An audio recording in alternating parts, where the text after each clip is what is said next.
Marshall Peak, Chapter 5609, Snake King, please withdraw. Now, Qin Shui was no longer an inexperienced 20-year-old woman. At the very least, she was an Emperor Realm Master who had been living in the myriad monsters world for hundreds of years, so she was aware of many secrets that commoners did not know. This expansive universe had gone through three very long eras, which were the Primordial Era, the Early Ancient Era, and the Late Ancient Era. They were respectively ruled by the divine spirits, monster beasts, and finally the humans. In every era, the heavenly way favored these different rulers. In the Early Ancient Era, the heavenly way favored the monster race, and as such, it was easier for the monster race to cultivate. Following the fall of the Early Ancient Era and the arrival of the Late Ancient Era, humans rose to prominence, therefore, the preference was shifted from the monster race to the humans. In other words, the humans were the current favorites in this universe. Perhaps it had something to do with the humans' influence on the heavenly way due to their rise in power. However, even though Qin Shui was an Emperor Realm Master, she couldn't form judgments of her own as she had only heard about such things from others. The only thing she was certain of was that the current era wasn't friendly to the monster race, making it more difficult for them to cultivate than the humans. The ancient cultivation techniques of the monster race had been lost to time, so most relied on the humans' open heaven realm method to achieve an ascension. In other words, they had to assume human forms to shatter their shackles. However, the myriad monsters world was a place which somehow preserved the aura of the early ancient era quite well. It was said that when the Lord of the Star Boundary arrived at this place several hundred years ago, the great monsters here had not only lost the ancient cultivation techniques, but they had also never met humans before. As such, how were they supposed to assume human forms and make use of the humans' open heaven realm cultivation method to break their innate shackles? Therefore, in the past, the great monsters were unable to get rid of the world's restrictions. Once they became monster kings, they were unable to improve any further. The Lord of the Star Boundary did not only plant a world tree clone here though, he had also taught the great monsters the primal art. It was thanks to him that the great monsters were able to continue cultivating. Therefore, in the myriad monsters world now, there were two methods the monster race could use to cultivate. One was to use the primal art left behind by the Lord of the Star Boundary, and the other was the humans' open heaven realm method. There were pros and cons to both, so neither could be said to be superior. The monster race members had to make their own decisions. Many monster beasts became close to humans when they were still very young, and were subsequently raised by them. Since these monster beasts quickly learned how to assume human form, they naturally chose the humans' cultivation method. However, a monster race member like the Shadow Leopard, who had always remained a beast, chose the primal art. It had been over 10 years since Qin Shui last met the Shadow Leopard, and at that time, she already felt that the beast was on the brink of achieving a breakthrough. Nevertheless, she hadn't heard any news from it since then. Much to her surprise, she heard the noise of its breakthrough on this stormy night. She had read a lot of ancient books and found out that monster race members who chose to achieve a breakthrough by using the primal art had to face a much greater risk than those who relied on the open heaven realm method. That was because monster race members cultivated the primal art by refining their monster cores, which were their very foundation. The stronger the monster core, the more powerful the monster race member was, but there were also a lot of uncertainties in this refining process. Qin Shui couldn't help feeling worried. She had spent the last few centuries with the Shadow Leopard, so she had already regarded it as her friend.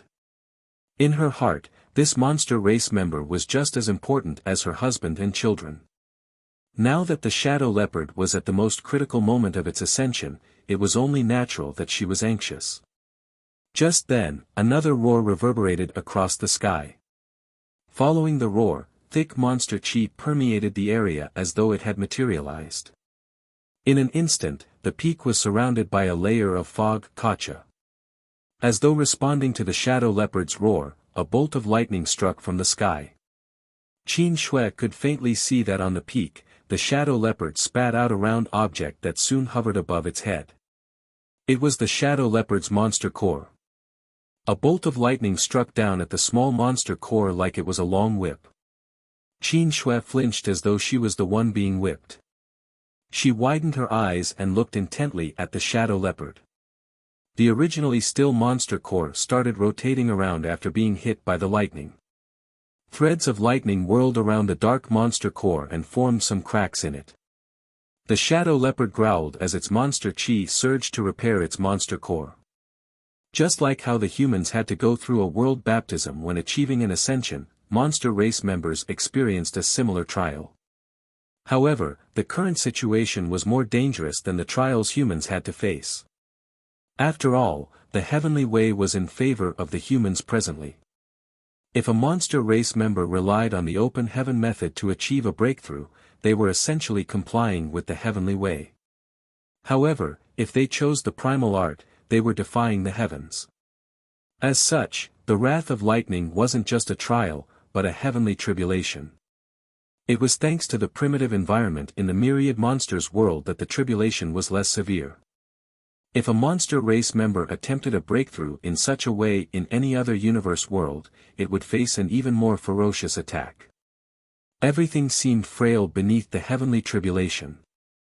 If the shadow leopard couldn't persevere, it would be killed and its monster core would be destroyed. However, if it could survive, it would gain massive benefits. Another even more powerful flash of lightning struck just then, causing monster core to spin even faster. Seeing this, Qin Shui set her mind at ease. She had known the shadow leopard for years, so she was aware of its capabilities. This kind of heavenly tribulation supposedly wouldn't cause the beast serious harm. She secretly prayed that her friend would not get too greedy. If she had known what would happen, she would have looked for the beast and discussed with it earlier. Nevertheless, given the shadow leopard's temperament, she reckoned that it was useless to talk to the beast about it. This fellow was obstinate. When it was still a little beast back then, it left Great Feather Pavilion without a word after it recovered. As the bolts of lightning continued to strike, the shadow leopard remained unmoving. It only kept howling in response, as though it was trying to shatter the sky. Who goes there? Qin Shui's expression turned cold abruptly as she charged forward in a particular direction. While in midair, a sword appeared in her hand. Jade Moon Sword Arts, 3,000 Sword Lights. A rain of sword lights poured down like a storm as countless trees were instantly leveled. However, a momentary glint from within the chaos made Qin Shui's heart sink. Violent monster chi surged from below. The sword lights struck monster chi and disappeared, as though the latter was a mire. Certainly, Qin Shui hadn't fully unleashed her power, but it also showed how powerful the other party was. Finally, Qin Shui realized who had been acting furtively in this nearby place. It was a monster king, not a human. A series of hisses were heard. From the thick monster chi, a snake head that was as large as a house emerged. The snake head was angular, as though it was carved from a rock, and its scales looked extremely robust. The snake glowered at Qin Shui, who was standing on a nearby branch. There seemed to be a sense of ruthlessness behind those eyes. Rock Snake King. Qin Shui's pupils dilated, but she soon calmed herself down. Snake King, please withdraw. She secretly cursed, thinking that it indeed wouldn't be easy for the shadow leopard to achieve an ascension. Following the agreement between the Lord of the Star Boundary and the great monsters back then, the human race and monster race had been living together harmoniously in the myriad monsters world. However, the monster race still fought amongst themselves quite fiercely. Every living monster king made a name for itself by killing many other monster race members. The shadow leopard was no exception to this. When Qin Shui saw the shadow leopard for the first time, she felt that it was cute and adorable, but the truth was he was the most ferocious monster race member she was aware of. Moreover, it was quite arrogant. This kind of monster race member naturally had a lot of enemies. Qin Shui had saved the shadow leopard's life before. As such, a grateful shadow leopard never showed its wild side in front of her over the years. The Rock Snake King was one of the shadow leopard's enemies as their territories were next to each other. The shadow leopard was bullied by the snake when it was weak, so when it grew stronger, it was determined to get its revenge. Certainly, the Rock Snake King wouldn't allow its enemy to grow in power. If the shadow leopard passed through the tribulation and ascended above the Monster King realm, the Rock Snake King would be doomed. Therefore, the moment it realized that the shadow leopard was attempting a breakthrough, it slithered over and approached the shadow leopard in secret, waiting for a chance to deal a fatal blow to its enemy. Nonetheless, Qin Shui managed to detect its presence. The Rock Snake King was extremely powerful, furthermore, its skin was as hard as steel. The shadow leopard had exchanged moves with it several times but could never defeat it outright. Although Qin Shui was an Emperor Realm Master, she didn't have the confidence to defeat the Snake King either. In fact, she might not even be able to protect herself. Even though it was difficult for monster race members to cultivate, they were innately more powerful than the humans when in the same realm. That was because they had robust physiques and spent much longer accumulating heritage. You dare make a move against me, human? The Rock Snake King glared at Qin Shui as it hissed and spoke human language. Qin Shui frowned and cupped her fist. Please forgive my earlier offense, Snake King. They had to comply with the agreement between the Lord of the Star Boundary and the Great Monsters, which was the very foundation of the human race's survival in the myriad monsters world. Without this agreement, the humans would find it hard to live in such a world. The Rock Snake King snorted, "Scram. I don't want to waste any time on you." Following that, its burly figure zigzagged towards the shadow leopard. Certainly, Qin Shui couldn't back down, otherwise, the shadow leopard's ascension would be interrupted. Let alone break through to a higher realm, it might even lose its life. A hint of hesitation flashed across Qin Shui's eyes, but she soon brought down her sword and sent a sword wave slashing across the route where the Snake King was heading, forming a crack on the ground. Please retreat, Snake King. Rain poured down from the dark sky as the small woman stood steadfastly on the tree branch in front of the Rock Snake King. The eyes on the snake head beamed with an insidious glow as it hissed rapidly. Soon, a human-like smile appeared on its face. Good, this king has never eaten a human before. I'll devour you before dealing with that stupid leopard. The moment it finished speaking, its snake head appeared in front of Qin Shui all of a sudden and opened its hideous mouth, emanating a pungent breath. It was as though the snake wanted to swallow Qin Shui in one fell swoop. Martial Peak, Chapter 56:10, Hard to Settle. A terrible stink exuded from the snake's gruesome mouth.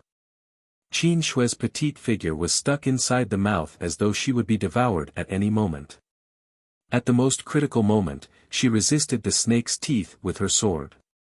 Following a violent impact, she was sent flying away, thus widening her gap with the Rock Snake King. Although the snake was heavy, it zigzagged forward at an incredible speed. As its monster chi surged, the trees along the way cracked and fell to the ground as though they were just straws. The moment Qin Shui stabilized herself, she felt an immense force coming from behind. She swung her sword and infused her emperor chi into it to protect her back. With a boom, the huge snake tail struck, almost shattering her protective emperor chi. Qin Shui staggered forward, but before she could regain her footing, she saw a green fog coming at her. She was astounded. Although she knew that it wasn't easy to deal with a monster king, it wasn't until she exchanged moves with the Rock Snake King that she realized how powerful the other party was. Initially, she just wanted to stop the Rock Snake King from harming the shadow leopard, but she soon realized that she couldn't deter the other party without going all out. Snake King, forgive my disrespect.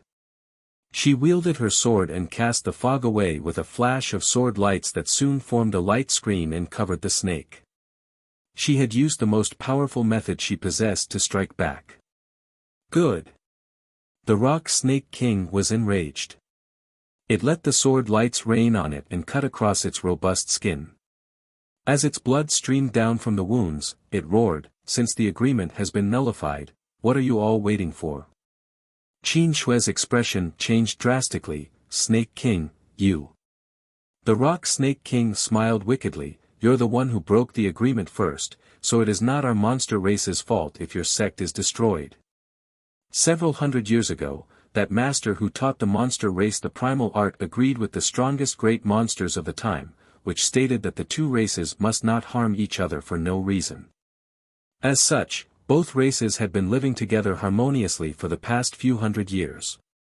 However, the myriad monsters world originally belonged to monster race.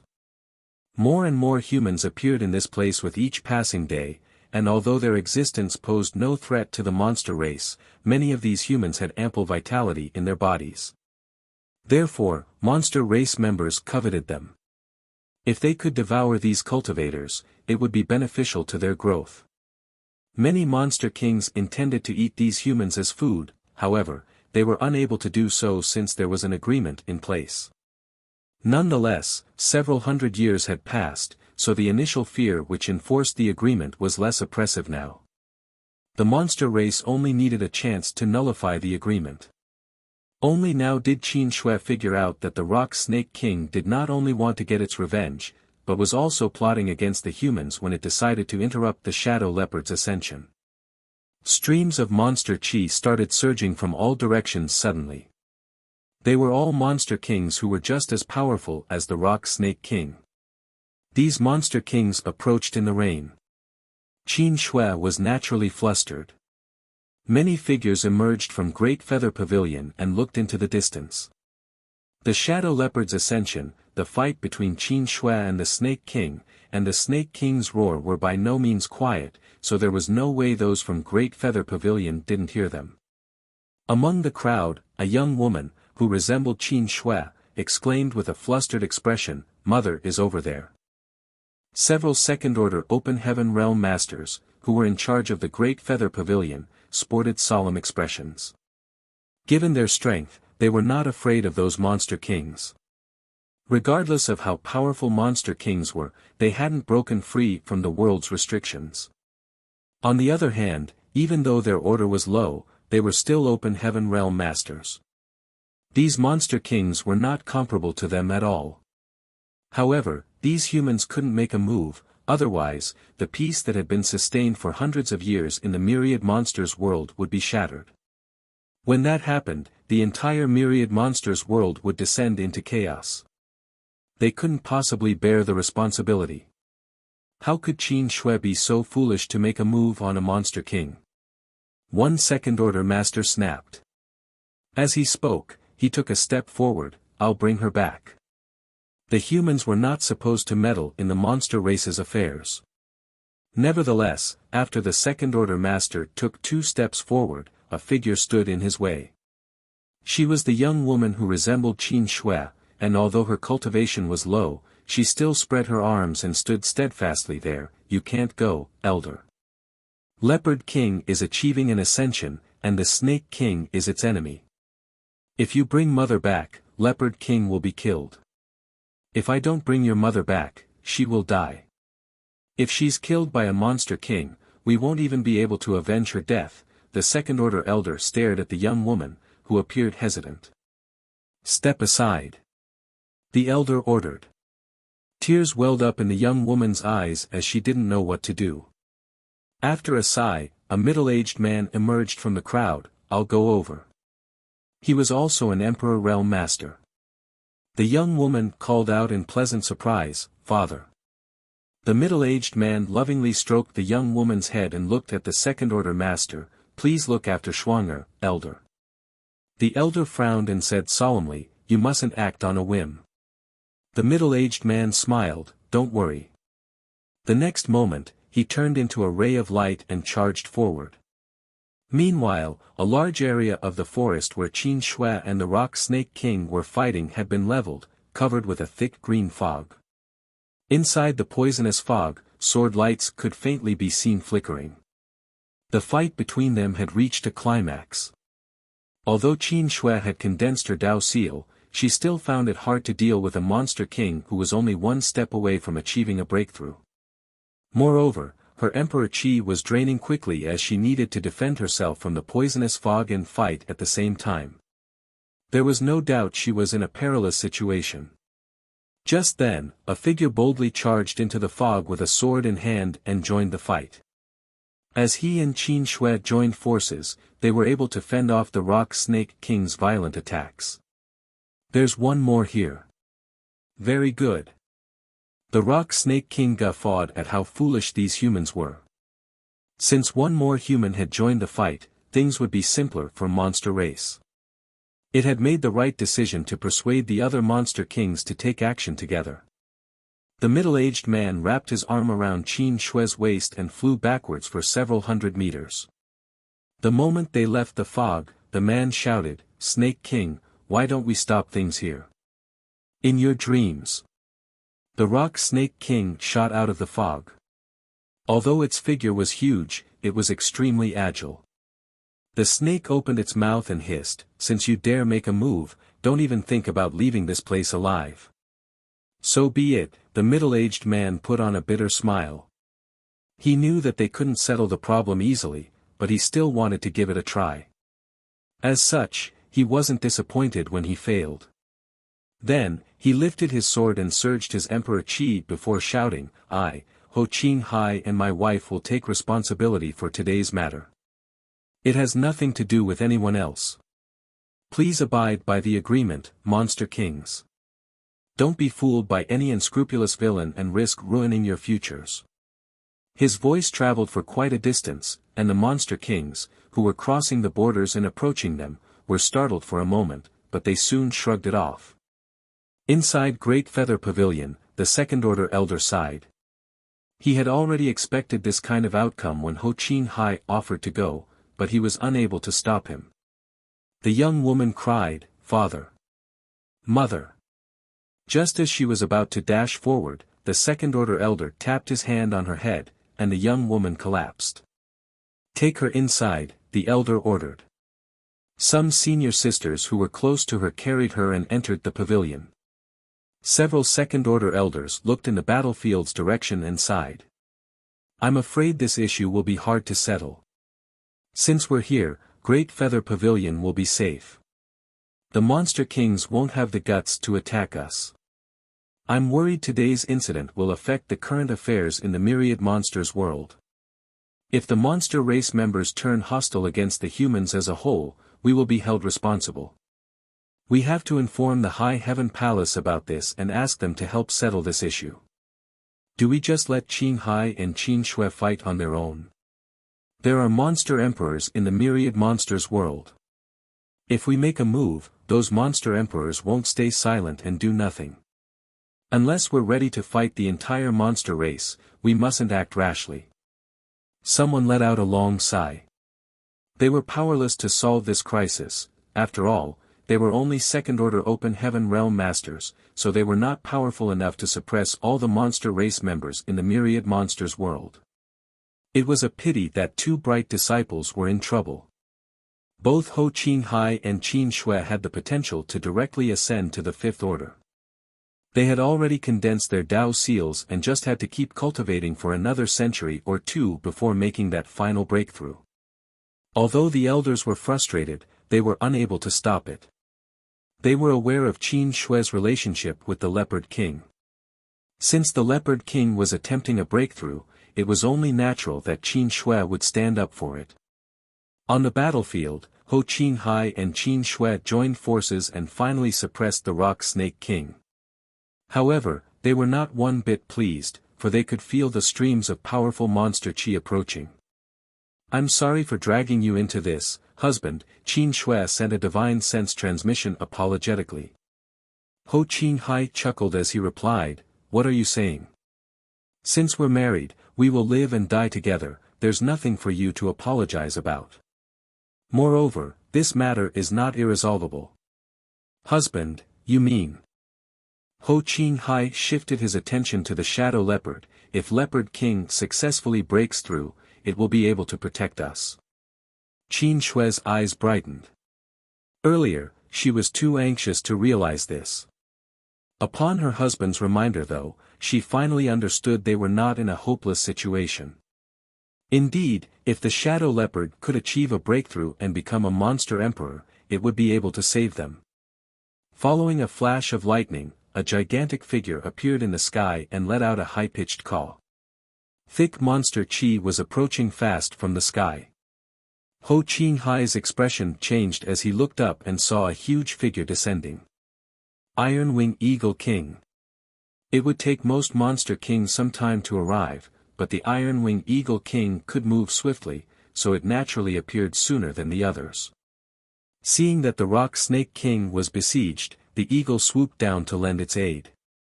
The two Emperor Realm Masters had lost their advantage since they had to deal with two monster kings now. The Rock Snake King sneered, "You've come at the right time, Eagle King. We'll eat these two humans together then kill that stupid leopard." Without responding to it, the Eagle King fiercely attacked the humans. Immediately, Qin Shui and her husband fell into a dangerous situation. During the intense battle, Qin Shui took a look at the shadow leopard and instantly felt a chill run up her spine. Martial Peak, Chapter 56:11, Heavenly Tribulation. Since the Heavenly Tribulation started, bolts of lightning had never stopped striking down mercilessly at the spinning monster core. The flashes of lightning were the manifestation of the heaven's might, and they were horrifyingly destructive. Whenever lightning struck, it would form a new crack in the monster core. The shadow leopard continuously activated its power to repair its monster core, and as long as it could do so faster than the lightning could damage it, the beast would successfully achieve an ascension. Moreover, this kind of uninterrupted destruction and repair would purify and strengthen the monster core while it absorbed part of the power of the lightning. Usually, it wasn't too risky for a monster king to attempt a breakthrough, only a bit more than an Emperor Realm Master trying to make it to the open heaven realm. As long as he had accumulated enough heritage, it wouldn't be hard for a monster king to succeed. Since the Lord of the Star Boundary left behind the primal art in the myriad monsters world back then, no monster king had failed to break through their limits. However, their strengths varied greatly after their breakthroughs. Nevertheless, the shadow leopard was different. Compared to the long years of accumulation the older generation monster kings possessed, it had only cultivated for a relatively short time. The shadow leopard managed to become a monster king after just several hundred years because it had devoured many other monster beasts. In doing so, it had offended many monster kings. Half of the Rock Snake King's offspring had been eaten by the shadow leopard, therefore, it was only natural that it hated the shadow leopard to its core. In just several hundred years, the shadow leopard grew from a little cub to a powerful monster king by devouring many others, which naturally resulted in its power being mixed with many others. The heavenly tribulation was a crisis, but also an opportunity. The flashes of lightning could dispel any impurities from its monster core, greatly strengthening its foundation and heritage. Any other monster king would have successfully achieved a breakthrough after such a long time. However, the shadow leopard was still making use of the heaven's power to purify its strength. It already had a high level of sentience, so it knew that this was a rare opportunity. If it didn't seize the chance to temper its monster core fully, its future would be limited even if it became a monster emperor. Bolts of lightning continued to strike and form even more cracks in the monster core, indicating that it had already reached its limit. But limits were meant to be broken through. The shadow leopard was ambitious, so it wasn't content with only becoming a weak monster emperor in the myriad monsters world. Perhaps it had something to do with the fact that it had been friends with Qin Shui for years, but it had learned from her that there were extremely powerful humans. Even the current monster emperors were no match for those 7th order, 8th order, and 9th order human masters. The moment Qin Shui turned her head, she saw the monster core was full of cracks and that some lightning whirled around it. It seemed to her that the monster core would shatter at any moment, which was why she was anxious. More importantly, the shadow leopard appeared to be running out of power. Unlike how upstanding its figure was when the heavenly tribulation started, it had now crouched down. Under heaven's power, even the hardest backbone would shatter eventually. "That's enough, Leopard King!" Qin Shui exclaimed. If the shadow leopard forcibly attempted a breakthrough at this moment, it would most likely succeed. However, if this dragged on, the situation would get worse. You should worry about yourself first. The Rock Snake King said insidiously as a glint flashed across its hideous teeth. The storm seemed to have intensified. Another flash of lightning struck just then. The shadow leopard seemed unable to persevere any longer as its knees came into contact with the ground. Blood streamed out of its wounds. The monster core above its head appeared ruined as lightning flashed out through the cracks. Got you! A yell was heard all of a sudden as a gigantic figure shot out from the side of the peak and attempted to assault the shadow leopard with its huge hand. A flash of lightning revealed that this gigantic figure was a white-haired ape. More importantly, before it flared up, no one had detected its aura. It seemed to possess a method to conceal its aura. Monster chi undulated wildly around the huge hand. Even if the shadow leopard was at the peak of its power, it would be instantly killed after getting struck by such an attack, not to mention in its current, powerless state. White Hair Ape King! Qin Shui exclaimed as her heart sank. Just like the Rock Snake King, the White Hair Ape King's territory was adjacent to the shadow leopard's. Since they were neighbors, conflicts were inevitable. While a lot of the Rock Snake King's offspring had been eaten by the shadow leopard, the same thing had happened to the White Hair Ape King. Since the Snake King had appeared, there was no way the White Hair Ape King would stay put. However, the Ape King had been hiding in the dark and waiting for a suitable chance, so it was even more insidious than the Rock Snake King. Following the bolt of lightning earlier, the shadow leopard's aura plunged. As such, the White Hair Ape King instantly appeared as it felt it was the best chance to make a move. Its strong hand struck the shadow leopard dead on, but the latter's skull was not shattered, nor was there any blood at all. The huge hand simply slipped through the shadow leopard's skull directly. At that moment, the shadow leopard seemed to be just an illusory figure. Huh! The White Hair Ape King's human-like face appeared doubtful, but before it could figure out what happened, it met the shadow leopard's amber eyes, which were tinged with mockery. A trap. The White Hair Ape King's heart was filled with trepidation.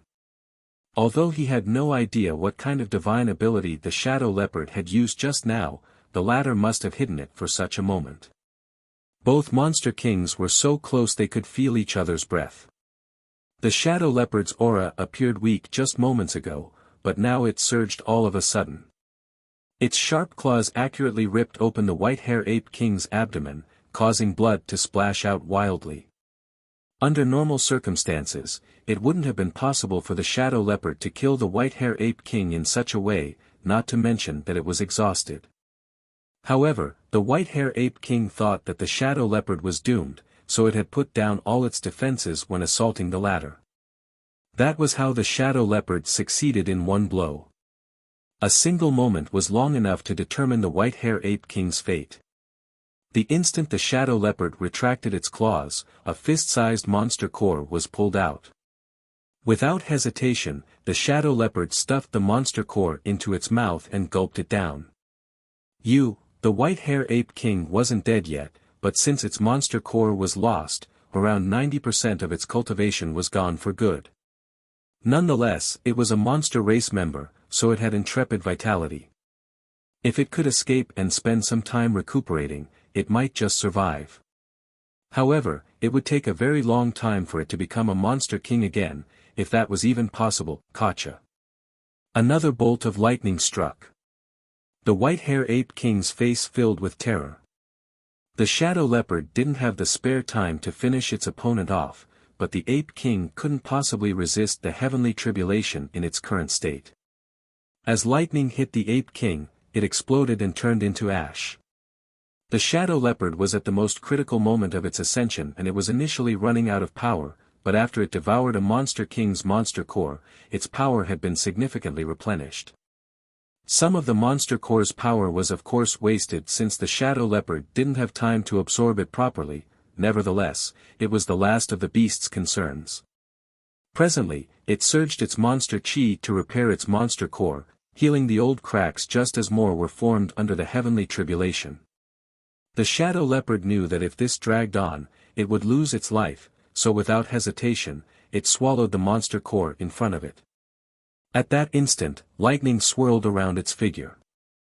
Beams of lightning were seen shooting out of its wounds, making it look like a lightning leopard. Not enough. It's still not enough. The shadow leopard roared as its amber eyes had been dyed red. It turned its head and glared at the two nearby monster kings who were fighting with the two Emperor Realm Masters. Both the Rock Snake King and Iron Wing Eagle King shuddered when they met the shadow leopard's gaze. They were already flabbergasted by the White Hair Ape King's death. They initially thought that the shadow leopard was doomed, so it stunned them when they realized the latter had been concealing its power. The divine ability that helped its figure turn illusory didn't seem like something a monster race member could master. Instead, it looked more like a human secret technique. The White Hair Ape King could never have expected that it would be killed in such a way. Presently, the two monster kings were shaken to the core since the shadow leopard had targeted them. Snake King, many thanks for everything that has happened today. I must give you something in return. The moment the shadow leopard finished speaking, it disappeared from the peak. Damn! The Rock Snake King secretly cursed. If it had known this would be the outcome, it wouldn't have tried to interrupt the shadow leopard's breakthrough today. The White Hair Ape King was a fool, letting himself be killed so easily by the shadow leopard. The Snake King was certain that the shadow leopard was on its last legs, so all the Ape King had to do was wait patiently and the heavenly tribulation would have taken care of everything. Nevertheless, the Ape King's monster core had become the shadow leopard's source of power now. Without hesitation, the Rock Snake King turned around and shot off. It had given up on the idea of avenging its offspring's death. It stuck its head close to the ground and quickly retreated to its territory. Meanwhile, the Iron Wing Eagle King was doing the same. However, unlike how flustered the Snake King was, the Eagle King was still calm and collected. It was a monster king that specialized in flight, after all, so its speed was far greater than average. Furthermore, it didn't have a blood feud with the shadow leopard. If the shadow leopard chased after the Snake King, the Eagle King could flee with ease. While it was still thinking so though, it felt a figure approaching it in the sky. The Eagle King was shocked, wondering why the shadow leopard had targeted it instead of its arch-nemesis, the Snake King. Just then, it felt a weight on its back as the shadow leopard landed. The next moment, a flash of lightning struck. Both monster kings quivered. Unlike when its monster core was out there withstanding the heavenly tribulation earlier, the shadow leopard had swallowed it now. As such, the heavenly tribulation now directly struck the shadow leopard, putting it in a more dangerous situation. However, the shadow leopard wasn't bothered. If it couldn't overcome the heavenly tribulation, it would lose its life. Both monster kings stiffened when they were struck by the heavenly tribulation, after which they fell from the sky. The shadow leopard had become somewhat adapted to the lightning and was prepared for its onslaught unlike its opponent, so it was the first to recover as it extended its claws and tore the Eagle King's back apart. After digging its monster core out, the shadow leopard directly gobbled it up. Then, the shadow leopard landed on the ground as lightning swirled around its burly figure. It looked in the direction the Snake King was fleeing and roared, "Since you've come today, don't even think about leaving." Following that, it streaked across the land like a flash of lightning and reached the Snake King in the blink of an eye before pressing its claws against the snake and forcing its head down. "Why are you running off so quickly, Snake King?" No. Following a shriek, another monster king's monster core was dug out. Marshall Peak, Chapter 56-12, Wild Ambition. As the shadow leopard swallowed several monster cores of monster kings who were just as powerful as it was, its aura reached its peak. The invisible shackles broke apart as the shadow leopard achieved a breakthrough. While it roared painfully and wildly, its aura transformed into something new. Claps of thunder were still heard. While the heavenly tribulation was harming the shadow leopard, it was also purifying its power. There came a moment when, with the shadow leopard as the center, a round of visible shockwaves spread out in all directions. An extremely powerful aura exuded from the shadow leopard. It succeeded. Qin Shui, who had been paying close attention to the shadow leopard, cried tears of joy, oblivious to the fact that she had dug her fingers into her palms from all her worrying. She initially thought that the shadow leopard was doomed, so it surprised her when the latter overcame a seemingly impossible crisis and even achieved greater heights. Incredible, Ho Qin Hai was standing beside her and was astounded by the shadow leopard's determination. If he were in the shadow leopard's situation, he reckoned that he wouldn't have survived. As he felt the shadow leopard's aura, he remarked, "It's now a third-order monster emperor." After a monster king achieved a breakthrough, it would become a monster emperor, and the orders were categorized based on the human's open heaven realm method. As such, the orders corresponded to those of the humans. In other words, the shadow leopard, who was now a third-order monster emperor, was equivalent to a third-order open heaven realm human master. This kind of cultivation was low compared to human standards, and if the shadow leopard had achieved an ascension through the open heaven realm method, its limit would be the fifth order. On the various great territory battlefields, there were innumerable fifth-order open heaven realm masters. However, the shadow leopard had achieved a breakthrough using the primal art, so its potential was limitless. As long as it continuously tempered its monster core and absorbed enough power, it would reach the ninth order one day. Certainly, it would take the beast a long time to achieve that. After all, the strongest monster emperors from the myriad monsters world were currently only in the fifth order. In the dense forest, many monster kings were initially making their way over from all directions, but following the deaths of the White-Hair Ape King, Iron-Wing Eagle King, and Rock Snake King, these monster kings quickly hid themselves and retreated. They had wanted to hold the humans responsible using today's incident and invade several human sects to feast on them. They were determined to nullify the agreement and chase the humans out of the myriad monsters world. However, the monster kings who were the masterminds behind this plot were dead, so what was the point of the others staying there? Not enough. It's still not enough. The shadow leopard growled. Finally, Qin Shui realized that something was off. Supposedly, since the shadow leopard had successfully achieved a breakthrough, its aura would stabilize soon. Instead, the shadow leopard's aura, which showed that it was a third-order monster emperor, was still rising. As a bolt of lightning struck, the shadow leopard disappeared once again.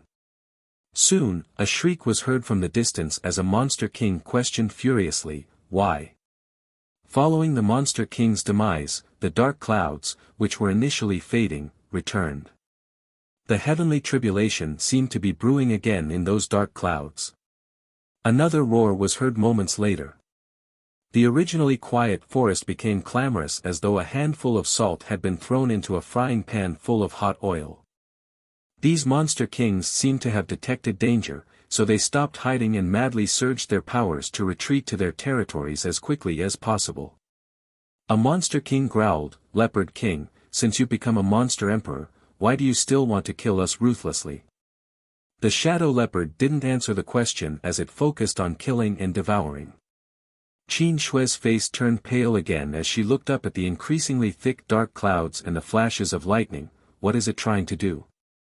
The heavenly tribulation was supposedly over, and the shadow leopard had become the leopard emperor. However, it was still hunting those monster kings down. It didn't seem to have the intention of letting them off. Although the shadow leopard had just achieved an ascension, the difference in power between a monster emperor and a monster king was unimaginably huge, not to mention that the leopard emperor was still withstanding the bolts of lightning. As the heavenly tribulation struck randomly and with enough strength to harm the leopard emperor, these monster kings were unable to bear the fallout.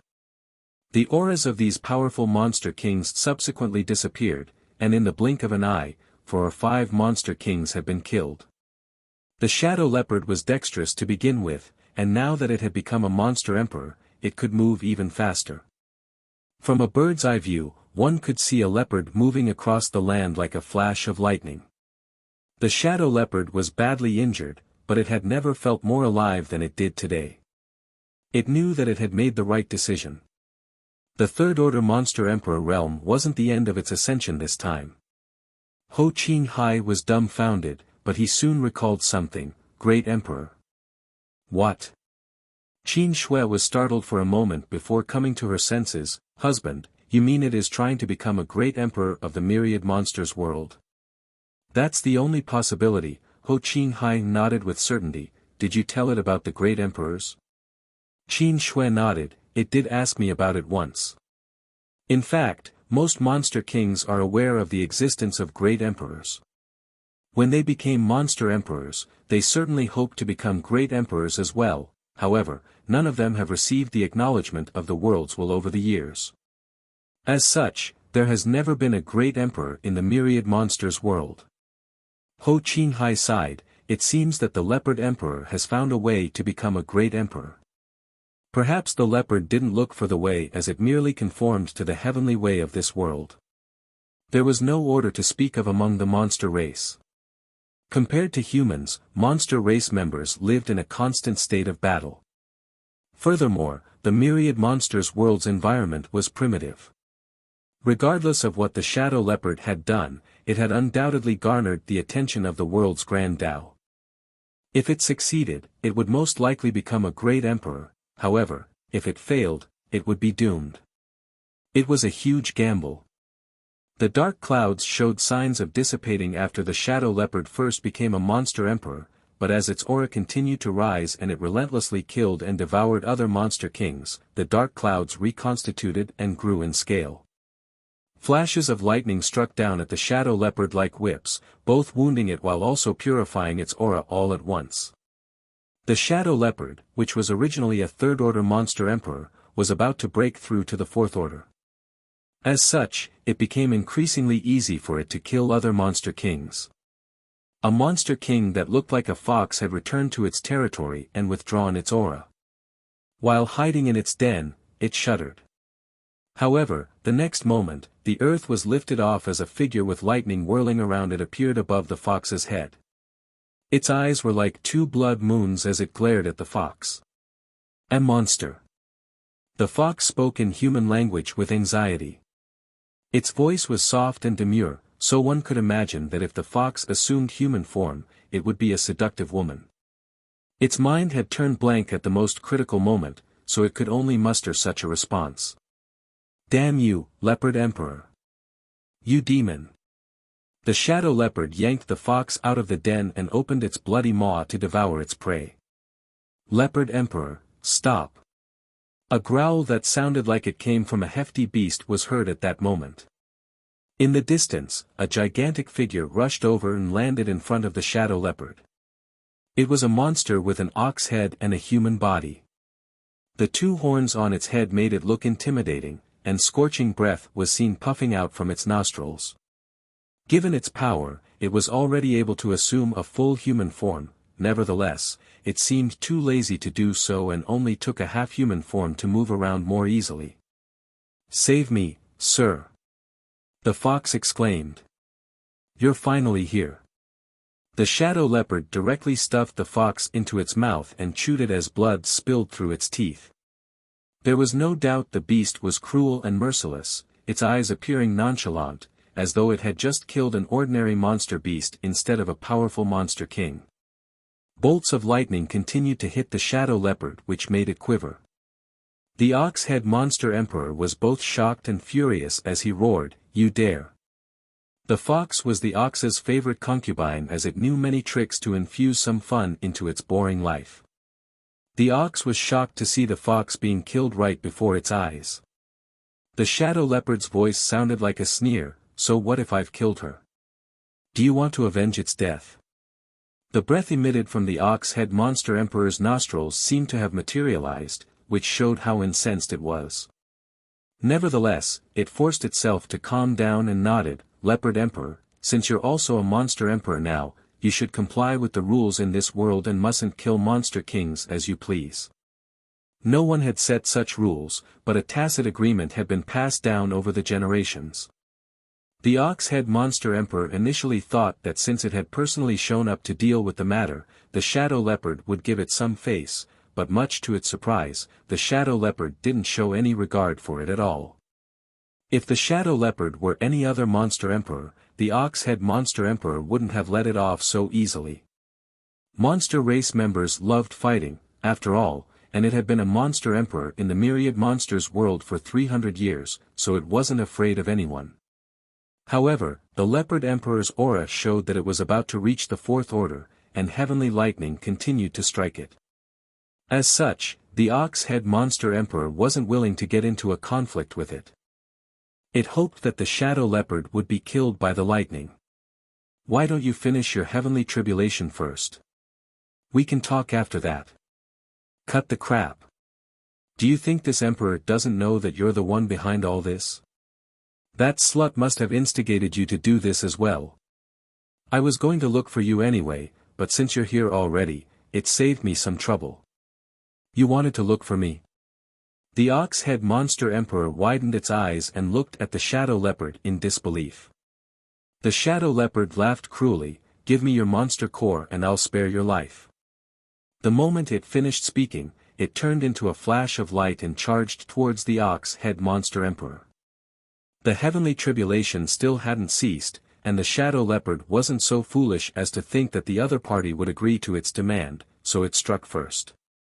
The Ox-Head Monster Emperor was flabbergasted, for it never expected the crazy leopard to take action without even trying to negotiate. It now regretted coming here. As monster chi surged, both monster emperors engaged in battle, elevating the conflict beyond a mere brawl between monster kings. Monster emperors were already the most powerful beings in the myriad monsters world, so a life-and-death fight between the two could cause unimaginable damage. Mountains collapsed and rivers flowed in reverse. The heavenly tribulation intensified amidst the thunderstorm as claps of thunder seemed to be cheering on this battle. Martial Peak, Chapter 56-13, Thunder Shadow. In the distance, Qin Shui and Ho Qin Hai stood on the crown of a tree, pale as they circulated their emperor chi to fend off the aftereffects of the battle. Although they had no idea whether the Shadow Leopard would win, its words made them realize that the Ox-Head Monster Emperor was the culprit behind the incident tonight. In the myriad monsters world, not all monster race members were willing to comply with the agreement. Some of them believed that the myriad monsters world belonged to the monster race, and as such, all the humans should be killed or become their food. Despite having such thoughts, they wouldn't dare to do anything to directly break the agreement. The Ox-Head Monster Emperor was a leader among this faction of the monster race. It had expressed its hostility against the human race on many occasions, and the sects run by the humans in its territory had an especially hard time. The disciples from these sects would even disappear from time to time. Although it didn't dare to brazenly target the humans, the disciples of those sects could never collect herbs from the forests as easily as those from Great Feather Pavilion. The disciples in its territory didn't have the guts to move far away from their sects as they were worried they wouldn't be able to return. Similarly, there were several monster emperors who shared the same sentiment as the Ox-Head Monster Emperor, but most never showed their intentions explicitly. Upon hearing Shadow Leopard's words, Qin Shui and her husband were certain that the Ox-Head Monster Emperor was the mastermind behind this incident. Qin Shui and Shadow Leopard had been close friends for hundreds of years, which was no secret. As Shadow Leopard went through the heavenly tribulation that night, Rock Snake King and White Hair Ape King, who were on bad terms with it, would make a move. There was no way Qin Shui would sit back and do nothing.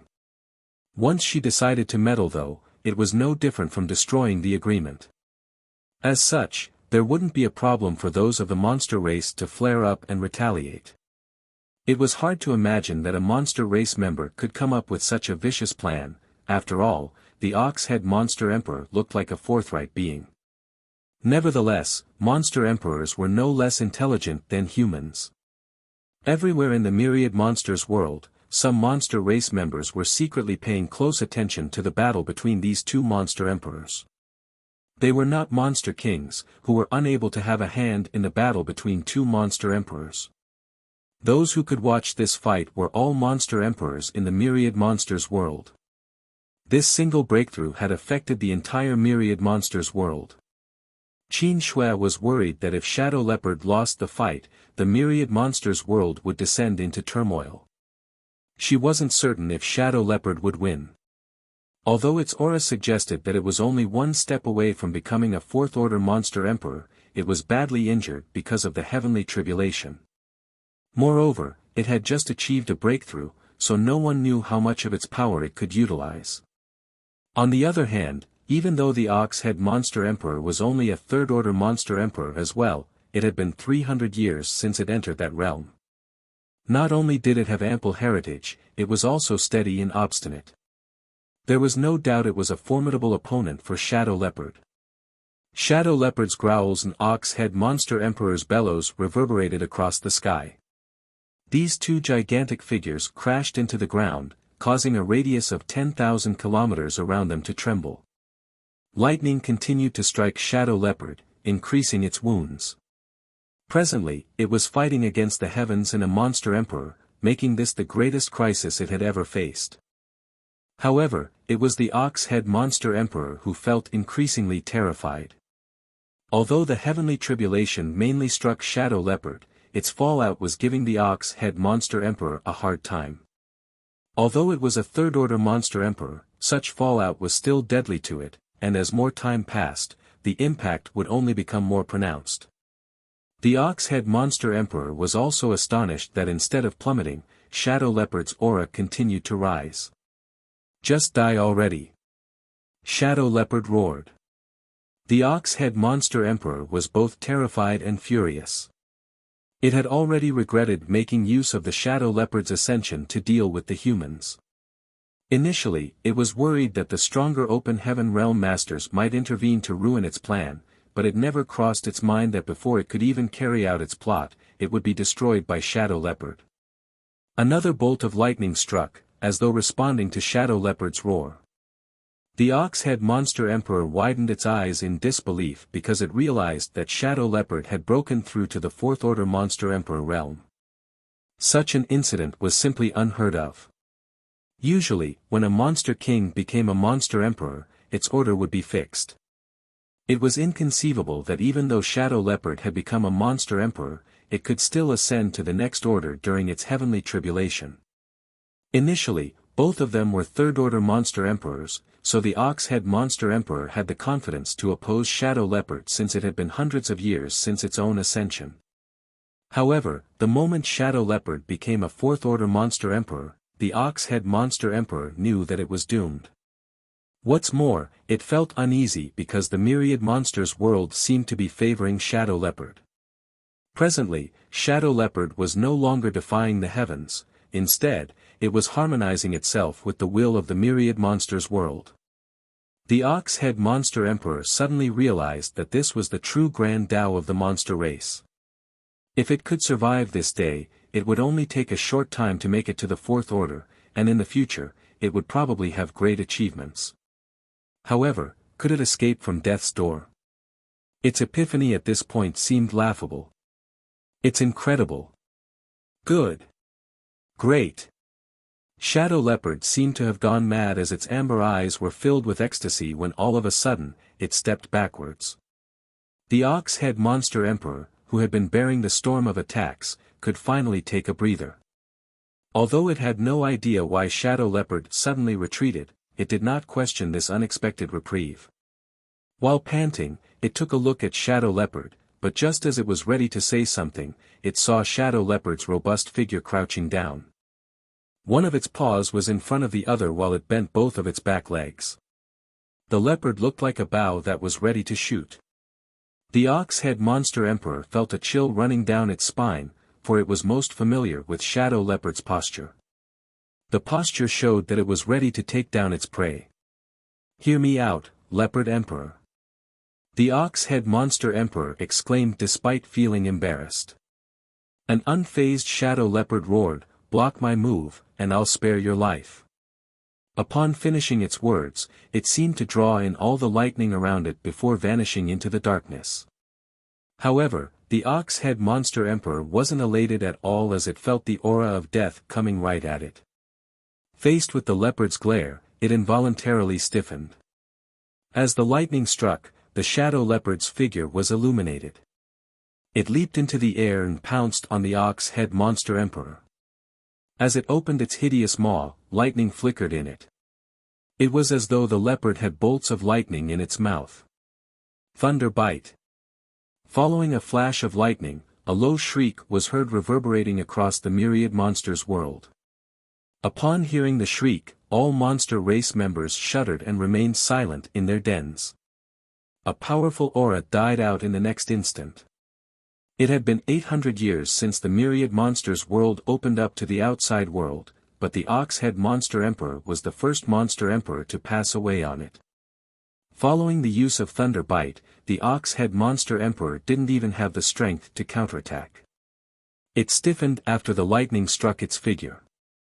Shadow Leopard bit its neck and dug out its monster core before gulping it down. A third-order monster emperor's monster core was quite nourishing to the leopard. The heavenly tribulation seemed to have become more violent at that moment as 9 lightning columns struck consecutively. The peak where Shadow Leopard was located became a valley upon impact. It felt as if only an instant had passed, but simultaneously like 1,000,000 years had gone by.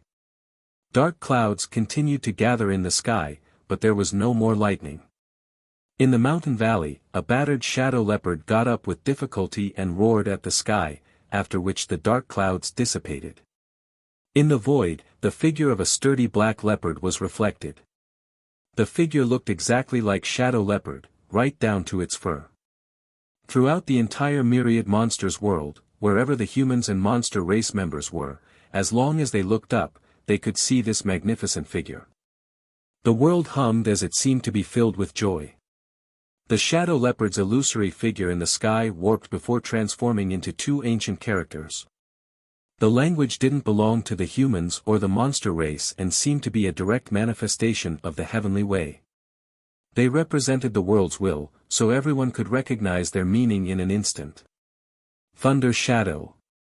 The trillions of living creatures in the myriad monsters world instantly realized that there was a new great emperor that had gained the world's acknowledgement, and Thunder Shadow was its title. While the humans were astonished, the monster race celebrated. They had only heard about great emperors from the humans, however, while many monster race members had managed to become monster emperors over the years, none had risen to claim the mantle of great emperor. They initially thought that it was because the monster race was different from the humans. After all, the heavenly way in this era favored humans while the monster race was only the darling of the previous era. As such, they were worried there would never be a great emperor from the monster race. The birth of Thunder Shadow Great Emperor allowed them to see new hope. Fortunately, the heavens had not cut off the dream of becoming great emperors. They were in the myriad monsters world where the environment and aura were primitive and favored them, which was almost like an extension of the previous era. Since Shadow Leopard had become a great emperor, it meant that the other monster kings had such a chance as well. In comparison, the deaths of more than 10 monster kings and a third-order monster emperor were nothing worth mentioning. Initially, many long-time monster emperors were worried about Shadow Leopard's actions and planned on suppressing it after the dust settled to let it know that it couldn't kill as it pleased. Now though, none dared to suppress it, nor were they capable of doing so. Shadow Leopard was the only great emperor in the myriad monsters world, so they would consider themselves lucky if Shadow Leopard didn't find fault with them. How would they have the audacity to challenge it? This fellow had killed countless monster race members to get to where it was today, so if it was disgruntled one day, it might just kill some monster emperors and eat them as a snack. Soon, the 2 abstruse characters turned into rays of light and shot into Shadow Leopard's body, leaving a mark in the deepest part of its soul. Shadow Leopard had gained the acknowledgement of the myriad monsters world and earned a title. Its aura, which was faint and withering, immediately started burning again as though it had been splashed with oil. In all directions, the might of the world streamed into its body, allowing its battered figure to acquire immense nourishment. Its blood stopped flowing out of its wounds which were now healing at an incredible speed. Even its monster core, which was about to shatter due to the heavenly tribulation, became hard and perfect once more. The rapid increase in its aura allowed it to rapidly ascend to the 5th order before it gradually stopped. It was a gift from the world, openly showing its favor to Shadow Leopard. Countless living beings were dumbfounded upon sensing this, and many couldn't help feeling envious. Marshall Peak, Chapter 56:14, Congratulations from all around. The One-Legged Ox clan offers congratulations to Thunder Shadow Great Emperor. From now on, you will be our leader, and we will always obey your commands. A loud voice was heard coming from the southwest. It was a monster king from the Ox Head Monster Emperor's clan who was expressing his loyalty. Since their clan's monster emperor was killed, there was supposed to be a blood feud between them. However, to the monster race, strength mattered above all else, so the dead monster emperor no longer mattered. The Ice Frog clan congratulates Thunder Shadow Great Emperor. May you reign over the myriad monsters world for generations to come. A croak was heard coming from the northeast. The Snow Mink clan congratulates Thunder Shadow Great Emperor. It was from the southeast this time. One by one, monster emperors and monster kings raised their voices. Besides monster race members, even the Open Heaven Realm masters from various sects congratulated Shadow Leopard. After it became a great emperor, congratulations came from all around. To the humans, a fifth-order monster emperor was certainly not worth much attention. After all, millions of Open Heaven Realm masters ranged from the 5th Order to the 7th Order on the various battlefields. A great emperor was nothing special either, as every universe world could produce their own great emperors who were powerful in their domains, but insignificant in the expansive universe. However, a great emperor of the myriad monsters world was different. After all, Thunder Shadow Great Emperor was of the monster race. The humans were fully aware of the achievements of the great emperors who came from the star boundary. Apart from the universe-famous Yang Kai, there was Zhan Wuhen, Duan Hongchen, Mo Huang, and others who were also well-known figures. They all had made a name for themselves on the battlefields as they slaughtered Black Ink clansmen.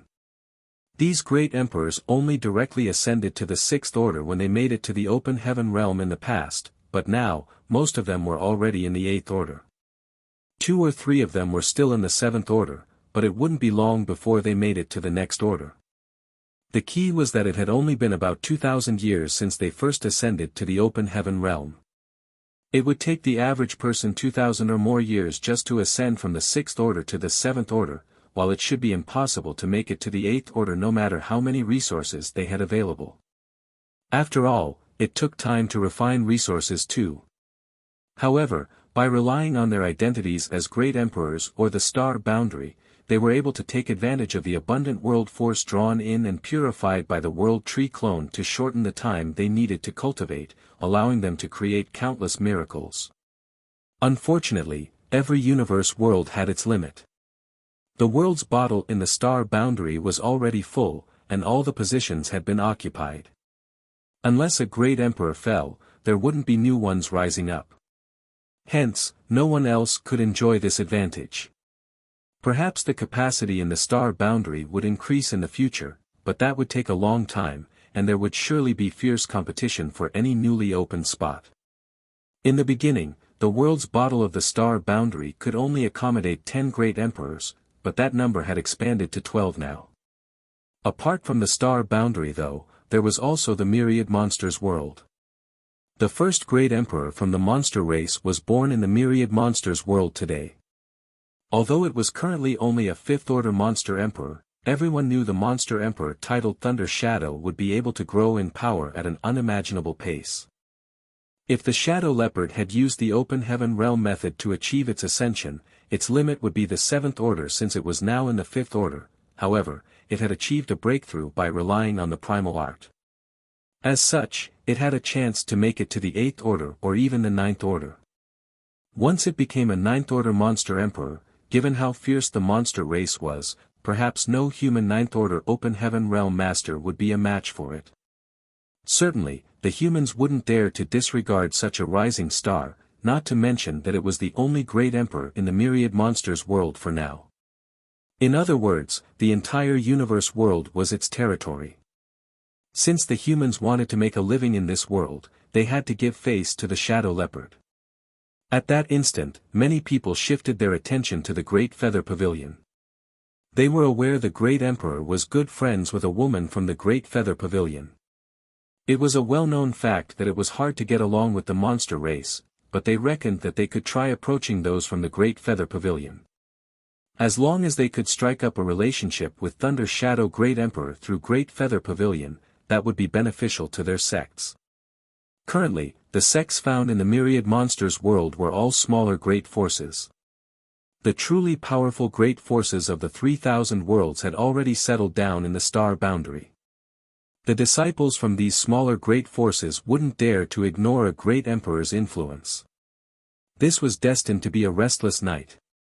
The great forces started planning on how to establish ties with Great Feather Pavilion. Although Great Feather Pavilion was ordinary, it was now the center of attention in the entire myriad monsters world. Since the sky was now clear, stars shone down brilliantly at this moment.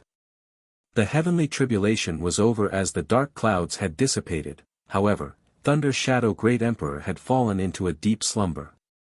It was exhausted from all the battles, not to mention that it had to go against the heavenly tribulation at the same time. Although it had become the fifth-order monster emperor, its body and soul were now quite weary. Just then, two figures came over. They were Qin Shui and her husband, who had been paying close attention to the shadow leopard. When they heard its loud snoring from a distance, they were startled, but after exchanging glances, they were torn between tears and laughter. While the myriad monsters world experienced a paradigm shift, the one who caused everything was flopped onto its belly, snoring away peacefully, leaving them quite speechless. Please go back first, husband. Don't let Shuanger and the others worry about us. Qin Shui sent him a divine sense transmission. I'll stay here and take care of it. Ho Qing Hai nodded, good. There wasn't a need to say anything else. The shadow leopard was on good terms with Qin Shui, and now that it was a great emperor, no one in the myriad monsters world would dare to harm her. After Ho Qing Hai left, Qin Shui walked over lightly and took a seat beside the shadow leopard. As she ran her fingers through its smooth fur, she couldn't help but recall the first time she met the shadow leopard several hundred years ago. It never crossed her mind that the little cub from back then would grow up to be so powerful one day. She decided to hurry up and break through to the open heaven realm to catch up to it. As for the agreement between the two races, there was no need to worry about it. Since the ox-head monster emperor was dead, its plan had failed miserably. Moreover, the shadow leopard was now the sole great emperor, so as long as it was willing to uphold the agreement, everything would remain the same even though it was just an oral agreement. No humans or monster race members would dare to disobey a great emperor in the myriad monsters world at this point. Shadow Leopard had never shown any hostility towards humans, and it had always let the disciples from Great Feather Pavilion roam its territory and collect spirit herbs at will. The monster race members in its territory had also never antagonized the humans. As the Shadow Leopard continued to snore, it changed to a more comfortable position. All of a sudden, its eyes shot open and it gazed up into the sky, but its amber eyes reflected nothing. "What's wrong?" Qin Shui asked. "Nothing," the Shadow Leopard replied while feeling doubtful. Earlier, it sensed that someone was observing it, but it discovered no one upon scanning the surroundings. Either it perceived wrongly, or the one spying on it was far more powerful. It was a monster beast with a sensitive perception, so the former was unlikely, hence, the person lurking in the shadows must be significantly more powerful than it. It reckoned that the person was either a 7th order or 8th order human master, as only such a formidable being could hide its presence so completely. Nevertheless, it wasn't worried because it didn't detect any hostility from this gaze. The other side was merely examining it. As such, it closed its eyes again and dozed off. Up in the sky, Yang Kai looked down with a faint smile. It seemed that his monster self indeed had sharp senses. It had been 500 years since he built a cave mansion in the World Tree clone in the star boundary to enter secluded cultivation. Over the years, he had been refining all sorts of resources to strengthen the heritage of his small universe and had gained a lot. If not for a sense of danger suddenly washing over him one night, he wouldn't have stopped cultivating and exited retreat. Since he was only cultivating inside the world tree, he naturally wouldn't fall into danger. The feeling he had suggested that either his human self or monster self was in peril. The two soul clones were independent beings who didn't even know of their connection to the true body's existence, however, they were still closely related to him. After pondering for a moment, Yang Kai concluded that his human self was likely fine, so he immediately left the star boundary and headed to the myriad monsters world. Given his strength, it only took him 2 hours to travel from the star boundary to the myriad monsters world. Upon his arrival, he saw the shadow leopard facing its heavenly tribulation. Although he was mentally prepared, Yang Kai was still shocked by shadow leopard's cultivation speed. It only took shadow leopard 500 years to grow from a little cub to a monster emperor. The average monster race member could never have achieved this. Although monster race members were powerful, their cultivation rate was innately slower compared to that of humans. It usually took them a long time for them to reach the same relative realm as their human counterparts, though they were usually more powerful as a result. It was for this reason that many monster race members assumed human form early on and gave up on refining their monster cores through the primal art. Nevertheless, the shadow leopard's achievements went against common sense. Its cultivation speed was even quicker than that of talented humans. When Shadow Leopard came across Qin Shui back then, it was only 2 years old. At that time, Qin Shui was already in the separation and reunion boundary, but now it was a great emperor while Qin Shui had only condensed her Dao seal. Although Qin Shui's cultivation speed wasn't considered fast among the humans, it wasn't slow by any means. The Shadow Leopard's growth had broken all rules and conventions. Even some human prodigies paled compared to the Shadow Leopard when it came to their cultivation speed. Certainly, this wasn't solely due to the Shadow Leopard's capabilities. It was thanks to an amazing secret art named the Heaven-Devouring Blood Light Scripture. It was the combination of the Heaven-Devouring Battle Law and Grand Evolution Immortal Blood Light Scripture. Yang Kai had cultivated both secret arts before, and given that he was an 8th Order Master now, it wasn't hard for him to combine these heaven-defying secret arts and devise a new one. The secret art was specifically prepared for his monster self. When he split his soul to create his monster self back then, Yang Kai imprinted this secret art into Shadow Leopard's petite figure, turning it into its own innate secret art. That was the reason Shadow Leopard had been making enemies everywhere over the years. To cultivate the heaven-devouring blood light scripture, it had to kill and gobble up the physiques and monster cores of other monster beasts to strengthen itself. Now, it seemed that Shadow Leopard had done a great job. Martial Peak, Chapter 56-15, Exiting Retreat. Yang Kai had traveled far and wide since he started cultivating and considered himself quite knowledgeable, but the heaven-devouring battle law was still the most profound and powerful secret art he had ever encountered. This wasn't a surprise though, seeing how it was deduced by the martial ancestor most skilled at creating secret arts and techniques, sure. Even the core secret arts used by the cave heavens and paradises paled in comparison to the heaven-devouring battle law. Of course, it also had obvious drawbacks. This secret art allowed a cultivator to devour anything and everything which possessed even the slightest bit of energy, embracing and consuming all of creation like how every river eventually flowed into the sea. However, a cultivator's body wasn't a sea and what was being devoured weren't rivers. Unbridled devouring of external power for oneself could help a cultivator gain a large amount of strength quickly, but having too many kinds of strength gathered in one's body was akin to drinking impurities which would affect one's mentality. Hence, this secret act could easily cause dissonance in one's cultivation.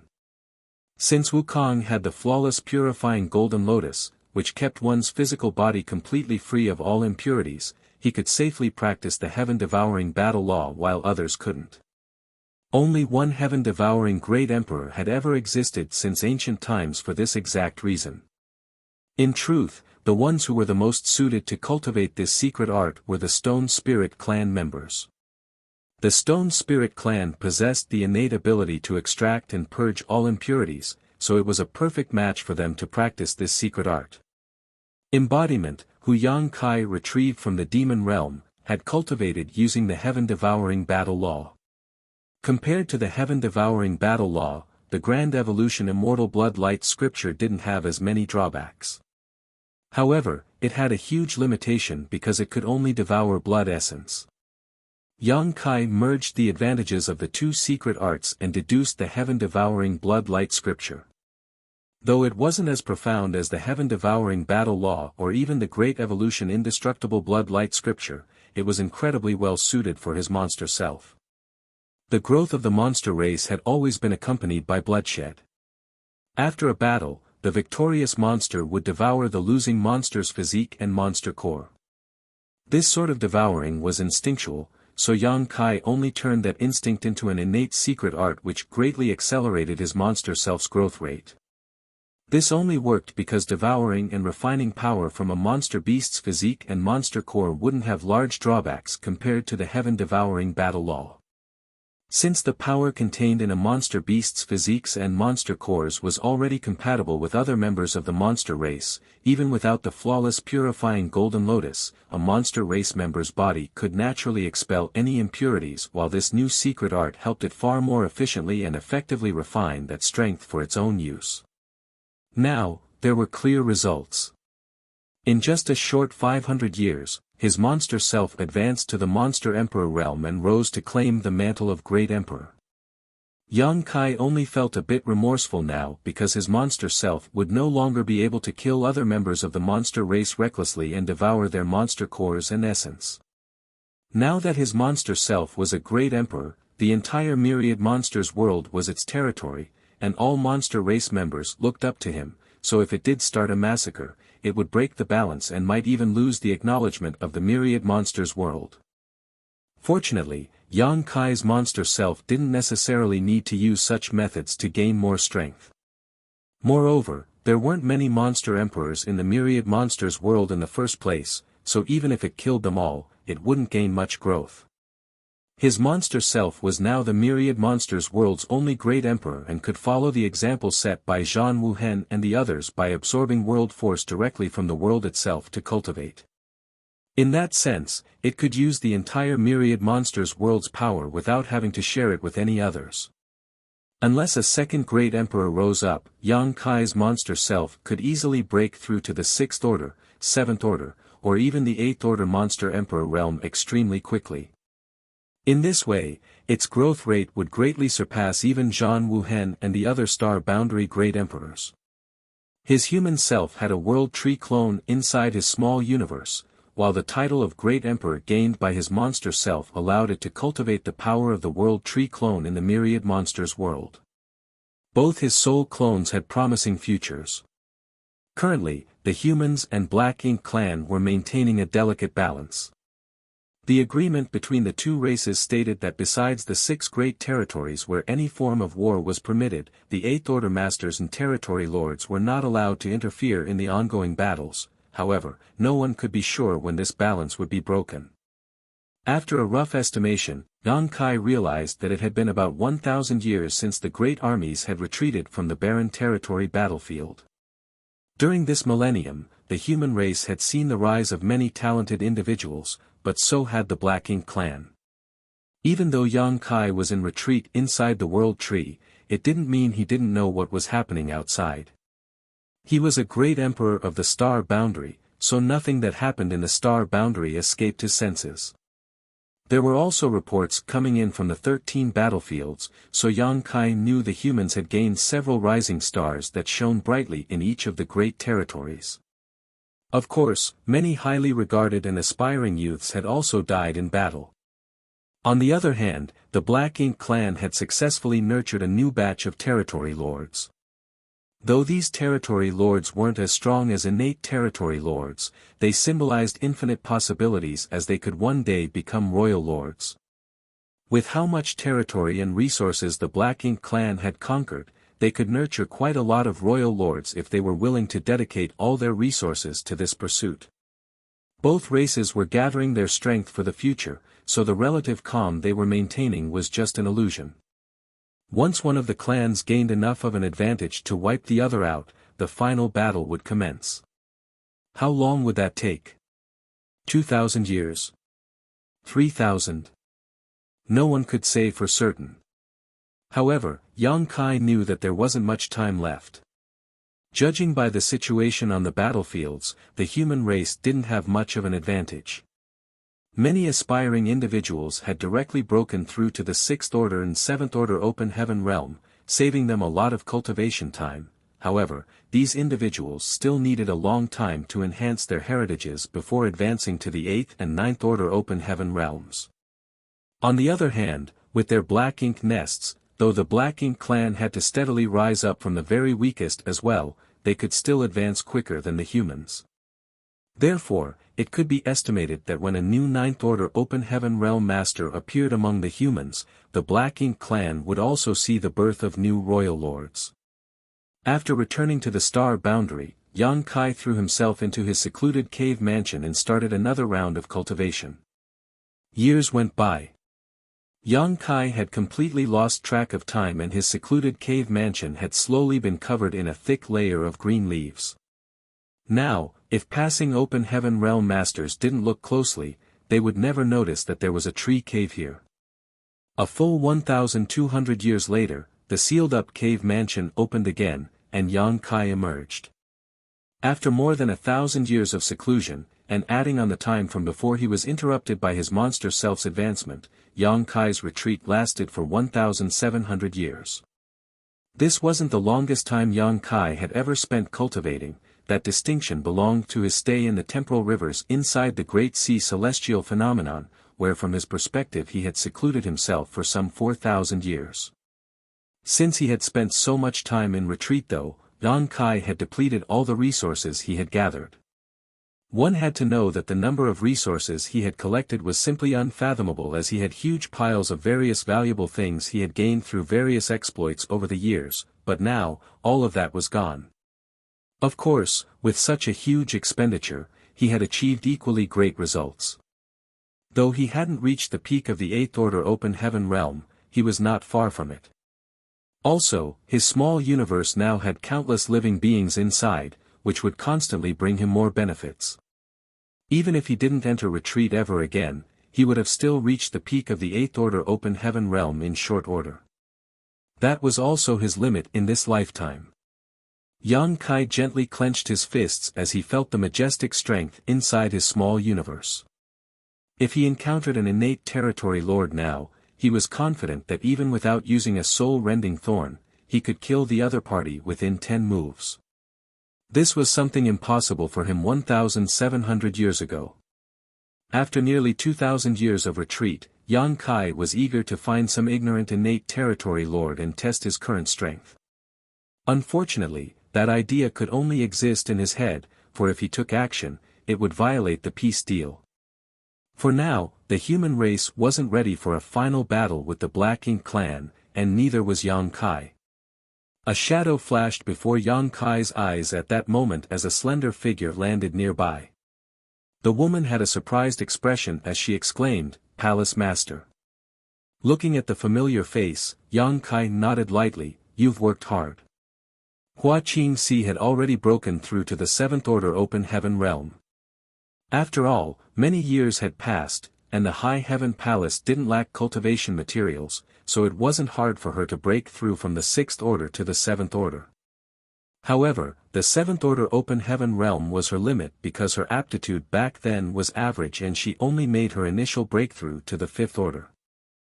"I've only done what is necessary," Hua Qingxi replied humbly as she observed Yang Kai and discovered that while his appearance didn't change much after all these years, his aura had become heavier. This showed that Yang Kai's strength had significantly increased after this retreat.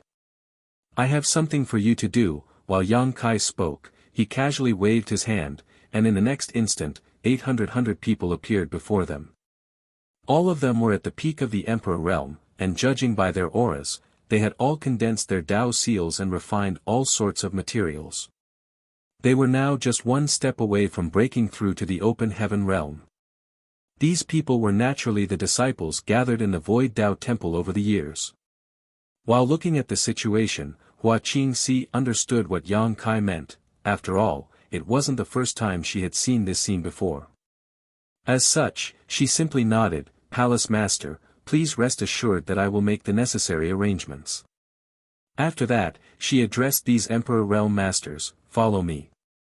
The Emperor Realm Masters respectfully bid the Dao Lord Yang Kai goodbye before leaving with Hua Qingxi. Once the head manager distributed Heavenly Yuan Seal stabilizing pills, the group of Emperor Realm Masters started breaking through to open Heaven Realm outside of the star boundary. This scene attracted many bystanders. Meanwhile, Yang Kai stood in place and used his divine sense to cover the entire star boundary. Instantly, he heard a multitude of conversations. While listening, Yang Kai soon understood the latest situation on the various Great Territory battlefields. In general, both clans were still maintaining their side of the agreement, and it seemed like it would stay that way for some time to come. Besides the ones in those 6 Great Territory battlefields, the other territory lords and 8th Order Open Heaven Realm Masters remained silent. On the contrary, the 6 Great Territory battlefields which had remained unchanged from the beginning now had very few ordinary soldiers, as many territory lords and 8th Order Open Heaven Realm Masters now used these vast expanses as their own battlegrounds.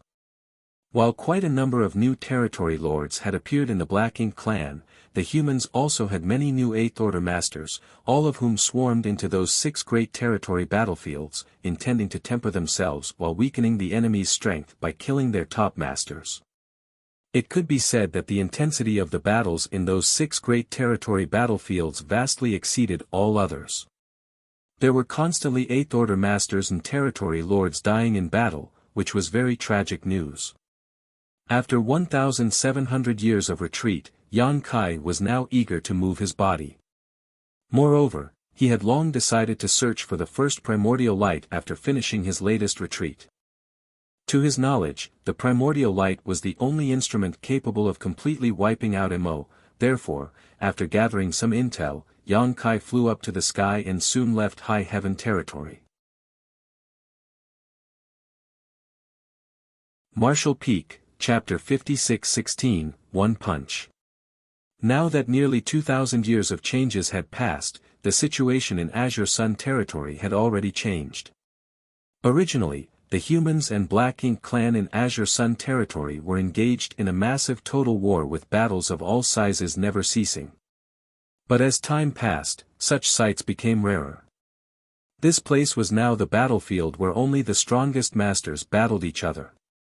Ordinary soldiers from both races had already moved out of this great territory. After all, ordinary soldiers had no right to participate in battles involving such masters. At this moment, those who were still actively moving about in this great territory were at least feudal lords and 7th Order Open Heaven Realm Masters who came here to gain some stimulation and break through their bottlenecks. There were masters from both races fighting each other in every corner of this great territory, the fallout so intense that it could be felt across vast distances in all directions. These fights wouldn't continue for long periods, as those who gained small victories would immediately fall back, lest they attract the attention of reinforcements from the other side. The quiet void was like a sleeping monster that would wake up at any moment and devour all the active masters from both races. Amidst all his tension and chaos, a figure leisurely toured around the void, and though he was alone, he was completely calm and relaxed. It was as though that figure thought of this dangerous battlefield as his own home garden. His divine sense carefully swept through the entire void as if he was looking for something but couldn't find it, causing a disappointed expression to fill his face. At some point in time, 3 large black ink clouds rushed over from 3 different directions, coincidentally surrounding him. However, this person didn't seem to notice them at all and just continued searching his surroundings. When this person arrived at the center of the 3 black ink clouds, 3 figures appeared from within the 3 black ink clouds. Those 3 had strong auras and were clearly territory lords. In the front was a burly territory lord with a single horn. He had a vicious expression as his black ink strength surged and he fiercely slammed his palm towards that human while roaring, "Die!" Behind him was a slender female territory lord that charged towards the human at breakneck speed. Then, she reached out her hand, which was equipped with nails that were as sharp as knives, aiming at her target's heart from behind. Finally, the third territory lord launched his own attack at that human. Though he wasn't as burly as the first territory lord, and he wasn't as fast as the female territory lord, a huge amount of black ink strength enveloped a large patch of the void at the shake of his arms. That dense black ink strength was like the astral wind from the 9 heavens, cutting through the void as it sliced towards the human. The 3 territory lords attacked together, creating a vortex of death that surrounded their lone target. Such a lethal momentum wasn't something any 8th Order master could resist. The territory lord in front was smiling wickedly, as if he could already see the terrified expression of his enemy.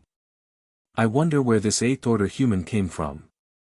How bold of him to wander around Azure Sun territory alone. He'll pay for his ignorance. However, what happened next stunned that territory lord. The 8th Order master, who should be terrified, was smiling at him with an expression that seemed excited and eager. Palming his fist, the human cracked his knuckles and joyously called out, "You guys did this to yourselves, so don't blame me for what happens next."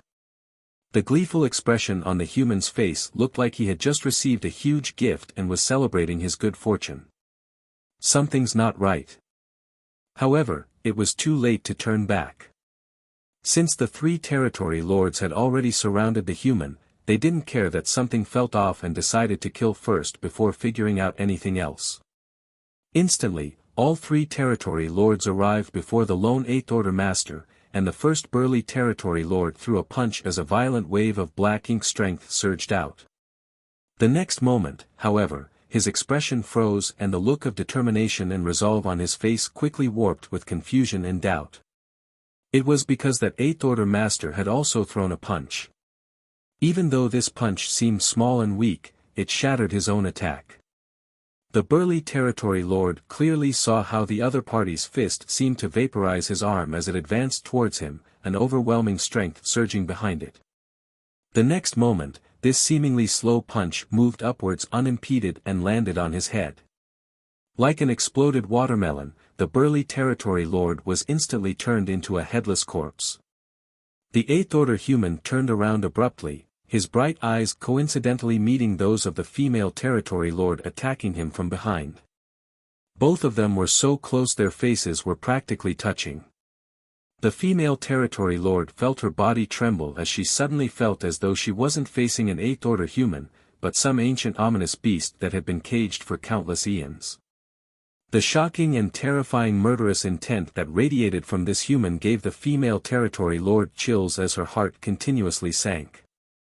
In desperation, she gathered all her black ink strength at her fingertips as her nails turned black before striking at the human.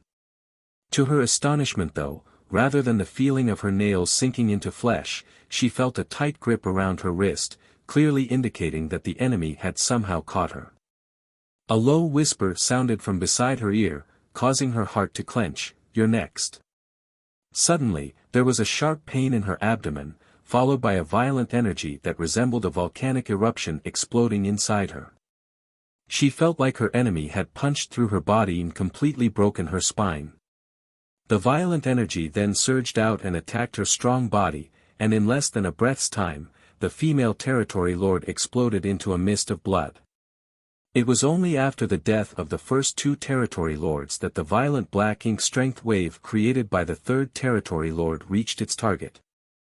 This was supposed to be a powerful secret technique that could create an optimum battleground for his 2 companions, but now, it was what saved the 3rd territory lord. Seeing his 2 companions being decapitated and exploded by a single attack each from the mysterious human before him, the 3rd territory lord didn't dare to remain any longer. In a state of utter shock, the 3rd territory lord instinctually tried to escape, but the space around him warped, instantly giving him an illusion that it was being stretched out infinitely. No matter how hard he tried, he couldn't move from the spot where he stood. At that moment, a figure shot out of the rolling black ink strength, splitting the black ink cloud apart before arriving in front of the 3rd territory lord in the blink of an eye. Then, the human casually reached out and easily grabbed the territory lord's neck like he was picking up a chicken, tilting his head as he wondered aloud, "You guys are so weak." Weak? When the remaining territory lord heard that comment, he didn't know what to say. Are we weak? Since they were territory lords, of course, they weren't weak. Though the joint attack these three territory lords used wasn't invincible in Azure Sun territory, there was rarely anyone who could beat them. They had killed some human masters using this tactic and thought that since this human was alone, it would be impossible for him to do anything to them, no matter how strong he may be. However, it was only now that this territory lord understood the human expression, "There are always mountains beyond mountains." It wasn't that they were weak, it was just that their enemy was absurdly strong. How could there be such a strong 8th Order master? Perhaps it was because the territory lord was near death that his memory was suddenly jogged and he recalled a name that had disappeared for nearly 2,000 years. Yor. Alright, time's up. Yang Kai didn't let the territory lord finish his words as he simply exerted some strength with his hand before separating the latter's head from his body, causing a fountain of blood to spurt everywhere. Good. As I expected, these 1,700 years of retreat weren't in vain. I'm now far stronger than I was before. However, Yang Kai immediately understood that he could kill these three territory lords so easily because they weren't innate territory lords but acquired territory lords. Back when they were on the Black Ink battlefield, it was common knowledge that under normal circumstances, a territory lord's strength would be weaker than an 8th Order master's because humans acquired their strength through long-term accumulation. Yang Kai had killed quite a few innate territory lords, so these acquired territory lords were nothing to him. With his current ability, he could kill one of them with a single punch, just like when he was at the peak of the 7th Order Open Heaven realm back then and slaughtered feudal lords like chickens and dogs. If he were to encounter those strong innate territory lords, it might not be as easy to kill them, but with his fearful reputation, those innate territory lords wouldn't dare to come and find trouble with him. Only these acquired territory lords who never experienced his terror would have forgotten his infamy and mistakenly targeted him. Though Azure Sun territory was vast, the sudden annihilation of 3 territory lord auras was enough to attract the attention of many masters. Following that, several divine senses came from all directions, including divine senses from territory lords, feudal lords, and 7th and 8th Order masters. During these years of continuous battles, both races suffered losses, but never had a battle ended so quickly, much less with 3 territory lords dying at once. Yang Kai naturally sensed these probes and secretly sighed, "There has indeed been a significant increase in masters from both races during my years of retreat." The Black Ink clan could use their black ink nests to cultivate, so it was normal for them to become stronger quickly. As long as there were enough resources and black ink nests, it wasn't surprising for them to nurture many feudal lords and territory lords. However, it was surprising that so many 7th Order and 8th Order masters had appeared so quickly. Theoretically, it would be difficult for so many humans to break through to the 8th Order Open Heaven realm after just 2,000 years, especially those rising stars because they wouldn't have enough accumulation. The truth, however, was that the rate of breaking through to a new realm amongst those rising stars was not any slower than those veteran Open Heaven realm masters. Moreover, some of them even broke through to the 8th Order Open Heaven realm earlier than veteran 7th Order masters. Perhaps this was a blessing from the heavens. Just like how the heavens chose Yang Kai as a means of protecting themselves from the Black Ink clan's invasion, all the human soldiers who fought against the Black Ink clan had gained the heavens' favor as they were complying with the heavens' will. Such people could be said to be fighting on behalf of the heavens and would thus receive far more opportunities and good fortune. In the past, there weren't many such people around, but now that the Black Ink clan had invaded the 3,000 worlds and the humans were forced to defend just a handful of great territories, was the time when they needed to increase their overall strength the most. It was for this reason that the 9th Order Old Ancestors and Yang Kai worked hard to create a safe environment for them to grow. This very scenario imperceptibly shortened the time the humans needed to grow stronger. It was said to be difficult to predict the heavens' will, but in truth, it could be seen in everything. While in a trance, Yang Kai seemed to have realized something. But soon, he was interrupted by a frantic divine sense. Those acquired territory lords didn't know of Yang Kai's reputation, but the innate territory lords certainly did. Back in the day, all innate territory lords were shown images of him so that they could memorize what he looked like. 1,700 years had passed, and the Black Ink clan had gradually forgotten the shadow cast over them by Yang Kai. Moreover, according to the reports from the various Black Ink disciples, this killing star had seemingly entered retreat in the star boundary soon after the peace deal was signed and not shown his face ever since. No one expected that he would suddenly appear inside Azure Sun territory and announce his return by slaughtering 3 territory lords. Marshall Peak, Chapter 56-17, I'm just looking around. Sir Yang Kai, what's the meaning of this? A magnificent divine sense suddenly reverberated from the depths of the void. Though it sounded like the voice was questioning Yang Kai, it didn't dare to be too reckless with its tone or words. Clearly, it was the innate territory lord who was overseeing this place. 1,700 years ago, the number of innate territory lords Yang Kai killed had reached more than 30, what's more, those innate territory lords were basically killed in a single blow by Yang Kai. Although Yang Kai had used special external means to kill them back then, that did nothing to diminish his incredible strength. Now that 1,700 years had passed, no one knew exactly how this killing star's ability had changed, but from how he killed 3 acquired territory lords in just a few short breaths, everyone could tell he was stronger than before. The terror that had faded away after nearly 2,000 years of silence had now resurfaced and tightly gripped the innate territory lords. Is this monster going to start another killing spree? If that's true, the peace we maintained for more than 1,000 years will surely shatter. Sir, are you planning on breaking the peace treaty our 2 races agreed upon? The innate territory lords asked again, his voice echoing from many different directions, as if he was deliberately trying to hide his whereabouts. Yang Kai snorted disdainfully as he felt somewhat displeased. These innate territory lords reacted too quickly. It seemed he had killed those territory lords too quickly. He should have taken more time to tear them apart so he could have killed a few more territory lords without drawing attention to himself. However, he hadn't taken action for nearly 2,000 years, so his fine control of his strength was somewhat lacking at the moment. Yang Kai's gaze drifted for a moment, then seeming to have ignored the barriers of space, he fixed his eyes on a particular position in the void. Then, he yawned out of boredom and waved his hand, I'm just looking around. You can all go back to what you were doing. The innate territory lord who had spoken earlier while hiding in the dark had already broken out into a cold sweat as he felt a fierce aura locking onto him from far away and pinning him down. Fortunately, that aura disappeared in the next instant.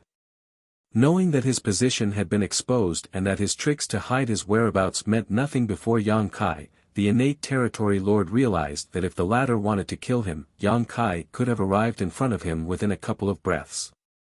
He didn't have the slightest confidence in resisting Yang Kai's assault. On the other hand, Yang Kai's answer made several territory lords feel their chests tighten. Looking around. He's just looking around, yet he killed 3 acquired territory lords. However, they also knew that couldn't be helped because it was those 3 territory lords who attacked first. In other words, they were the ones who courted death themselves. The peace treaty did state that Yang Kai couldn't participate in the war or attack any of the territory lords, but it never said Yang Kai couldn't fight back if he was the one attacked. Moreover, since those 3 were killed by this killing star, the other Black Ink clansmen didn't dare to harp on this matter for fear they would be next. I hope what you said is true. That innate territory lord barely managed to keep his remaining dignity by broadcasting such words in all directions. A short while later, a frenzy of activity occurred in Azure Sun territory as all the feudal lords and territory lords around their main base hurried back inside while those too far away simply found places to hide. Panicked energy fluctuations could be felt coming from all directions. How could the 7th and 8th Order Masters let such an opportunity go? Immediately, they began intercepting those feudal lords and territory lords while going all out to kill them. In an instant, the originally quiet Azure Sun territory became extremely lively. Meanwhile, Yang Kai slowly moved across the void while sweeping his divine sense around. He soon came across several 7th Order Open Heaven Realm Masters surrounding a group of feudal lords. The humans already had a slight upper hand, but when Yang Kai passed by, the feudal lords became terrified.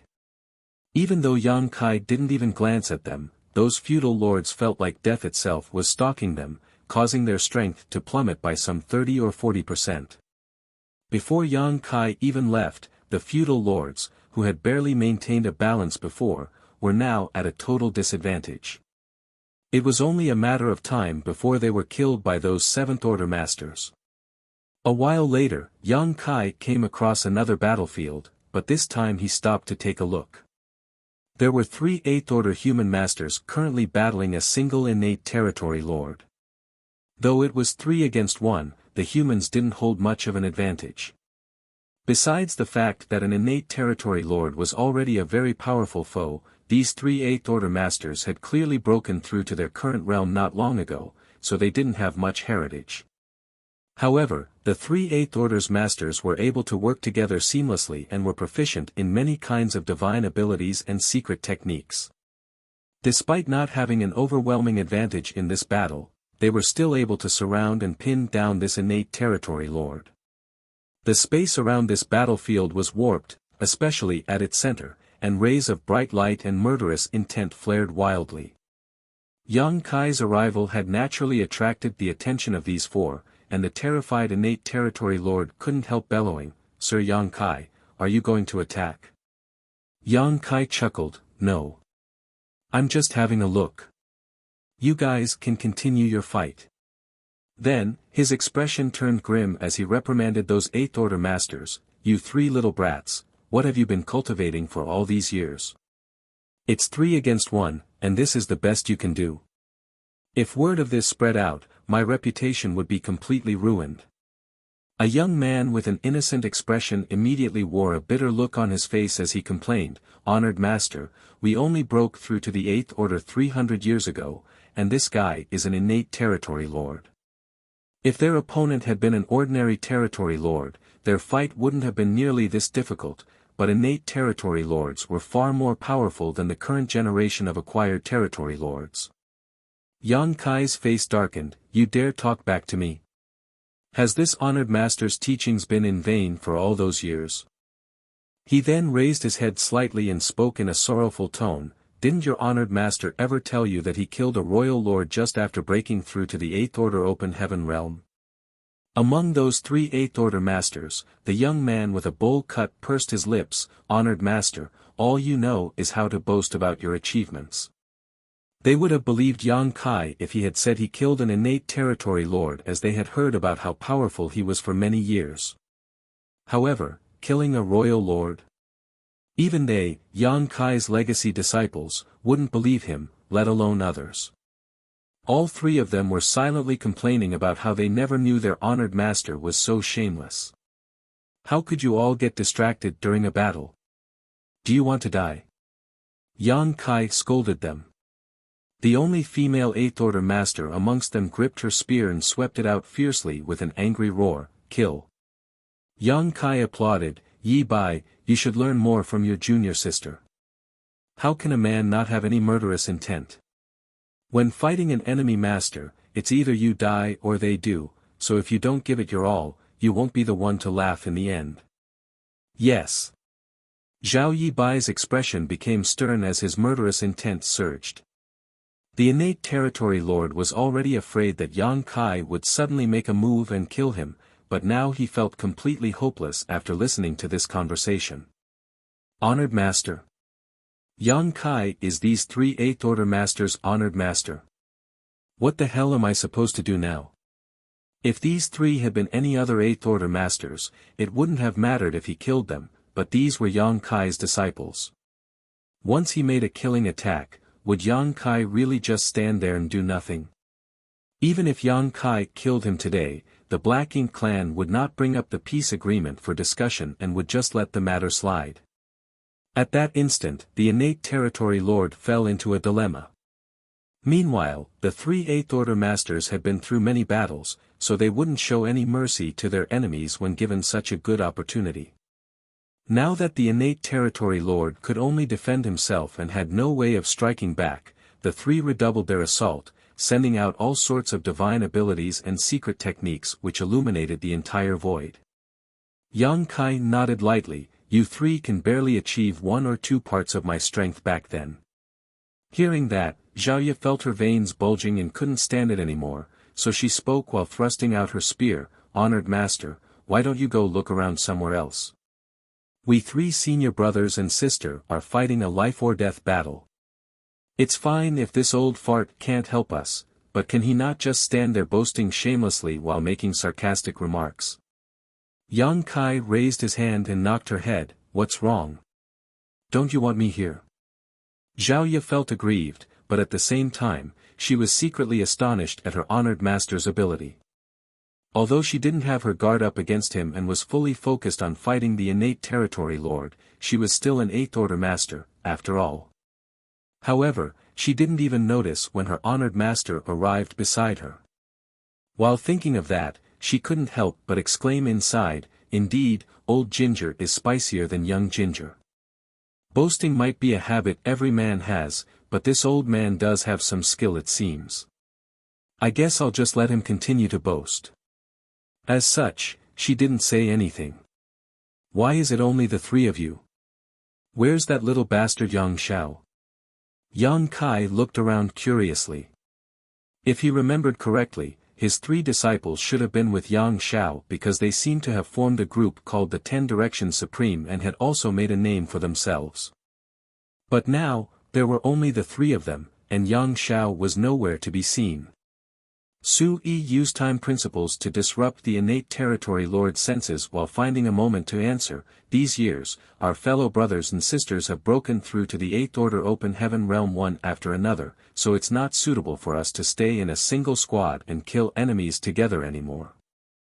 The 3 of us parted ways with senior brother Yang some time ago. Yang Kai nodded in understanding. Back then, they formed a squad to kill the enemy because they weren't strong enough. Although there were quite a lot of 7th Order Masters among them, going into the great territories conquered by the Black Ink clan was extremely dangerous, therefore, it was a better choice to band together.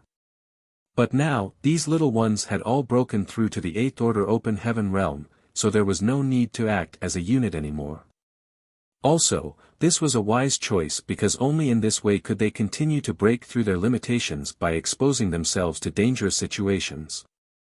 Yang Kai's 3 disciples had all directly broken through to the 7th Order Open Heaven realm back then and were now 8th Order Masters. Once they had accumulated enough heritage, they could strive to break through to the 9th Order Open Heaven realm. If they did, they would become pillars of the war against the Black Ink clan. It was the same for Yang Xiao. He was a pure Dragon Clan member and had a very strong bloodline talent, so he could only rely on purifying and tempering his dragon vein and nothing else to achieve a breakthrough. As for Yang Shui, she was the same as Yang Kai.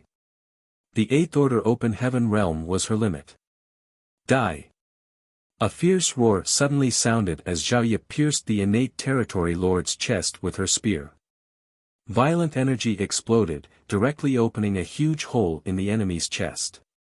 With her strength, she couldn't land such a blow on an innate territory lord so easily.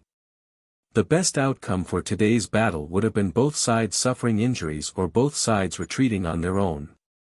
However, Yang Kai standing there talking non-stop forced the innate territory lord to divide some attention to guard against him. Also, the innate territory lord had to be mindful of Zhao Yi Bai and the others being Yang Kai's disciples, so he didn't dare to kill them.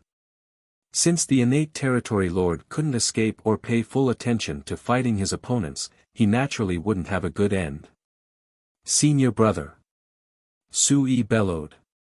The 3 brothers and sister had been together for many years and had gone through countless battles together, so they knew each other incredibly well by now. When Zhao Ye succeeded in attacking the enemy, Su Yi immediately seized the chance. Zhao Yibai roared, "Coming!" The two of them immediately pushed their time principles and space principles, intertwining their strength to create a mysterious energy. Martial Peak, Chapter 56-18, One Final Lesson. At that moment, the local space became a mess, and the entire battlefield was rendered into a patchwork of light. The innate territory lord had a surprised and frightened expression on his face as he watched a spear coming at him, swiftly moving about as it slashed him 18 times. During this critical life and death moment, the territory lord no longer cared about Yang Kai. The black ink strength surrounding his body surged as it spread out in all directions like a tsunami. The chaotic space was disrupted and 3 figures were sent flying, all of them coughing up fresh blood. At the same time, the territory lord had 18 new injuries and was covered in fresh black blood, making him look incredibly haggard. Not intending to remain a moment longer, he turned around and transformed into a black ink cloud before making his escape. "In your dreams!" Zhao Yibai roared.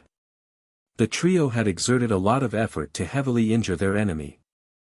If they let their opponent escape, they would have spent their years of cultivation in vain. Moreover, their honored master was watching them from the side. Zhao Yibai had no expectations that his honored master would lend a helping hand, and Yang Kai had no such intentions either. Instead, he just watched them with interest. While Zhao Yibai roared, his figure flickered. Then, with a slight step, a vague shadow remained in place while his true body appeared in front of the escaping innate territory lord. At some point, a mysterious object appeared in Zhao Yibai's hand. It seemed like a sword, but it also looked like a snake. The thing was squirming in his hand like an untamed animal that could bite back at him at any moment. Yang Kai narrowed his eyes as he offered some silent praise. Though he did not pay much attention to his disciples, he didn't expect the dopiest little one to have grown so much. The thing in Zhao Yibai's hand wasn't a sword or a snake, it was a void crack. He was using a void crack as a weapon. Scram! The territory lord yelled madly as a palm appeared from within the rolling black ink cloud and slammed towards Zhao Yibai. The space sword didn't slash downwards but nimbly formed a curve that cut into the black ink cloud. At the same time, Zhao Yibai ducked and avoided the territory lord's palm while also revealing Su Yi standing behind him. While using space principles to intercept his enemy, he also brought along his third junior brother with him. The innate territory lord had been completely focused on running away, and the two brothers had combined their auras, so he didn't notice that there were 2 humans before him rather than 1. Su Yi had a stern expression as he placed his palms together. Then, a dense layer of time principles surrounded his body, and with a gentle slap, time itself was sent flying.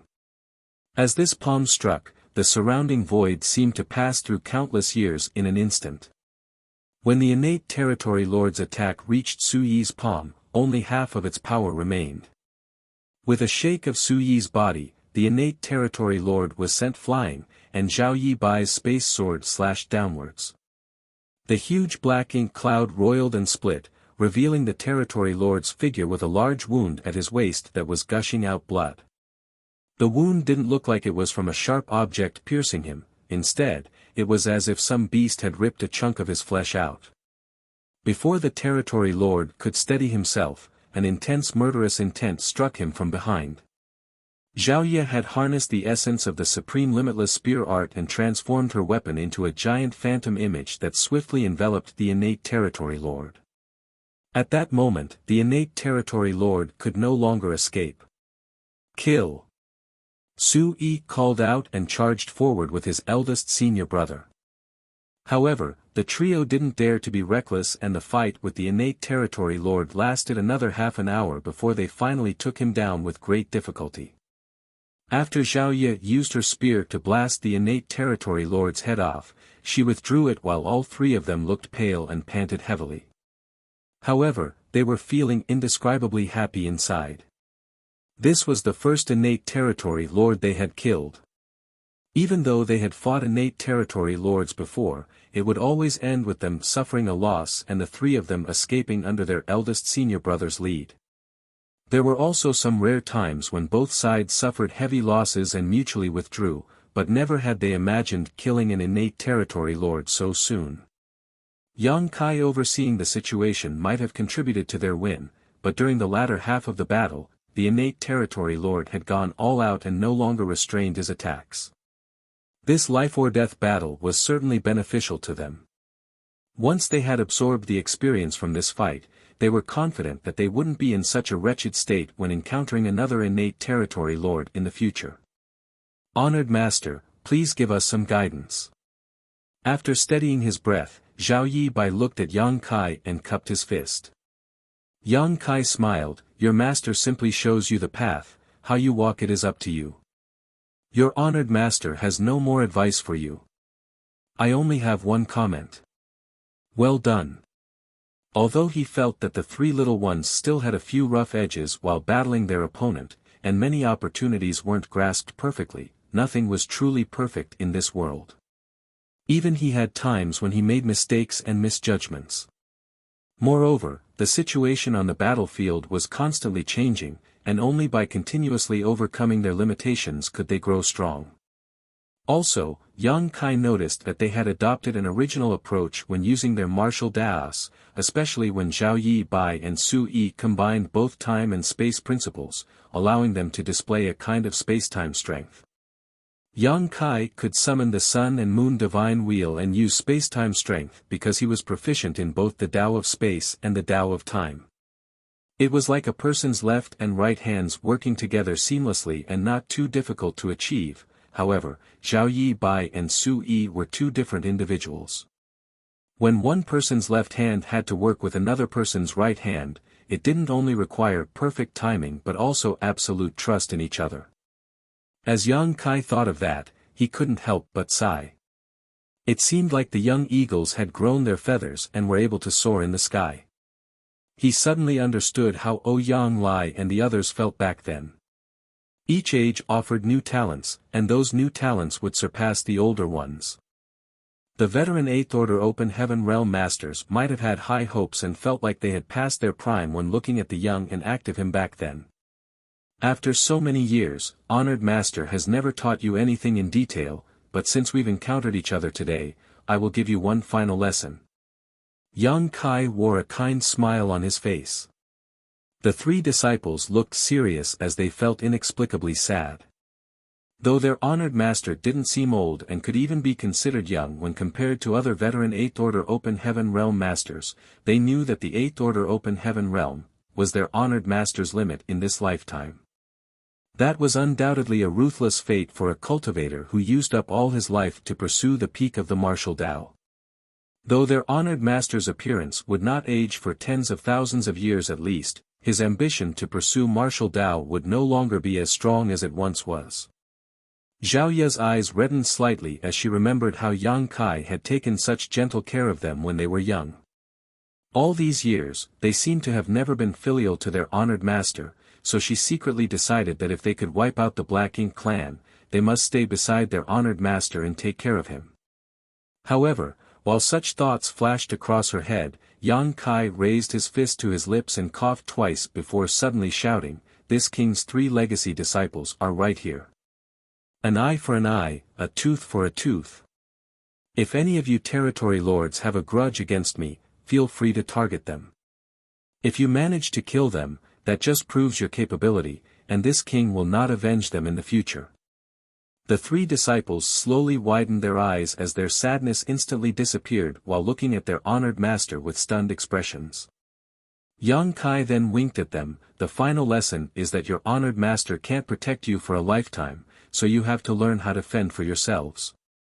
After saying that, Yang Kai didn't bother to see what their reactions were before taking a step and appearing 1,000,000 kilometers away from them. Then, he laughed from afar and announced, "There will come a day when the eagle learns to fly and soars high in the sky." He seemed to be in an extremely pleasant mood.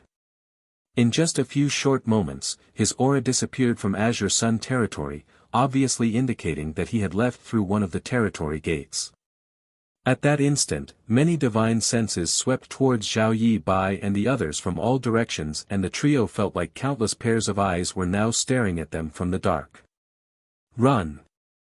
In a panic, Zhao Yi Bai grabbed his junior sister and brother before turning around and dashing towards one of the human race's forward outposts. Master? How could there be such a terrible master in this life? Ah! I'm going to drop out of the master's sect. Sui felt like he was going mad. In this world, the number of those who knew they were Yang Kai's legacy disciples was not low, but it also wasn't high. After all, Yang Kai had arranged for them to be cared for at the High Heaven Palace before he went to the Black Ink battlefield, which was some 3,000 years ago. Back then, the three of them were still weak, so the others only thought of them as ordinary High Heaven Palace disciples. No one had ever expected them and Yang Kai to be disciples and master. Of course, they also wouldn't announce this fact to the wider world. They knew what their honored master had done to the Black Ink clan, so if the Black Ink clan found out about their relationship, they would definitely be targeted. That was also why the human higher-ups never said a word about them despite knowing the whole story. Never would they have imagined that Yang Kai would take the initiative to expose their master and disciple relationship today. There were so many territory lords who died because of Yang Kai, but since the Black Ink clan couldn't do anything about him, their next best option was to target his three disciples. It was easy to predict that the dangers and risks these three would be facing in the future would vastly surpass what they encountered previously. Perhaps they would be targeted by multiple territory lords the moment they appeared in any great territory.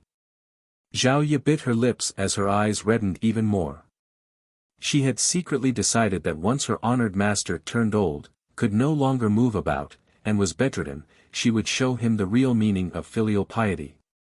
After giving it some more thought, she realized that this old fart had never taught them anything these past few millennia. All he did was take them under his wing when they were young and naive. Since he brought them out from the void world, they had hardly even met, so how could he have taught them anything? Yet this old ghost dared to say this was their final lesson. Eldest senior brother, run faster. They're chasing us. Sui screamed in panic. It had only been a short moment, but several powerful auras which obviously belonged to innate territory lords were rapidly closing in on them. On top of that, there were dozens of weaker auras following closely behind them in the dark. Clearly, everyone now saw the three of them as prime targets. Don't resist. Zhao Yi Bai shouted while using space principles to wrap around his junior sister and brother, their figures beginning to flicker. By the time he had almost run out of energy, they finally reached the human race's main camp.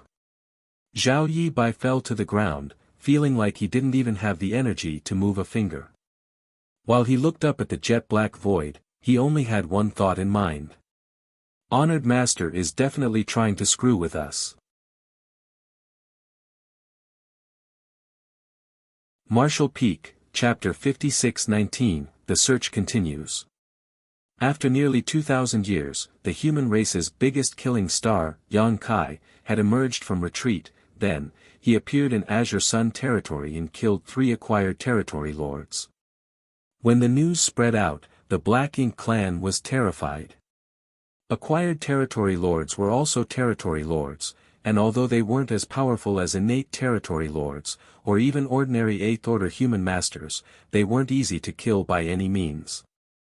The Black Ink clan then heard that those 3 territory lords were the ones who initiated the attack, but all of them were killed within 3 breaths. Fortunately, Yang Kai didn't start a killing spree or even intend to break the treaty they had agreed on previously. Instead, he just strolled around Azure Sun territory and left. At that moment, all the Black Ink clansmen in all the great territory battlefields shivered in fright as they did all they could to get news about Yang Kai. Soon, they received word from all directions that Yang Kai had appeared on the great territory battlefields one after another. However, he never started a fight and just wandered around as if searching for something. No one knew what he was searching for. There were many times when he appeared near the Black Ink clan's bases, which made the territory lords eager to start a fight but also extremely wary. They were eager to start a fight because if they did, they might stand a chance of defeating Yang Kai if the entire army attacked him together. However, they were worried that if a battle broke out, there was no telling how many territory lords would die, and there was also a chance that they might not be able to defeat Yang Kai. It wasn't until Yang Kai left that the Black Ink clan finally felt relieved. However, more news spread across the Great Territories, saying that Yang Kai's 3 legacy disciples were in Azure Sun territory, so many began thinking of ways to surround and kill them. This news greatly energized the Black Ink clan. The fear of Yang Kai would forever stay with them because he was so strong and overbearing that no Black Ink clansman dared to offend him. Since the Black Ink clan couldn't do anything about Yang Kai though, they could take out their frustrations on his 3 legacy disciples. Moreover, it was Yang Kai who exposed their relationship before leaving Azure Sun territory. Also, he said that if the Black Ink clan managed to kill his disciples, he would not take revenge. Just as countless Black Ink clansmen were focusing their attention on Azure Sun territory, they heard even more news from other great territories. Yang Xiao and Yang Yu, who made a name for themselves recently, were revealed to be Yang Kai's adopted son and younger sister. Also, a few women who had recently broken through to the 8th Order Open Heaven realm were said to be his wives. In an instant, the Black Ink clan began targeting everyone with close connections to Yang Kai. The Black Ink clan had also devised several plans to round them up and slaughter them, however, whether they would actually kill them was doubtful as none of the higher-ups in the Black Ink clan believed Yang Kai would really not seek revenge. If they could capture these important people and corrupt them with Black Ink strength though, turning them into Black Ink disciples, it would certainly allow them to restrain Yang Kai's actions greatly. Undercurrents surged throughout the various battlefields surrounding those cultivators with close relationships with Yang Kai. The human race and the Black Ink clan continuously fought each other in battle after battle, turning the situation into a chaotic mess. Meanwhile, Yang Kai had long left the 13 battlefields. With a universe chart in hand, he began touring around all the great territories. If the human race wanted to get rid of the Black Ink clan once and for all, they had to find the primordial light. Although Yang Kai had ventured into the chaotic dead territory to ask Big Brother Huang and Big Sister Lan about it, the information he received wasn't of much use, therefore, Yang Kai still didn't have a clue about what the primordial light was or where to find it. Now, he could only use the dumbest method of performing an exhaustive search, hoping he would get lucky. Song had previously said that when the primordial light was born, primordial darkness appeared alongside it. Light and darkness were opposite sides of the same coin and were inextricably linked, but now, that darkness had become MO and was set on devouring the universe while the light was nowhere to be seen. The primordial light might not take the form of light, just like how darkness had taken the form of MO. The light could be a blade of grass, a simple tree, or even a monster or a human. There was even the possibility of it being everything in this world. Yang Kai wasn't sure if he could find it, but he believed that where there was a will, there would be a way. Moreover, his cultivation was approaching his personal limit. Though it hadn't reached the peak of the 8th Order Open Heaven realm yet, the heritage in his small universe was constantly increasing without the need to go through bitter secluded cultivation. After chasing his limits for all his life, Yang Kai had reached the end of his martial Tao, but he didn't feel the slightest joy.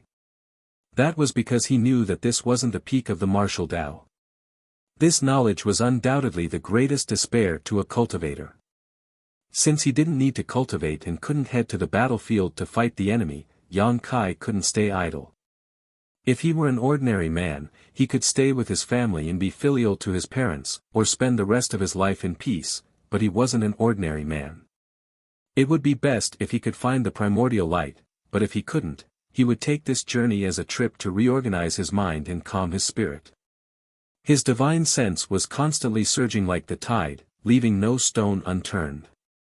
In every great territory he visited, he would bring out his universe chart and use his divine sense to draw a cross on its corresponding position.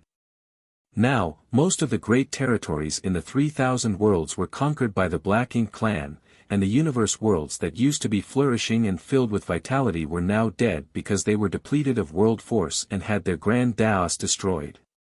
Numerous black ink clansmen could be seen moving about the void, and there were many black ink nests above the dead universe world.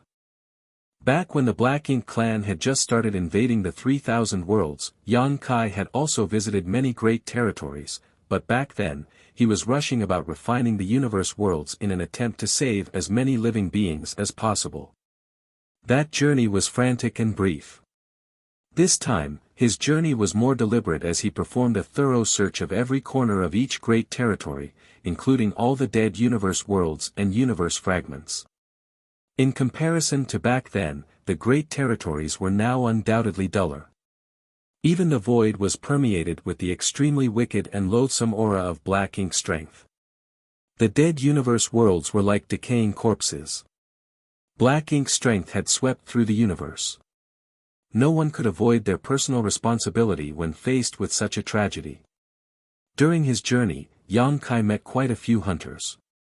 These hunters traveled around each great territory, destroying black ink nests and being chased after by the Black Ink clan, which they all considered exciting and terrifying experiences. While facing such dangers though, they also gained a lot. As Yang Kai passed through each great territory, the number of crosses on his universe chart gradually increased and soon almost covered the entire map. He didn't pay much attention to how many years he had been searching for until he suddenly came to an extremely quiet place. After cross-checking with his universe chart, he suddenly realized that this was actually the chaotic dead territory. Yang Kai was very surprised as he had visited the chaotic dead territory thrice, but no matter when he came, this place had always been in complete chaos.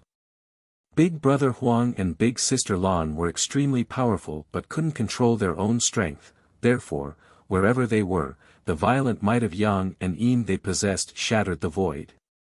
It was because of this that Yang Kai didn't succeed when asking them to descend the mountain and help the humans deal with the Black Ink clan. If they did so, many other great territories would become a part of the chaotic dead territory, which was something the humans couldn't accept. Although many great territories now were filled with dead universe worlds and were conquered by the Black Ink clan, restoring them in the future was still possible. However, if a great territory became a part of the chaotic dead territory, there would be no hope for restoration. When Yang Kai came again this time and noticed there was actually something different, he couldn't help but be curious. Therefore, he flew deeper into the void while calling out, "Big Brother Huang, Big Sister Lan, your little brother is here to visit." Following a faint aura he sensed, Yang Kai soon found Big Brother Huang and Big Sister Lan, but when he saw them, he was taken aback. "What are you two doing?" Standing before Yang Kai was a single figure, or more precisely, the combined figures of Big Brother Huang and Big Sister Lan. The left half of the figure looked like Big Brother Huang, while the right side looked like Big Sister Lan. The figure's appearance seemed extremely strange, as if some sort of power had forcefully merged them together but failed. The strange combined figure looked at Yang Kai, and its two different colored eyes also showed different emotions. Then, with a roll of their eyes, the combined body split into two. With a soft popping sound, Big Brother Huang and Big Sister Lan were separated entirely. The two of them looked a little exhausted and depressed. Big Brother Huang massaged his temples, looking like he had a headache. "We're trying to fuse. When you were here the last time, didn't you say we might have a connection with the primordial light?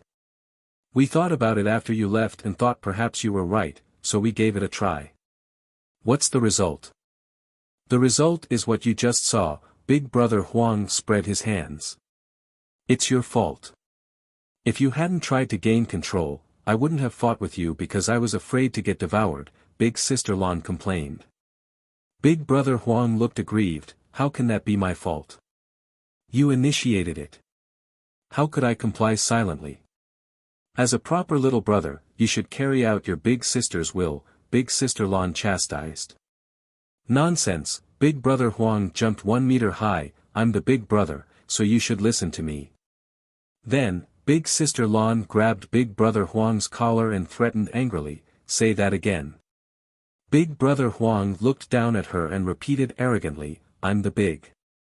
All right, Yang Kai grabbed them before placing them on either side of himself. "Stop arguing. You guys have been together for so many years. What's there to argue about?" They had been arguing about who was the big sister or big brother for eons, but they still hadn't reached a conclusion. Humph. Both of them coldly snorted before turning their heads to the side as if they didn't want to talk to each other anymore. Yang Kai touched his chin and commented, "When this little brother saw your condition just now, I seem to have seen signs of integration. We can integrate with each other." Big Brother Huang sighed and shook his head. After so many tries, he finally understood something. However, unless one of us is willing to be devoured by the other, we'll never truly become one. Big Sister Lon added, "Also, even if one of us is willing to be devoured, the most likely possibility is that we'll simply destroy each other entirely." They were originally the manifestation of Yang and Yin, so their powers were opposed, the epitome of incompatibility, so how could they possibly integrate? If that's true, then why are you guys still trying? Yang Kai was confused. Big Brother Huang shrugged, "We have nothing to do anyway. Also, she wouldn't let me devour her." Marshall Peak, Chapter 5620, Catalyst. That answer was impeccable. It was the same reason why Yang Kai went to look for the primordial light. He felt he had to do something, but there was literally nothing else for him to do. In short, he was bored. "But we did learn something," Big Sister Lon suddenly spoke up. Yang Kai's expression turned serious. "What did you discover?" Instead of answering him, Big Sister Lon asked a question, "Do you know alchemy?"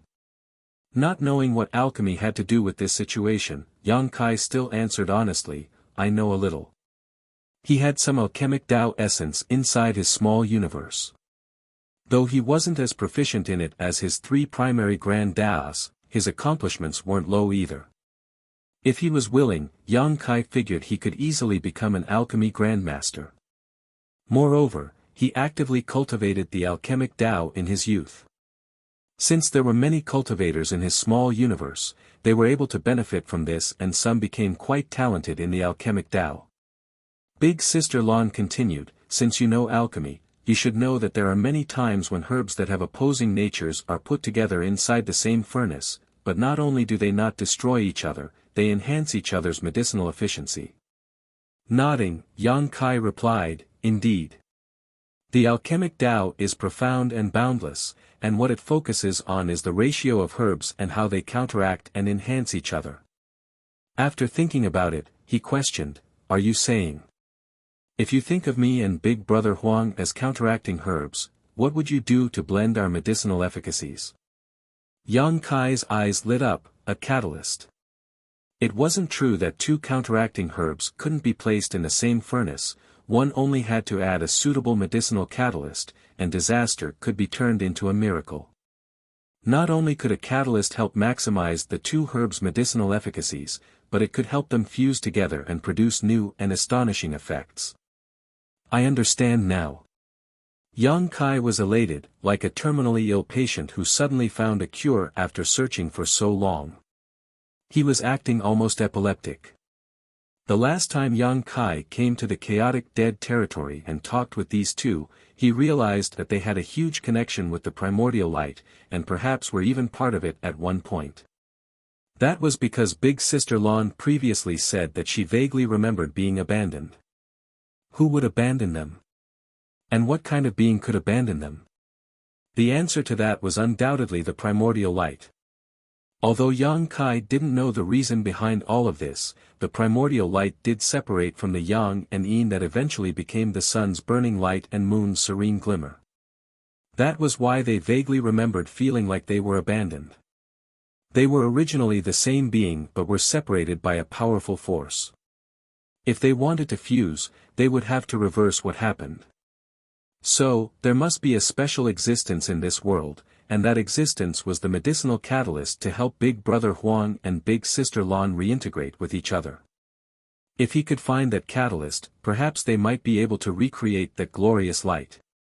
Big Brother Huang and Big Sister Lan looked at each other, feeling speechless. But soon, Yang Kai's expression turned stiff, and he frowned deeply.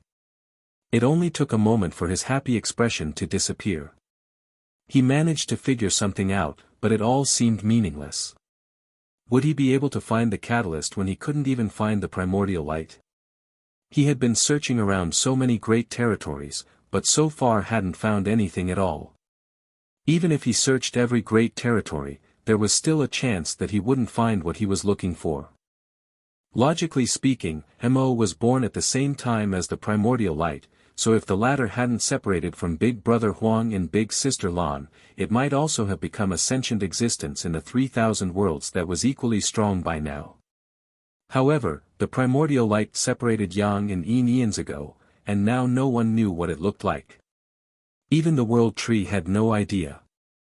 The old tree had been around since the dawn of time and was connected to all the universe worlds in the 3,000 worlds, so who would know something that he didn't? Yang Kai suddenly felt devastated. Hey! A leg suddenly landed on Yang Kai's face. The force was so great that he was sent flying out and even saw stars. When he finally found his footing, he felt something wet on his face. When he touched it, his hands were stained by blood. He shook his head as he walked back and looked aggrieved at Big Brother Huang as he asked, "Why did you kick me?" Big Brother Huang snorted coldly, "You looked so depressed, like your family died or something." It was annoying to look at it.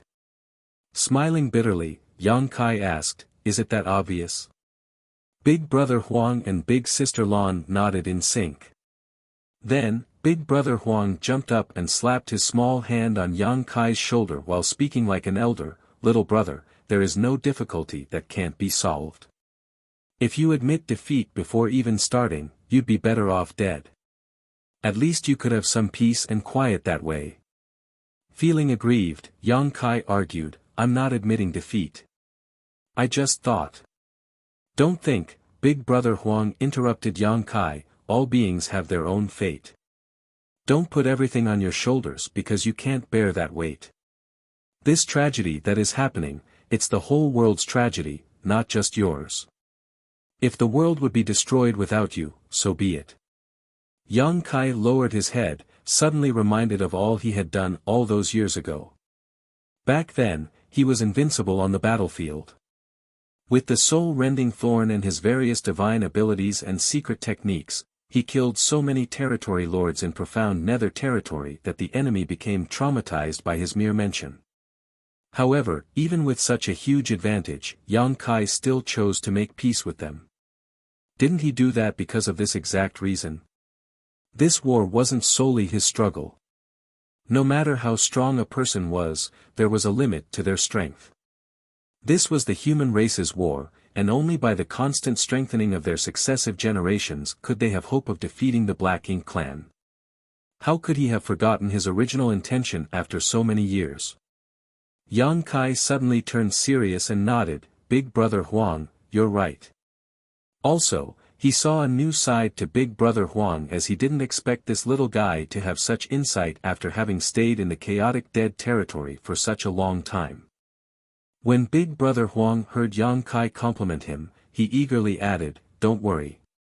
If there ever comes a day when you humans are defeated, your Big Sister Lan and I will charge out from the chaotic dead territory and make this vast world into a dead zone so that the Black Ink clan will be buried along with you." Yang Kai felt his brow twitch when he heard that as he thought, this might be Big Brother Huang's real intentions. No matter how isolated he and Big Sister Lan were, or how reasonably they seemed to behave, they were still avatars of chaos and destruction.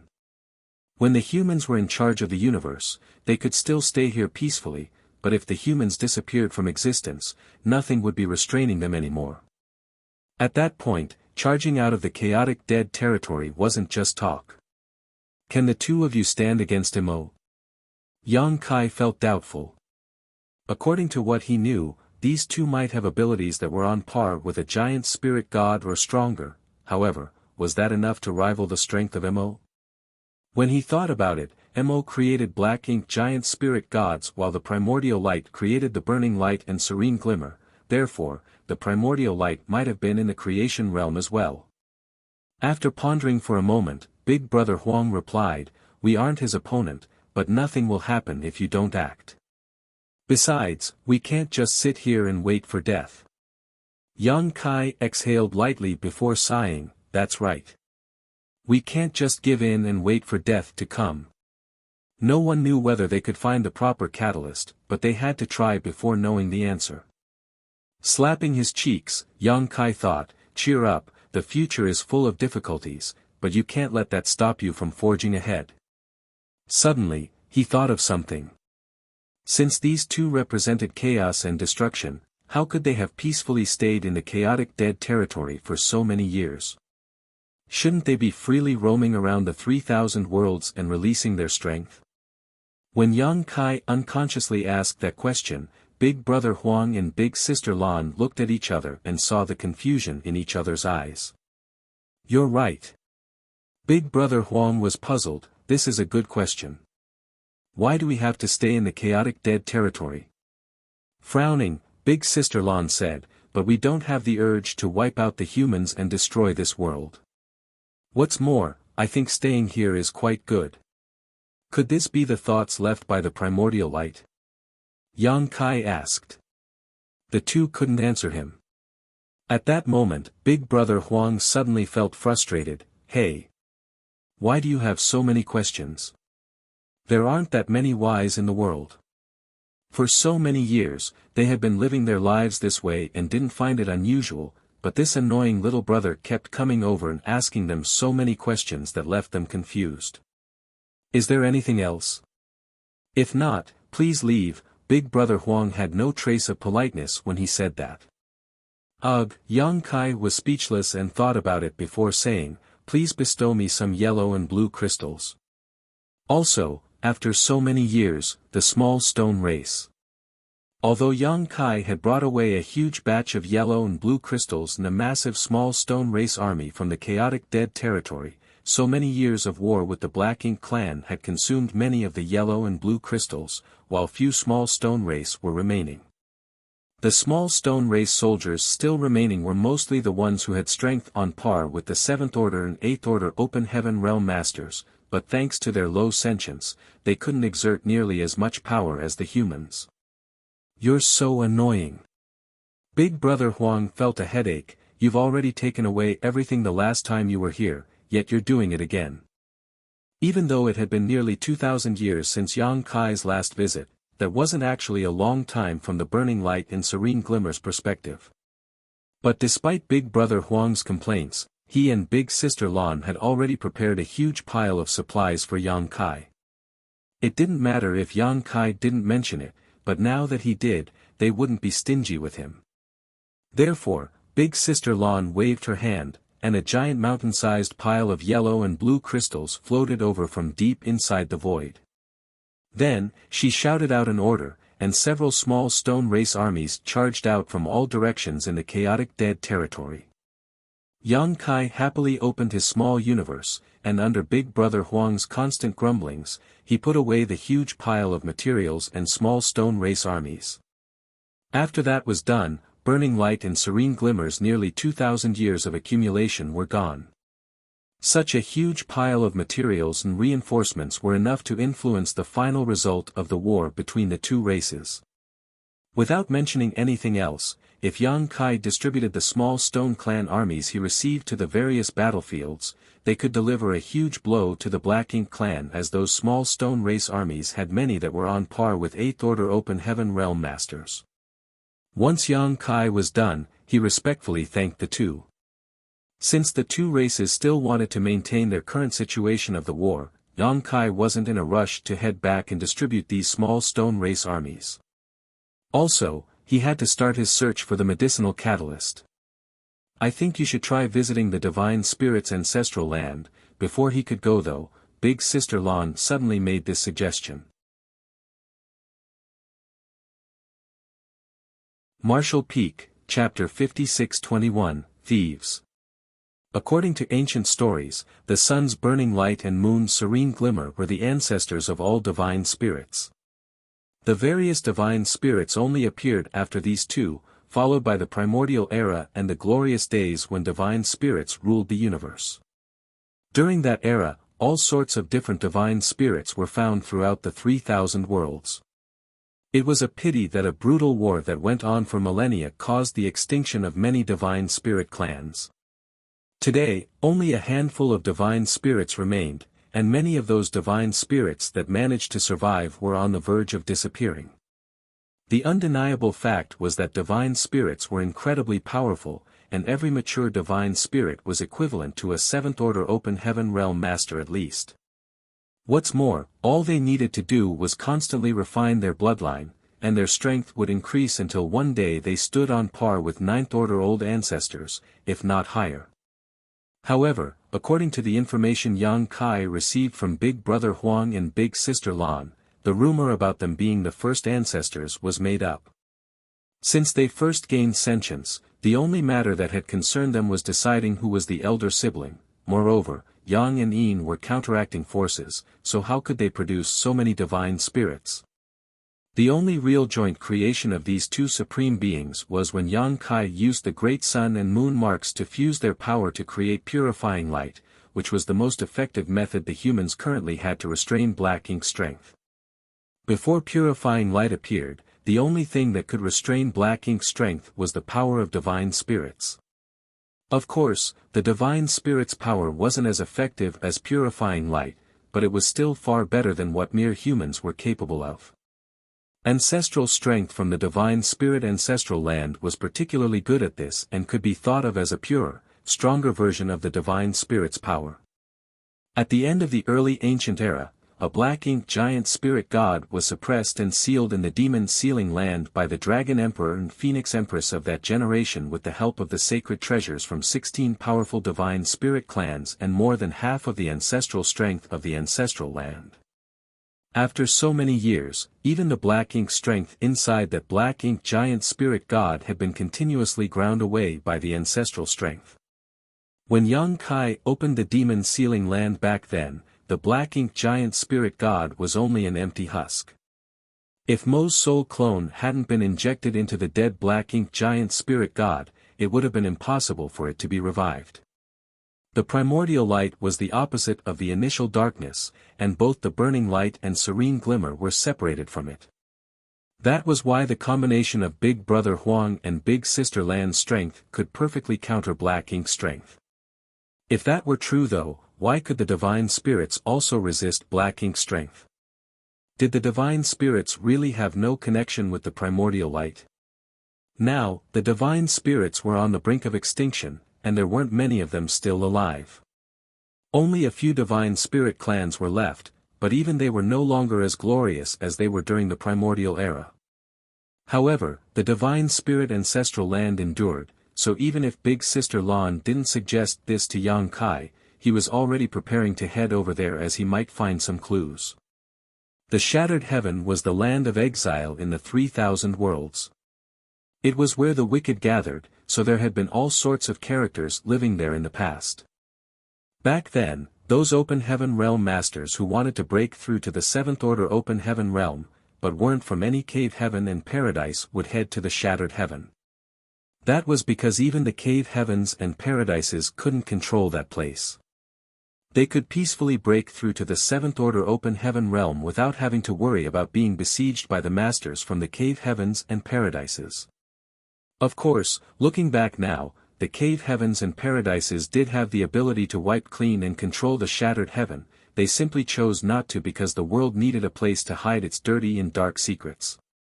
Even though the 3,000 worlds was a vast and endless place, it couldn't be entirely clean. Order and chaos were like light and dark, impossible to exist on their own. Everything had a positive and negative side, and both sides relied on each other to survive. Deep inside the Shattered Heaven was the divine ability sea, which was placed there by great experts near the end of the early ancient era to surround the divine spirit ancestral land. It was a natural barrier and also an invisible cage. At this moment, Yang Kai was standing outside the divine ability sea and could see a huge, safe passageway that led straight to the divine spirit ancestral land. This pathway was obviously the one the black ink giant spirit god opened when it emerged from the ancestral land. This made things easy for Yang Kai as he didn't need to deal with the divine ability see now. Taking one step after another, Yang Kai strode forward, and with the help of space principles, each step carried him 100,000 kilometers further. Soon, Yang Kai passed through that pathway and arrived at the ancestral land. The ancestral land was a vast world that was filled with an ancient aura. If one were to say the myriad monsters world had barely managed to retain the aura of the early ancient era, the divine spirit ancestral land could be said to have perfectly preserved the primordial era's environment without the slightest change. Counting this trip as well, Yang Kai had visited the divine spirit ancestral land 3 times. The first time was when Qing Yang chased him here. He was escaping with a female 7th Order master named Xiao Lin Lang, and they accidentally barged into this place. Perhaps it was because he had a dragon clan bloodline that he was able to arrive here alive as, back then, Yang Kai was only a 6th Order Open Heaven Realm master.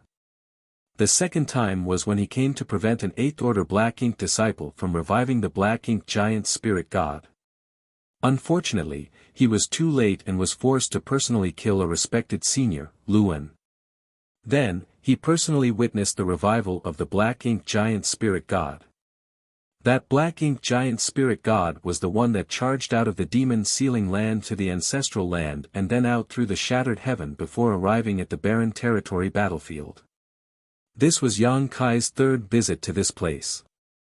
During his first visit, though he had a potent dragon vein, he wasn't a pure-blood dragon clan member. During the second visit, all his focus had been on the Black Ink giant spirit god, so he didn't have any spare attention to investigate this place. But this time, he could feel a natural sense of comfort and closeness when he arrived here. It felt like he had returned home from a long journey and ran back into his mother's arms. His dragon blood was surging inside him, and he couldn't help wanting to let out a dragon roar to vent his feelings. Although he was born a human, the current Yang Kai could be fundamentally considered a pure-blooded dragon, so he had a natural feeling of belonging with this land. However, Yang Kai soon frowned. It was because this place was occupied by many black ink nests of all sizes, most of them low rank but 3 of them mid-rank. There were no high-rank ones, fortunately. All the high-rank black ink nests were placed at the no-return pass and were guarded by the only remaining royal lord. Despite having already known that the ancestral land wouldn't remain unaffected by the war, Yang Kai still felt enraged when he witnessed this scene. It felt as though thieves had overrun his home, and not only did they steal his belongings, but they even took his home for themselves. How could Yang Kai endure this? These thieves wanted to take over the ancestral land, but it seemed like they weren't very successful because, in any universe world outside, one low-rank black ink nest would be enough to cover it in black ink strength, turning it into the black ink clan's territory. But here, even though all the black ink nests were pumping out black ink strength, the area they managed to cover was quite limited. One low-rank black ink nest could only cover about a 100-kilometer radius with black ink strength, and the further away from the black ink nest, the thinner the black ink strength became. The mid-rank black ink nests were stronger but, even they could only cover about a 10,000-kilometer radius. While such distances were not small, compared to the billions upon billions of kilometers diameter of the ancestral land, it was actually quite insignificant. It seemed like there was an invisible force restraining the black ink strength from spreading. Obviously, it was the ancestral strength which could restrain and even dissolve black ink strength. Though it wasn't as effective as purifying light, with the vast ancestral land supporting the ancestral strength, it could uninterruptedly resist the corruption and spread of black ink strength without much difficulty even after a couple of millennia. Judging from the scene before him, Yang Kai became even more certain that the divine spirits had some link to the primordial light. It was because of the ancestral land's resistance that so many black ink nests had appeared here, otherwise, why would the black ink clan arrange their black ink nest in such a way? A human? A shocked and puzzled voice sounded. Yang Kai lowered his head to look in the direction of the voice and saw a feudal lord looking up at him from one of the low-rank black ink nests. Since Yang Kai didn't hide himself, the feudal lord immediately discovered him when he entered the range of the ancestral land. When their four eyes suddenly met, the feudal lord was certain that the other party was a human. He immediately grinned and revealed a vicious smile before bellowing, "Kill him. Where did this human come from? How insolent of him to appear here." The Black Ink clan had been occupying this vast land for many years, but had never seen any humans come over. After all, this place was too far from the great territory battlefields while also very close to the Black Ink battlefield, so even hunters wouldn't easily venture this deep into their territory. In this place, the Black Ink clan didn't live a comfortable life because some kind of mysterious energy was suppressing their Black Ink strength and preventing it from spreading. If they had a choice, the Black Ink clan here would rather fight on the battlefield than remain here. Previously, there were territory lords that had tried to destroy this vast land, but even when an innate territory lord used all his strength to bombard its surface, much of their strength would dissipate before it even struck the ground, which made it impossible to do any real damage.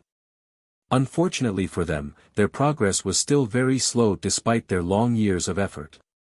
Now that a human had appeared here, it naturally stimulated the feudal lord's predatory instincts. He thought of capturing this human and turning him into a Black Ink disciple to be commanded at will. Once the feudal lord gave the order, numerous Black Ink clansmen from the surrounding 100-kilometer radius charged over, including some feudal lords. Those feudal lords didn't have their own Black Ink nest and could only obey the feudal lord who gave out the order. Instantly, Black Ink strength surged, and a dense stream of figures flew at Yang Kai, swiftly surrounding him. That first feudal lord stood above his Black Ink nest and watched this scene with interest, but suddenly, he had a bad feeling and frowned as he noticed that the other party was behaving a little too calmly. Moreover, he couldn't sense this human's cultivation. Once that thought flashed across the feudal lord's mind, a burst of light suddenly appeared in the middle of the encirclement. Following that, every Black Ink clansman that went over froze in place like they were struck by lightning. Then, the sound of spurting fresh blood sounded, and all at once, every Black Ink clansman, no matter their strength, fell to pieces, literally. The feudal lord's pupils contracted as he turned around to retreat towards his Black Ink nest without hesitation. When the human attacked, the feudal lord immediately sensed his cultivation. An 8th Order Open Heaven Realm Master. Although the feudal lord didn't know why this human came here, he knew this wasn't someone he could mess with. However, just as he turned around, an oppressive force appeared above him. This pressure was like a mountain, rendering him immobile. He barely managed to raise his head to see a palm coming down on him, followed by complete darkness. Then, he didn't know what had happened next. Martial Peak, Chapter 56-22, Resist 3 moves and you're free. In the sky, Yang Kai slowly withdrew his palm. A large palm print had appeared on the ground, and not only did it crush the feudal lord, but also the Black Ink nest below him was smashed to pieces. That movement wasn't big, but it wasn't small either. Soon, even more Black Ink clansmen were attracted by the noise. Inside the area covered by the Black Ink nests, numerous Black Ink clansmen were alerted by the movement and came over to investigate. When they discovered Yang Kai's aura, they immediately became excited. Their lives in this vast land were too bitter and boring as there was nothing to do but resist the suppression of the strange force. It was unheard of for a human to barge in here, so how could the Black Ink clansmen's violent desires not be stimulated? Soon, numerous Black Ink clansmen arrived from all directions. Yang Kai laughed out loud, "Very good." If these Black Ink clansmen didn't take the initiative to attack, Yang Kai couldn't start a killing spree because of the agreement between the two races. Back in Azure Sun territory, it was also those 3 territory lords who struck first, justifying him to kill them. Facing the incoming Black Ink clansmen, Yang Kai charged forward. Instantly, Yang Kai was like a tiger in a herd of sheep, utterly unstoppable.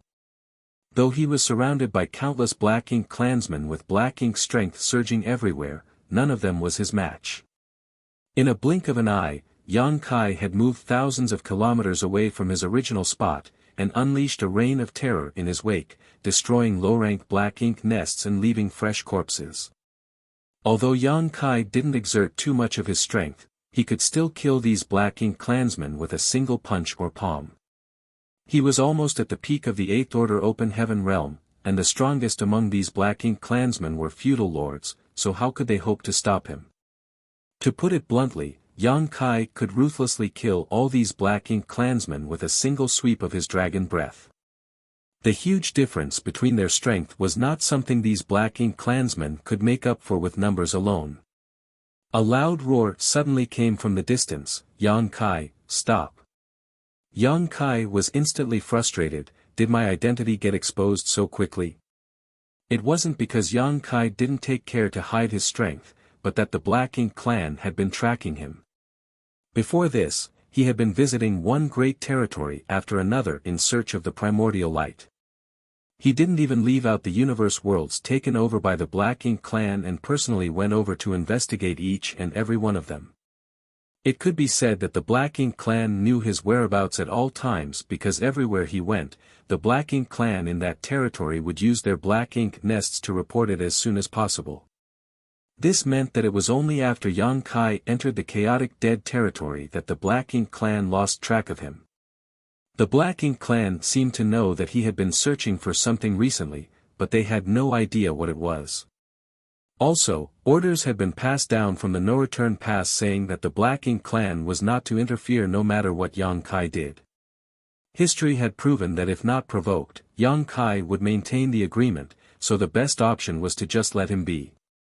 All the Black Ink clansmen in all of the great territories had received these orders, so many who were overseeing each great territory were on edge, afraid that Yang Kai would suddenly appear in their territory and lash out.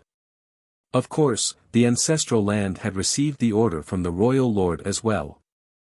Everything happened so suddenly that the feudal lords didn't have much time to think about it, but how could the territory lord overseeing this place not know what was going on? When he sensed the eruption of battle, he immediately used his divine sense to scan the place and realized Yang Kai had come. There were 3 mid-rank Black Ink nests in the divine spirit ancestral land, so 3 innate territory lords had been dispatched here to act as supervisors. The territory lord who just spoke up was a black-faced individual that seemed to resemble a human at first glance, but he was taller and much bulkier than a human. However, some masters were skilled in body tempering amongst the humans and had figures that weren't much worse than this territory lord's. Since those Black Ink clansmen and Black Ink nests killed and destroyed by Yang Kai were all under his jurisdiction, he was naturally furious and called out. But Yang Kai didn't seem like he was going to stand down, so the territory lord became even more furious and threw out a punch from afar while roaring, "I said stop." Yang Kai's palm slammed down again and destroyed another low-rank Black Ink nest before he faced the punch coming from afar without any intention of dodging and accepted it. Instantly, his body trembled, and a shimmer of light appeared across his body. He wasn't the slightest bit injured by the attack. He then turned his head to look at the black-faced territory lord charging at him and asked, "Did you just attack me?" Both of Yang Kai's eyes lit up as a trace of cunning flashed in their depths, making him seem overjoyed. The black-faced territory lord was beyond furious at first, but when he met those eyes, he couldn't help but be reminded of what happened in Azure Sun territory. He silently cursed himself for letting his anger take over and cause this situation. Hurriedly stopping, the territory lord stammered, "It wasn't me. I didn't." Since the Black Ink clan invaded the 3,000 worlds, this territory lord had been ordered to oversee the divine spirit ancestral land and used Black Ink strength to corrupt this piece of land, so he had not battled a human race master in several millennia. However, with the use of his Black Ink nest, he could still gather information from battlefields without having to leave this place. There were quite a lot of masters amongst the humans, and there were even a few that were stronger than innate territory lords, but no matter how strong, all humans had their limits, except for one who defied all reason. During these recent years, a single 8th Order master named Yang Kai undoubtedly shone the brightest. From what this territory lord heard from the No-Return Pass, Yang Kai had gone to the No-Return Pass alone, killed several territory lords, and destroyed many high-rank black ink nests before escaping from the pursuit of the royal lord. Later, news came from Profound Nether Territory, saying that the number of territory lords killed directly or indirectly by Yang Kai had reached over 30. News that came from the Acacia territory said that 10 territory lords had worked together to besiege Yang Kai, but 7 of them died while in the end, Yang Kai and the over 10,000 human refugees mysteriously escaped. Fortunately, after Yang Kai returned to Profound Nether Territory, he made peace with the territory lords there, allowing them to finally breathe a sigh of relief. 300 years later, Yang Kai appeared in Twin Poles territory and killed 4 innate territory lords in a single battle, forcing the Black Ink clan there to retreat to their camps in panic. The Black Ink clan didn't dare to come out and were even forced to take the initiative to offer peace. In the subsequent peace talks, the Black Ink clan established numerous restrictions on Yang Kai and finally restrained the humans' most terrifying killing star. During the 1,700 years after that, there were no signs of the killing star on the battlefields, so the territory lords didn't have to be on edge anymore because the Black Ink disciples they corrupted occasionally all confirmed that Yang Kai had been in retreat all this time. Once those 1,700 years were up though, Yang Kai exited his retreat and instantly killed 3 acquired territory lords in Azure Sun territory. Later, no territory lord dared to challenge him as he was allowed to wander around freely. Following that, Yang Kai began his long journey, until this day when he appeared in the Divine Spirit Ancestral Land. Despite the fact that the black-faced territory lord hadn't fought with a human master in many centuries, he knew that he wasn't this killing star's opponent. Amongst all innate territory lords, his strength only ranked somewhere in the middle, and he personally knew several territory lords who were stronger than him that had died at Yang Kai's hands. If those territory lords had died, would he be able to survive if Yang Kai attacked him? He attacked in a moment of anger and didn't consider the situation too seriously. Moreover, his attack from a distance had only been intended to get Yang Kai's attention and stop him from killing more of his subordinates. Therefore, Yang Kai only had to dodge slightly to not get hit by that punch. The reason Yang Kai didn't dodge was not that he couldn't, but that he didn't want to. Those 3 acquired territory lords from the Azure Sun territory died because they had no eyes and accidentally offended this killing star.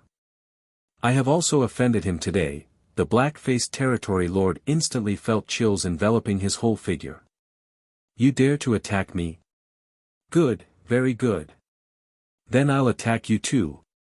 Yang Kai had a wicked grin as he raised his large fist and acted like an angry child who stubbornly wanted revenge. This time, I can finally have a good battle. I've been in retreat for so many years, and, regrettably, I have no way of testing out my current strength. Those 3 acquired territory lords in the Azure Sun territory were only the appetizers. If I want to test out my full strength, I have to find an innate territory lord, but none of them have dared to challenge me so far. The black-faced territory lord immediately turned around and ran without intending to fight Yang Kai. A black ink cloud rolled in and encased the territory lord's figure while he screamed frantically, "Save me!" He was naturally screaming towards the other 2 territory lords overseeing this place. Those 2 had also swept over the moment they sensed the fallout, but they had frozen in place after hearing the black-faced territory lord screaming Yang Kai's name. Most territory lords weren't that fearless, in fact, many feared death greatly, so if they could stay out of this mess, they were more than happy to do so. Accept 3 of my moves. If you can survive, I will let you off. Refuse, and no one can save you today. Yang Kai's voice was like a gust of cold wind blowing from the depths of hell, making that territory lord shiver even more. However, besides being terrified, the territory lord also felt a sense of hope. If it's just 3 attacks, I might be able to resist them. After all, I'm still an innate territory lord, so of course, I'm not weak. No matter how powerful this killing star is, he's being too arrogant. Thinking so, the black-faced territory lord decisively stopped, and his voice echoed from inside the black ink cloud, "Really?" The territory lord knew he couldn't escape because, according to rumors, Yang Kai had astonishing attainments in the Tao of space and was unmatched when it came to fleeing and chasing. Therefore, trying to outrun this human was impossible. Also, it wasn't realistic to hope that the other two territory lords would come to his aid because they were trying to stay out of this situation. Otherwise, they would have come forward and helped him long ago. His only hope now was that Yang Kai meant what he said. Yang Kai approached the black-faced territory lord while speaking slowly, "I can even keep the promise I made with the Black Ink clan, so what's there for you to worry about?" That made sense. Although this killing star had caused the Black Ink clan to suffer a huge loss, he had integrity. Since they made peace, he had never voluntarily broken the agreement. He only attacked those territory lords in Azure Sun territory because they attacked him first. The Black Ink clan couldn't complain about him acting in self-defense. Deal. The black-faced territory lord gritted his teeth and accepted the challenge. He had 3 attacks to decide his fate, and he didn't believe that he would be that useless. All sorts of intel on Yang Kai appeared in his mind, and he immediately used his divine sense to protect his soul. This guy has a special artifact that can injure others without them noticing. Amongst all those territory lords Yang Kai killed, many of them were killed because of that special artifact. Therefore, the black-faced territory lord felt that his soul was the most important thing to protect. If it were 2,000 years ago, the territory lord's decision would have been a smart one, but now that Yang Kai's strength had increased significantly, and he was itching to test the extent of his power, he naturally wouldn't be using the soul-rending thorn. The black-faced territory lord was only giving himself false hope when he used his divine sense to protect his soul. Martial Peak, Chapter 56-23, Hey, Ha. In the divine spirit ancestral land, there were several helpless and furious Black Ink clansmen looking upwards, watching as one of their territory lords was about to resist 3 moves from Yang Kai to decide his fate. The Black Ink clan felt helpless because they weren't strong enough and couldn't interfere in this matter. When Yang Kai killed those Black Ink clansmen just now, he showcased such great strength that the feudal lords here knew they couldn't compete with him. As for why they were furious, that was because even though Yang Kai's reputation resounded throughout the 3,000 worlds, it was far too arrogant of him to say that he would let an innate territory lord live if he resisted 3 attacks from him. No matter how strong Yang Kai was, wanting to kill an innate territory lord in 3 moves was too presumptuous. The other 2 territory lords were also watching nervously while their divine senses flickered as they silently conversed with each other. According to their understanding of the black-faced territory lord, they estimated the probability of him still being alive after 3 attacks was quite high. Like the black-faced territory lord, they thought that since they were innate territory lords, they could withstand 3 attacks no matter how strong Yang Kai was. They confidently believed that they could return to their black ink nests to recuperate as long as they didn't die on the spot. However, despite their silent conversation, they didn't intend to interfere with this matter as they didn't want to draw fire to themselves. Even if they banded together now to face Yang Kai, the chances that they would all then die were extremely high. Immediately after the black-faced territory lord protected his soul, the black ink cloud around him expanded to a 1,000-kilometer radius. While the black ink cloud hid the territory lord's aura, it also moved towards Yang Kai. The territory lord wanted to seize the initiative to attack. As an innate territory lord, he had his own principles and pride, therefore, he couldn't sit back and wait for his doom when facing such an aggressive enemy. He understood that in battle, the one who attacked first had the advantage. The dense black ink cloud spanning 1,000 kilometers in all directions was enough to confuse any enemy's senses. Moreover, this was a black ink cloud condensed by an innate territory lord, so if Yang Kai wanted to kill him, he would have to dive into the black ink cloud first. With a bold strike from the territory lord, the distance between them quickly decreased. Inside the black ink cloud, the black-faced territory lord was still guarding against Yang Kai's mysterious soul attack, but all he saw was Yang Kai stomping one foot forward hard before squatting slightly. Both his hands were clenched into fists that were placed on either side of his waist, with his left fist forward and right fist curled back. It was just an ordinary stance one took before making the most standard of punches. However, no matter how ordinary this stance was, it still had great power when it was executed by an 8th Order Open Heaven Realm Master. More importantly, the 8th Order Master before him right now was the publicly acknowledged strongest of them all. Instantly, the entire atmosphere in the ancestral land changed. It was like the world itself had transformed into an ancient ominous beast, making every inch of the space dangerous and filled with murderous intent.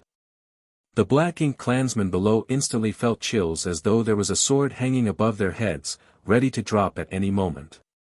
On the other hand, the two innate territory lords watching from afar stiffened as their expression turned stern. At that moment, they suddenly had a terrifying feeling as though a vicious beast was eyeing them, and any sudden movements would lead it to strike. And all of this was just from the residual power Yang Kai was giving off. They found it hard to imagine how much pressure the black-faced territory lord was currently facing as he was the actual target of Yang Kai's wrath. They previously felt there was a high chance their black-faced companion would make it out of this duel alive, but they were quickly losing confidence in that prediction. As for the black-faced territory lord himself, he was currently feeling a sense of unparalleled crisis. Even though he was hiding inside a huge black ink cloud while constantly changing his position, that feeling didn't fade in the slightest. Refusing to just stand there waiting for death, he exerted more power and used a secret technique to instantly triple his speed. It was at that moment that Yang Kai finally moved. His right fist slowly moved forward, seemingly pushing through unbearable resistance as he thrust it forward. As his fists continued to slowly extend out, space itself seemed to compress layer upon layer. When Yang Kai's fist finally fully extended, the entire world rumbled in response. The 1,000 kilometers wide black ink cloud that was charging at him abruptly stopped just 100,000 kilometers away from him. The originally fiercely roiling black ink cloud instantly froze and became perfectly still, as if a rushing river had suddenly turned to ice. Even the tiniest of waves were frozen in place. Hey! At that moment, Yang Kai let out a low growl. That growl was like a trigger as the ice exploded, and the 1,000-kilometer black ink cloud was instantly shattered into wisps of black mist that revealed the black-faced territory lord hidden inside. In fact, it wasn't the black ink cloud dissipating, but rather the space which encompassed it fragmenting. That was because the strength coming out of Yang Kai's fist was filled with incredibly dense space principles. Like the broken fragments of a smashed mirror, many pieces of the void brushed past the black-faced territory lord's body, leaving all sorts of deep cuts on him. He was just fortunate that he possessed incredible strength and durability, or else he would have been cut into pieces by the void cracks then and there. Even if he did keep his life though, he was as haggard as could be. Looking into Yang Kai's eyes across the gap between them, the black-faced territory lord was filled with terror and reluctance. Unleashing a fierce roar, he tried to break free of the space principle's entanglement, but like a mortal caught in a swamp, the more he struggled, the deeper he sank. Forget charging out to meet Yang Kai, just moving forward at all proved almost impossible. Yang Kai drew back his right fist with a calm expression. At the same time, he thrust his left fist out. But this time, his left fist moved extremely fast, so fast that even the other two territory lords who were watching closely couldn't tell just how this punch was delivered. While they were still in a daze, the punch was already sent out. Their hearts were already stuck in their throats after witnessing how frightening the power of the previous fist was. They didn't know what this punch could do. However, from what they saw, this fist seemed extremely ordinary, as though Yang Kai hadn't even exerted half as much strength as before. What's more, the black-faced territory lord didn't appear to have suffered any further injury. But soon, they discovered something was wrong. When Yang Kai delivered his first blow, the black-faced territory lord was still pushing his strength wildly despite the awkward situation because he was desperately trying to defend himself. With his innate territory lord strength, it wouldn't be hard for him to break free of his current situation. With just 1 or 2 breaths of time, he could escape from the shattered space. However, Yang Kai clearly wasn't going to give him that chance. During a battle between masters, life and death could be decided in the blink of an eye, let alone 1 or 2 breaths. After the second fist attack was delivered, the black-faced territory lord stiffened in place and stopped moving altogether. A multicolored river of light seemed to have appeared in a flash as time constantly warped in the local space. Ha! Yang Kai released a guttural shout. Success! Yang Kai stood up straight and unclenched his fists, placing one on his dantian as he exhaled lightly. The Tao of Time and the Tao of Space were the most powerful grand Taos he mastered and were also the most mysterious and unpredictable. With his almost peak 8th order open heaven realm strength, using these 2 grand Taos had become even easier for him. Back at the Great Sea Celestial Phenomenon, Yang Kai had reaped many benefits but was unable to completely digest them.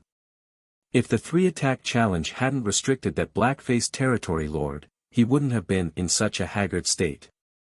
Yang Kai was sure that in a battle with no constraints, he could kill this territory lord in 10 moves, but by goading his opponent into a duel of sorts, Yang Kai managed to release all his strength at his target without having to worry about other distractions.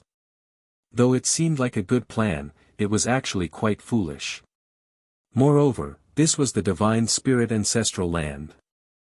Yang Kai was now a pure-blood dragon clan member and an extremely powerful ancient dragon. In this place, every divine spirit was protected and favored by the world itself. The previous 2 punches he delivered not only housed his own strength but also received a boost from this land. Just like how Yang Kai could borrow the star boundary's power to defend against enemies stronger than himself, he could also borrow the ancestral strength in the ancestral land. Therefore, that black-faced territory lord could not withstand 2 attacks. Taking advantage of the terrain and the opponent's mental state was perfectly normal in battle. The black-faced territory lord only had himself to blame for being unlucky. As the space had been frozen and the time had been distorted, anyone who barged inside here would feel their minds become stagnant and their bodies become stiff. However, Yang Kai was an exception. Using space and time principles to capture an innate territory lord was still a difficult task, as all innate territory lords could easily escape the interference caused by these 2 strengths and restore their freedom in short order. However, the space-time strength Yang Kai used to warp both space and time all at once was far more difficult to resist and break free from. Therefore, despite being an innate territory lord, getting out of this trap would require much effort and time on his part. Yang Kai raised his finger and slowly pointed it at the territory lord's forehead. Embark. Before the black-faced territory lord finished his first word, Yang Kai's finger had already touched his forehead. The territory lord felt his head tremble violently, and when Yang Kai withdrew his finger, there was a blood-red hole in the territory lord's forehead. His eyes quickly dimmed and black ink strength leaked out of the hole but was quickly trapped by the surrounding spacetime strength and was unable to disperse. Meanwhile, Yang Kai's expression looked calm, even somewhat bored, as he felt that this territory lord had lost before he could really experiment with his new strength. The 2 territory lords watching from afar were now feeling like someone had pulled their souls from their bodies. Their knowledge of Yang Kai came from the intel they received from elsewhere, so they only knew he had killed quite a lot of territory lords by relying on a special soul-type artifact. As such, there would always be slight spiritual energy fluctuation every time he attacked. But this time, they didn't sense Yang Kai using any kind of soul-type attack. He only used 2 seemingly ordinary punches to easily incapacitate an innate territory lord who was just about as powerful as they were on the spot before casually walking over and executing him with a poke to the forehead. This human was far stronger than those reports described. Such a strong human master was the Black Ink clan's greatest misfortune. Once the 2 races started their final conflict in the future, there was no telling how many Black Ink clansmen would die at this human's hands. "I'll give you a cup of tea's time to scram, otherwise, this king doesn't mind none of you ever leaving here." Yang Kai glanced over and ordered. Once he said those words, the Black Ink clansmen, who were still in a state of shock, became frantic and immediately sped off. Even the two territory lords shivered and quickly flew towards their Black Ink nests. Ordinary Black Ink clansmen could easily leave this place, but they couldn't because their Black Ink nests were still here. If they lost their Black Ink nests, they wouldn't have a place to recuperate after being wounded. Moreover, each mid-rank Black Ink nest was extremely important to the Black Ink clan. The feudal lords with low-rank Black Ink nests had similar thoughts. At that moment, Yang Kai roared, "Everything in the ancestral land is mine, you dare try to take my things away." With a loud clap of thunder, the feudal lords who were trying to remove their Black Ink nests abruptly halted. The two territory lords exchanged bitter looks as they felt unresigned. Still, they knew they couldn't take their Black Ink nests away now.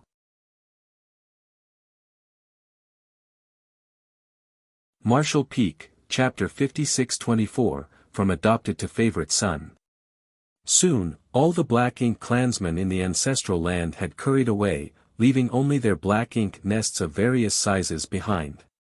Even after leaving the ancestral land, the Black Ink clan didn't dare to stop as they were afraid the killing star might suddenly chase after and slaughter them ruthlessly. Under the two innate territory lords' lead, the Black Ink clansmen ran for their lives. In the meantime, Yang Kai floated above the ancestral land, silently feeling the land's slight changes. If he were to say that the feeling he had when arriving at the ancestral land was like coming home, now he felt like this world had given him a trace of recognition. Was it because he chased away the Black Ink clan who came here and committed such outrage? Yang Kai didn't know the answer, but the feeling of being recognized by the ancestral land didn't seem false. With his current 8th Order Open Heaven Realm cultivation and the dragon vein from his 70,000-meter-long ancient dragon form, he could feel even the subtlest change in the world around him. Suppose that the ancestral land was a matriarch, and all the divine spirits were her children. This land had nurtured generation after generation of divine spirits from the primordial era to now. Therefore, the ancestral land had many, many children. When the Black Ink clan invaded the 3,000 worlds, even the ancestral land couldn't escape their grasp, so the divine spirits were forced out, leaving the ancestral land, their matriarch, alone and without anyone to rely on. The Black Ink clan, who moved into the ancestral land, were the ruthless invaders of this land. They hatched numerous Black Ink nests here, trying to turn this place that had been here since ancient times into their territory. Perhaps they could even crack the secret behind why the divine spirits could resist Black Ink's strength and find a solution in time. As the old and lonely matriarch couldn't stop them on her own, she could only silently resist. That was until Yang Kai came and chased all the Black Ink clan away. Like any universe world, the ancestral land had its own will and acknowledged Yang Kai's actions. Yang Kai wasn't a true pureblood. He started out as an ordinary human, but was lucky to gain the golden divine dragon source through an opportunity in his youth. Coincidentally, that golden divine dragon source originally belonged to the third-generation dragon emperor. After so many years of constantly refining his bloodline and cultivating in the dragon pool, Yang Kai had managed to purify his bloodline and become a real member of the dragon clan. Now, he also had the right to enter his name in the dragon tome. However, Yang Kai was still nothing more than an adopted son to the ancestral land. In comparison to her biological children, Yang Kai naturally wouldn't be given as much attention and favor. It was the same with humans. Even if their children were good for nothing, they were still their blood-related children.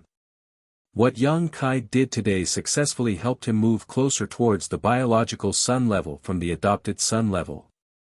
This period was when the ancestral land was at its loneliest and most helpless. Even the divine spirits found it hard to do anything, but Yang Kai, the adopted son, came and chased away all the invaders. That was why Yang Kai immediately felt the slight change between this land and himself after he drove out the Black Ink clan. He felt as though this land was more affectionate to him, and there was even the feeling of the omnipresent ancestral strength entering his body. Such a feeling made Yang Kai raise an eyebrow. The one who nurtured numerous divine spirits. I guess matriarch would be a fitting way to address it. I wonder if she really exists. If chasing away the Black Ink clan could cause such a change, what about removing all the Black Ink nests and dispelling all the Black Ink strength? Yang Kai couldn't help but feel some anticipation, so he didn't hesitate as playing tricks with the world's will was unnecessary. It was better to simply be straightforward. Moreover, even without the favor of the ancestral land, Yang Kai would still remove the Black Ink nests and Black Ink strength here.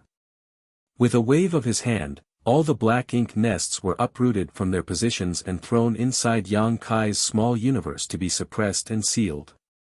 Then, Yang Kai used purifying light to dispel all the Black Ink strength still lingering in the land. Yang Kai's hard work, or rather his filial piety, wasn't in vain because, following the removal of Black Ink nests and Black Ink strength, the connection he felt with this land became even closer. When all the Black Ink nests and Black Ink strength were cleaned out, Yang Kai could feel that he had surpassed the level of a biological son and jumped straight into being the matriarch's favorite son. It was as if what was left was for the ancestral land to reveal its kind smile and compliment Yang Kai for being a good boy. The sky cleared as ancestral strength flowed into Yang Kai's body from all directions, making his dragon vein stir to life. This made Yang Kai feel elated because he felt all his efforts weren't in vain. At first, he was thinking about finding an opportunity to visit the dragon pool someday to continue refining his dragon vein, but now it seemed like he didn't have to go through that trouble because it seemed that cultivating in the ancestral land would have a similar effect.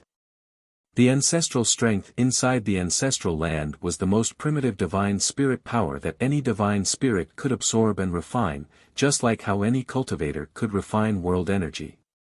That was also why those divine spirits scattered outside instinctually wanted to return to the ancestral land.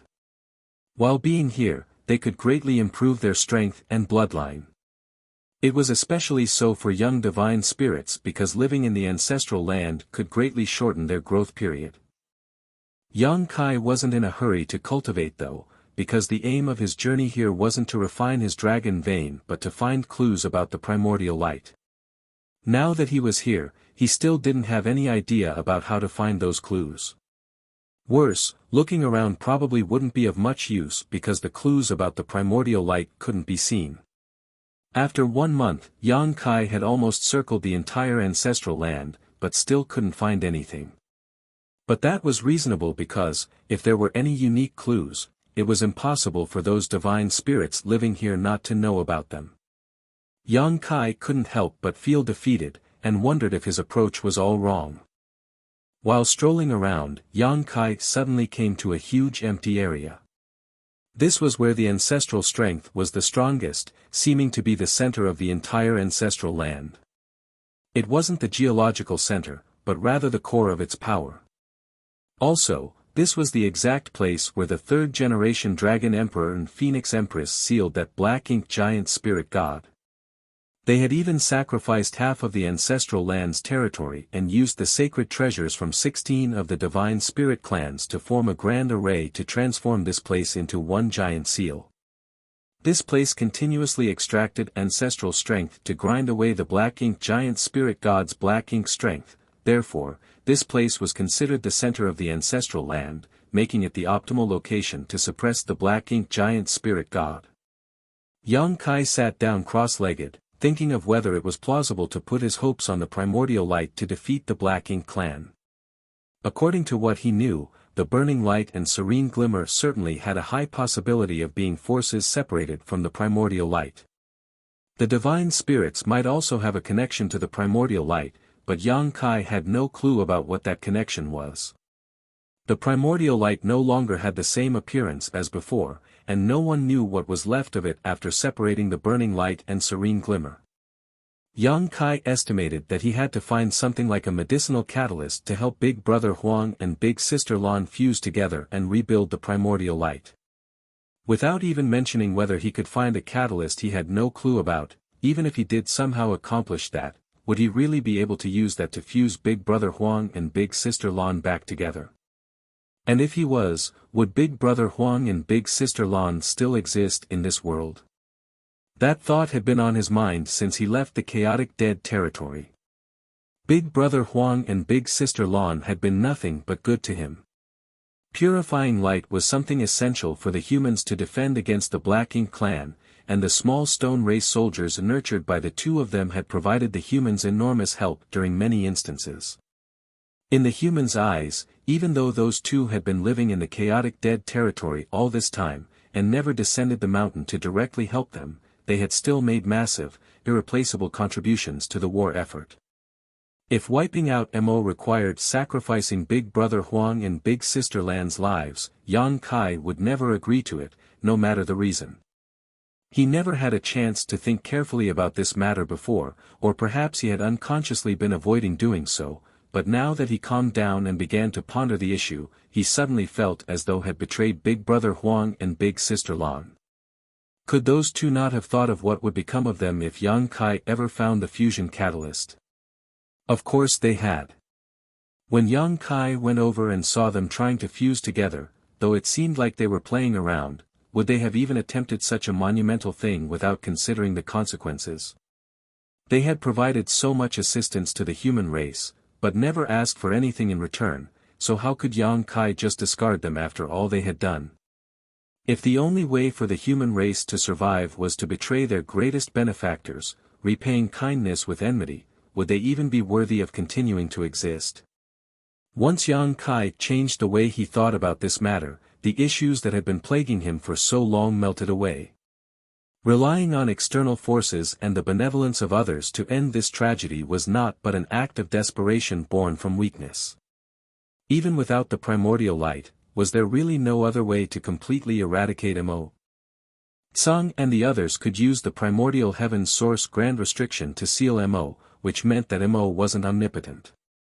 The human race couldn't do anything about Mo now purely because they weren't strong enough. If the human race could transcend their current limits, they wouldn't even have to bother about all this complicated primordial light or darkness. In the end, the fundamental problem was strength.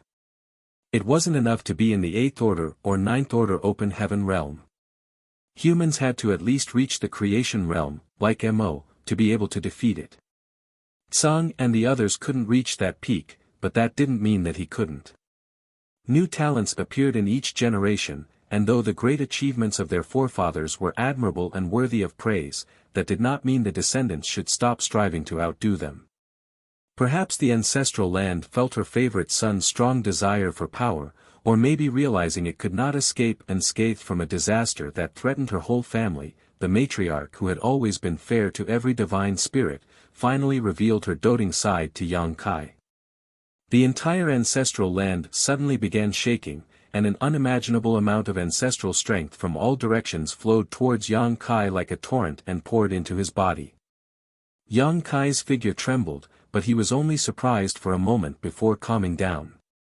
He then opened his heart and mind to accept the world's gift.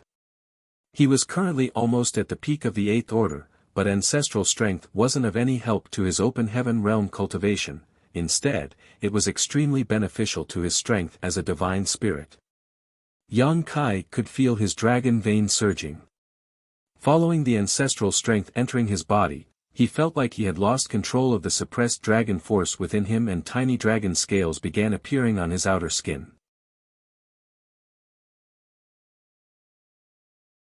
Martial Peak, Chapter 56-25, A Chance. 2 lumps had appeared on his forehead as well, and Yang Kai felt as if something was about to pop out of them. Even his bottom felt a little itchy. Yang Kai hadn't activated the dragon transformation secret art, his body was simply showing signs of dragon transformation on its own. This was something that didn't happen even when he was cultivating inside the dragon pool.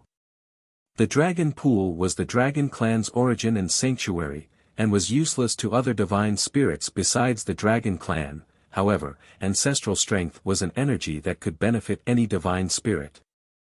If Yang Kai had to compare, the ancestral strength was undoubtedly more primitive and wild.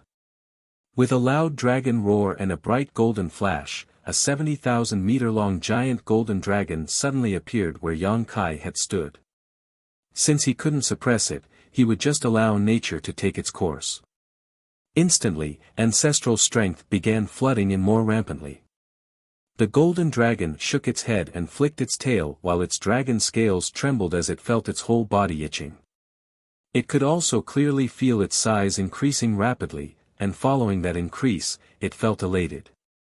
Since Yang Kai entered the dragon pool to cultivate and reached his 70,000-meter ancient dragon form, his dragon clan bloodline had been developing very slowly.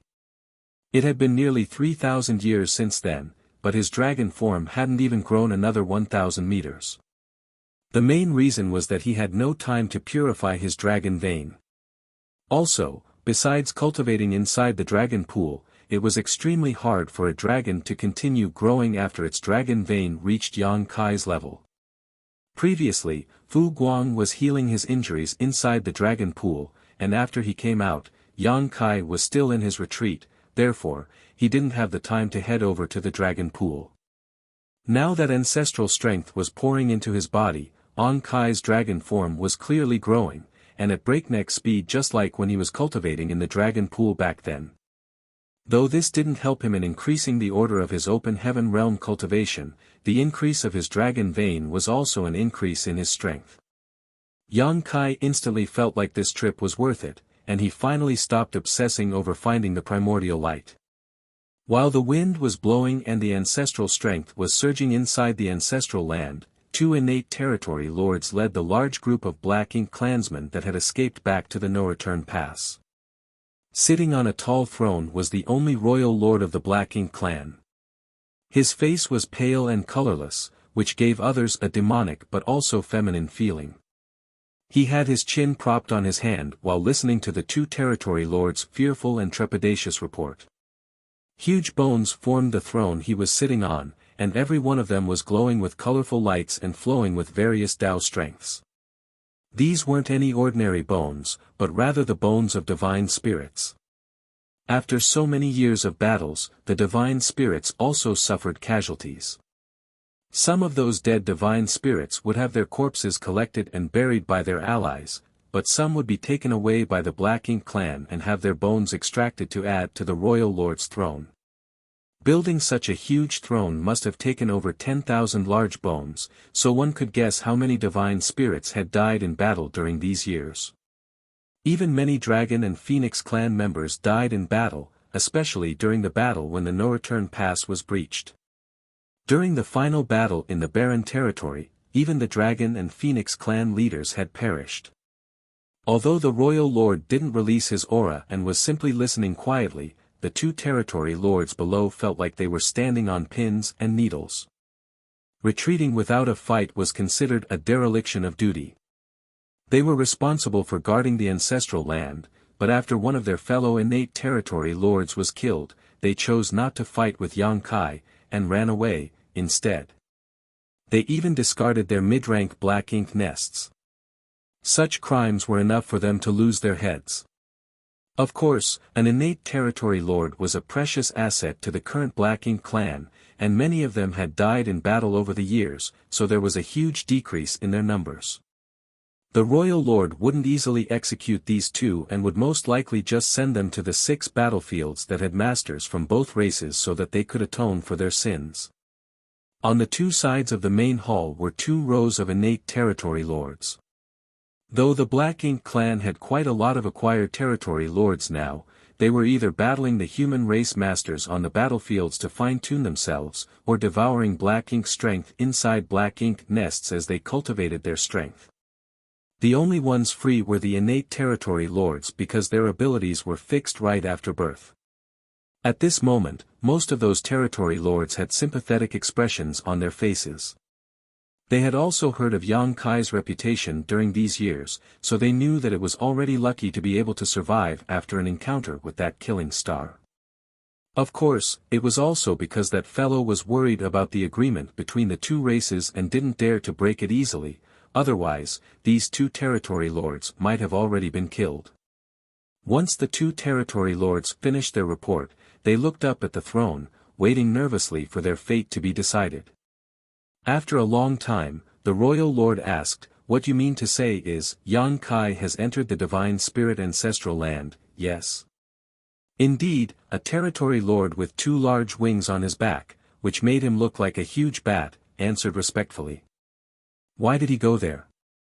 the royal lord asked as he was reminded of the appearance of the human who escaped from him around 2,000 years ago. That territory lord answered, shaking, "I don't know." The royal lord frowned.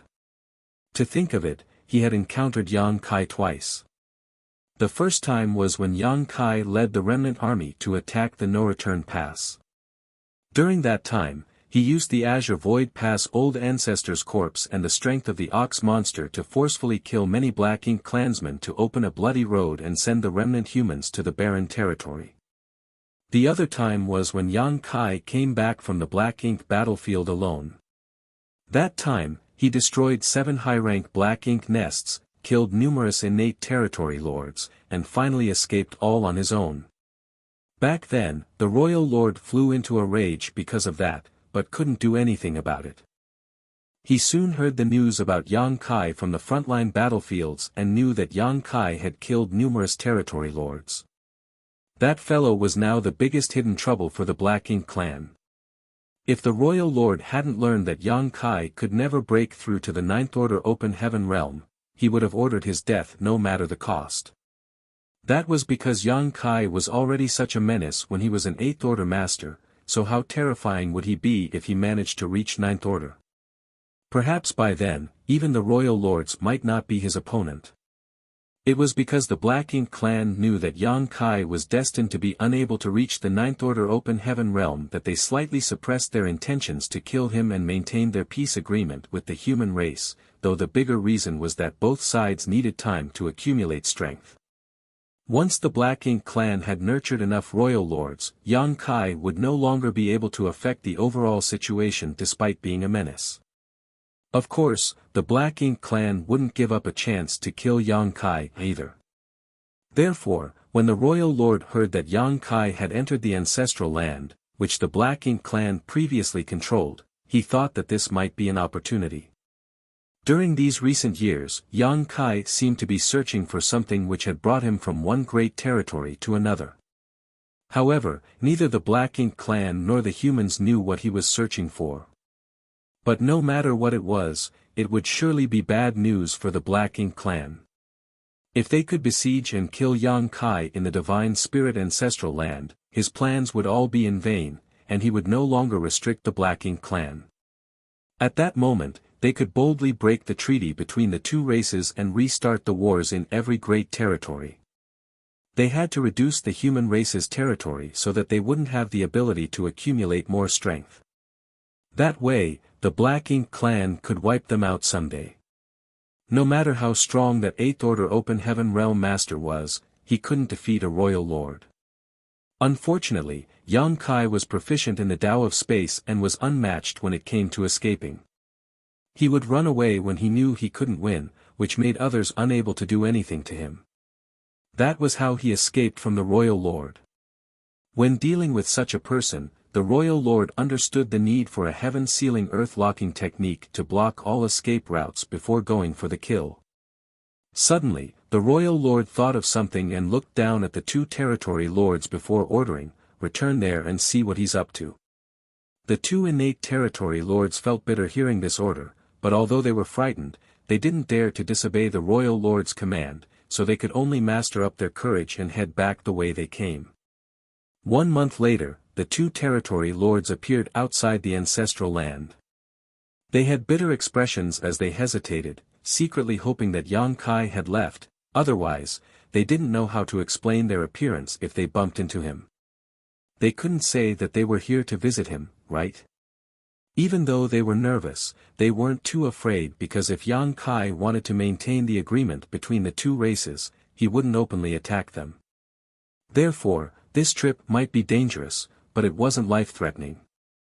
Carefully approaching the ancestral land, the two territory lords soon sensed something strange. The divine spirit ancestral land seemed to have changed drastically from how it was when they were last here. An inexplicable energy was surging and permeating the entire world, and even the wind and clouds were churning. At first, they were carefully hiding their bodies and aura lest they be exposed, but after looking at the current state of the ancestral land, they became bolder. Then, they released their divine senses to look around and gradually discovered what was happening. All that energy seemed to be moving in one direction. There was a vague golden light shining in that direction and a huge being hibernating amidst the clouds. When they looked through the clouds, they could vaguely make out a figure of a curled-up dragon clan member. It was Yang Kai. With all the intel the Black Ink clan had gathered, the fact that Yang Kai could transform into a true dragon was no longer a secret. After all, there were many Black Ink disciples who were loyal to the Black Ink clan hiding in the dark now. Those two territory lords looked at each other and revealed ecstatic expressions. They suddenly realized why the royal lord wanted them to return here. Silently retreating, they hurried back to the no-return pass. This time, it didn't take them a whole month to reach the no-return pass. When they got back, they once again bowed down before the royal lord's throne of bones and reported everything they saw and heard to him. The royal lord sneered, as I had expected. When he first heard that Yang Kai went to the divine spirit ancestral land, he made several guesses. Now, it seemed like he had gone there to cultivate. According to what he heard, it was said that the power inside the divine spirit ancestral land was very beneficial to divine spirits. Did you two expose yourselves? The royal lord asked. The Batwing territory lord shook his head, no. Yang Kai was entirely immersed in his cultivation and didn't sense anything. Very good. The royal lord nodded in satisfaction while tapping his fingers on the back of his throne while looking down at the two. Qing Fu, Mu Yu, don't complain that this king didn't give you a chance to make up for your crimes. The two of you are to immediately enter the Black Ink nest together for source fusion. Once those words were said, all the territory lords became pale. The two territory lords, Qing Fu and Mu Yu, shivered as they looked up at the royal lord with terrified eyes. Mu Yu even screamed frightenedly, "Sir, please have mercy." It was as though the so-called source fusion was a death sentence. Even though Qing Fu didn't say anything, he had a depressed and desperate look on his face. However, the royal lord didn't show any change in expression. Instead, he looked at them calmly before declaring, "If you live, that is your good fortune. If you die, that is your fate. Go."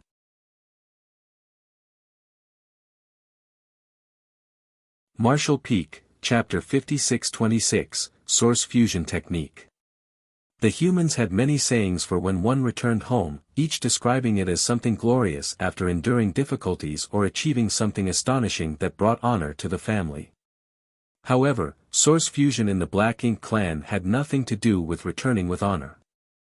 The only similarity with those sayings was that it was somewhat related to going home. To the humans, one's homeland was their place of birth. In that sense, the Black Ink nests were the Black Ink clan's homeland because they nurtured all Black Ink clansmen. To the Black Ink clan, source fusion was both punishment and glory. Moreover, only territory lords could perform source fusion. Technically speaking, source fusion was a type of secret technique that only the Black Ink clan could use, and to use it, they must have a high-rank Black Ink nest. A territory lord would enter the high-rank Black Ink nest and use the source fusion technique to fuse their body in essence with the Black Ink nest. Though any territory lord could easily perform the technique, it had never been used since ancient times. That was because when the territory lord fused their body with the Black Ink nest, there was a huge possibility that they would be devoured by the Black Ink nest and cease to exist. Despite the fact that there were quite a lot of territory lords in the Black Ink clan, they were all pillars of the various battlefields, so it wasn't easy to sacrifice any of them.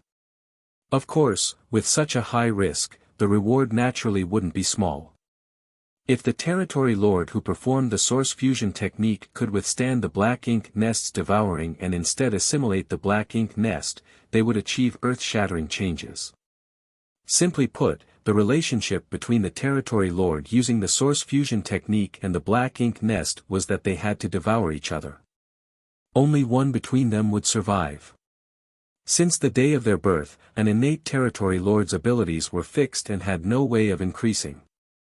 This limitation, however, wasn't completely impossible to overcome, as they could have a chance to greatly increase their strength by performing the source fusion technique, even though the chances of success weren't high. High-rank black ink nests were derived directly from Mo, therefore, one could see the black ink clan as Mo's creations. If the creation devoured the source chi from their creator, they would gain unimaginable benefits. By using the source fusion technique, an innate territory lord would have the chance to become a royal lord. Of course, such a royal lord would inevitably be weaker than an ordinary royal lord and could only be called pseudo-royal lord. Such a secret technique needed the Black Ink clan to sacrifice many territory lords to succeed, and even if they did, they would lose a high-rank Black Ink nest. Each high-rank Black Ink nest was connected to dozens, if not over 100 mid-rank Black Ink nests, and thousands of low-rank Black Ink nests which birthed and served massive Black Ink clan armies. Back when Yang Kai destroyed a few high-rank Black Ink nests in the No Return Pass, the Black Ink clan had been distressed about it for many years. Additionally, that incident thwarted several plans the Black Ink clan had for some great territories. In short, the Black Ink clan was loath to lose any high-rank Black Ink nests. These were the reasons why no territory lord had even performed this secret technique and why the humans had no idea about it despite having waged war against the Black Ink clan for so many millennia. If it weren't for the importance of killing Yang Kai, the royal lord would never have been willing to make such a sacrifice. However, that killing star had now become a dangerous obstacle to the Black Ink clan's plans, so if they could remove him, the situation between the two races would change entirely. At the very least, the Black Ink clan would no longer have to obey the so-called peace deal between the two races. It would be best if one of these two territory lords could succeed, but it didn't matter if they didn't because their failure would contribute to the next territory lord's chances of success. When it came to the source fusion technique, the more territory lords that failed to consume the high-rank nest, the greater the chances the following territory lords who performed the secret technique would have of succeeding. Therefore, as long as the Black Ink clan was willing to make enough sacrifices, they would eventually succeed. However, the Black Ink clan weren't sure what the odds of success were because there had never been a territory lord who had used this technique. Even the royal lord only had a rough estimation that the initial chances of success were around 10%, and would increase by about that much for successive attempts. In other words, even if things went smoothly, they still had to sacrifice around a dozen territory lords before a pseudo-royal lord could be born. Of course, those estimations didn't account for the amount of territory lords, feudal lords, and ordinary Black Ink clansmen that the destruction of a high-rank Black Ink nest would implicate. Such a huge sacrifice for such a small reward was obviously not cost-effective for the Black Ink clan outside of extremely special circumstances. However, sending territory lords was no longer a viable method to deal with Yang Kai, so a royal lord was required. Unfortunately, there was only one royal lord in the entire Black Ink clan currently, and he had to oversee the No Return Pass and couldn't leave at will. The royal lord clearly remembered the incident where a pure white dragon clan member boldly barged into the No Return Pass roughly 1,000 years ago. According to the intelligence they possessed, the Black Ink clan naturally knew that this divine dragon was stronger than any Ninth Order Open Heaven Realm master. Luckily for them, that white divine dragon didn't attack the No Return Pass and seemed to just be passing by as he dashed off into the depths of the Black Ink battlefield. That dragon clan member disappeared and hadn't returned since then, and no one knew what he was up to. However, the mere existence of this kind of master made it impossible for the Black Ink clan to leave the No Return Pass undefended. A pseudo-royal lord was also a royal lord. Therefore, no matter what price they had to pay, the Black Ink clan had to kill Yang Kai in the Divine Spirit ancestral land. Qing Fu and Mu Yu felt devastated as they left.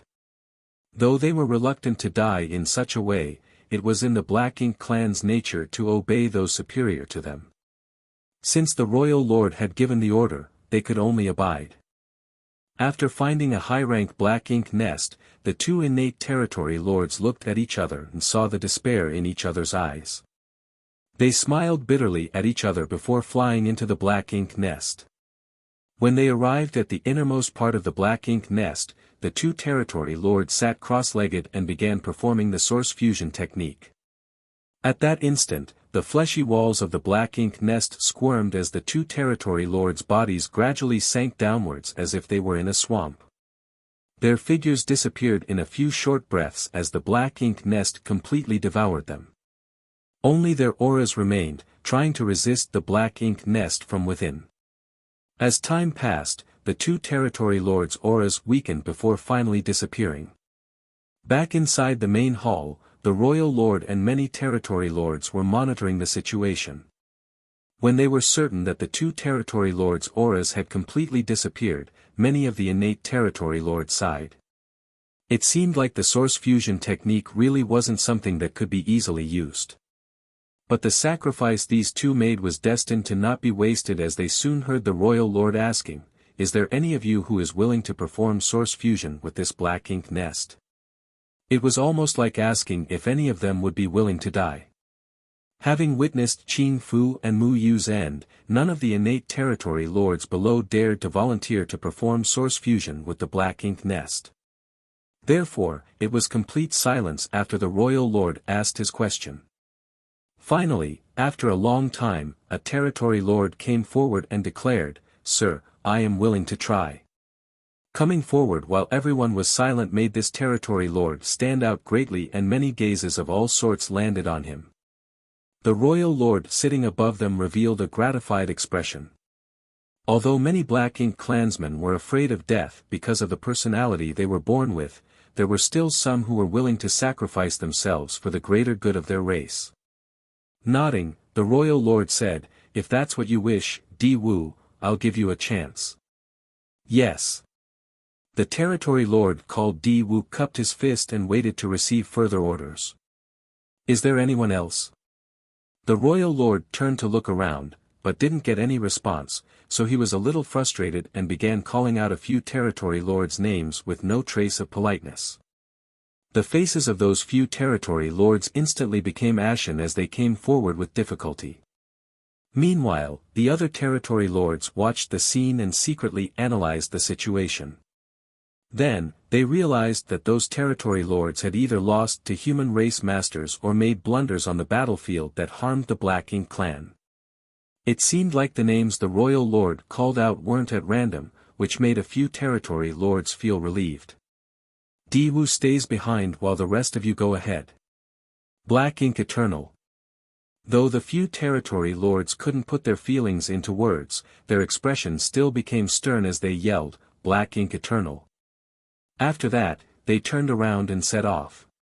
Moments later, the auras of the chosen innate territory lords disappeared one after another inside the high-rank Black Ink nest, obviously indicating that they had failed. Although it all failed, those auras were hung on for longer and longer, which meant that the source fusion technique was getting closer to success. At that moment, the desire in those innate territory lords still on the scene were ignited. An innate territory lord was indeed strong, and ordinary 8th Order masters weren't their opponents, but it had always been a point of frustration that their abilities were fixed with no way of increasing in the future. Right now, the innate territory lords could still occupy a pivotal place in the war against the human race, but once the final battle between the two races began, there would surely be quite a lot of royal lords and 9th Order masters. By that time, what was the use of being an innate territory lord when they couldn't even save themselves from danger?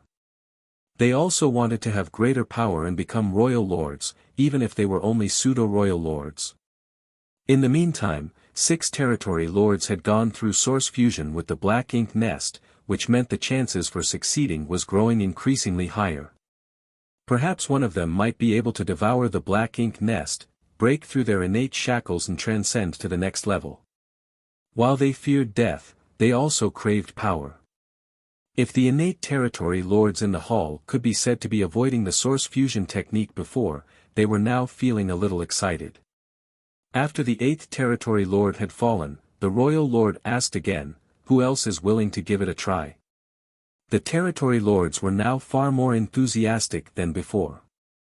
Of course, the royal lord knew what they were thinking, but he still nodded lightly while looking at them with a gratified expression. However, he didn't let the territory lords take action together this time. The ones before were to build a foundation, and now that it had been built, it was time to carefully collect his harvest. Under the royal lord's command, the first territory lord in line entered the black ink nest and performed the source fusion technique. Half a day later, his aura disappeared. Following that was the second territory lord, then a third. Each territory lord was able to last much longer than the previous one, which meant they were creeping closer to success. However, it wasn't until the 13th territory lord failed to return that the other territory lords below the throne began looking at the royal lord with burning gazes. Anyone could see that success was near. Perhaps it would be the next one or the one after that. Since the royal lord hadn't said anything, none of them dared to move, and those whose names were called out were looking at the royal lord with anticipation filling their eyes.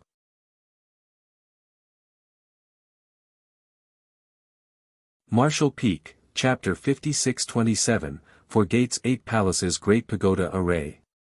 On top of the throne of bones, the royal lord gently tapped his fingers, seemingly hesitant about something. After a long time, he finally opened his eyes and looked down at the territory lords. Di Wu, you go. That order was directed at the first territory lord that had volunteered. Di Wu was pleased and grateful for the royal lord's favor, so he cupped his fist and quickly said, I won't disappoint you, sir. Turning around determinedly, he strode out of the main hall. The rest of the territory lords looked at each other before smiling bitterly because they couldn't stop Di Wu, nor did they dare to blame the royal lord for being biased.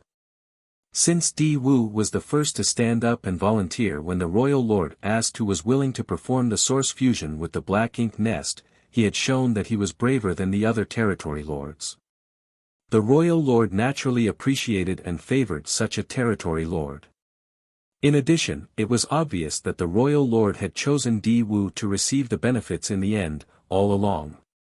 The previous territory lords who went to perform the source fusion technique were all sacrifices to pave the way for Di Wu. Now that the royal lord had instructed Di Wu to head over, it undoubtedly meant that the royal lord also felt that success was at hand. If Di Wu didn't move now, he might not get a chance to. Several divine senses were probing at what was happening inside the high-rank black ink nest as Di Wu entered and quickly performed the source fusion technique, letting the black ink nest devour his body while leaving behind his aura. This time, his aura endured for a long time without weakening, constantly resisting the black ink nest's devouring. His aura stayed longer than any of the previous territory lords. Meanwhile, the other territory lords had complicated feelings as they continued to sense what was happening. They both anticipated Di Wu's success, but also hoped he would fail. If he succeeded, he would be the first pseudo-royal lord that emerged from using the source fusion technique, a momentous occasion for the Black Ink clan. But if he failed, the other territory lords present would have a chance to obtain that glory for themselves. Several days later, the long battle between auras suddenly quieted down, and the royal lord sitting on the throne relaxed his furrowed brow before grinning, success. The territory lords below hurriedly offered congratulations. It was indeed a success. Di Wu had undoubtedly devoured the high-rank Black Ink nest and even absorbed part of the strength from the 13 territory lords before him. In short order, he would break through the innate territory lord's restrictions and become a pseudo-royal lord. That time wouldn't be too long either.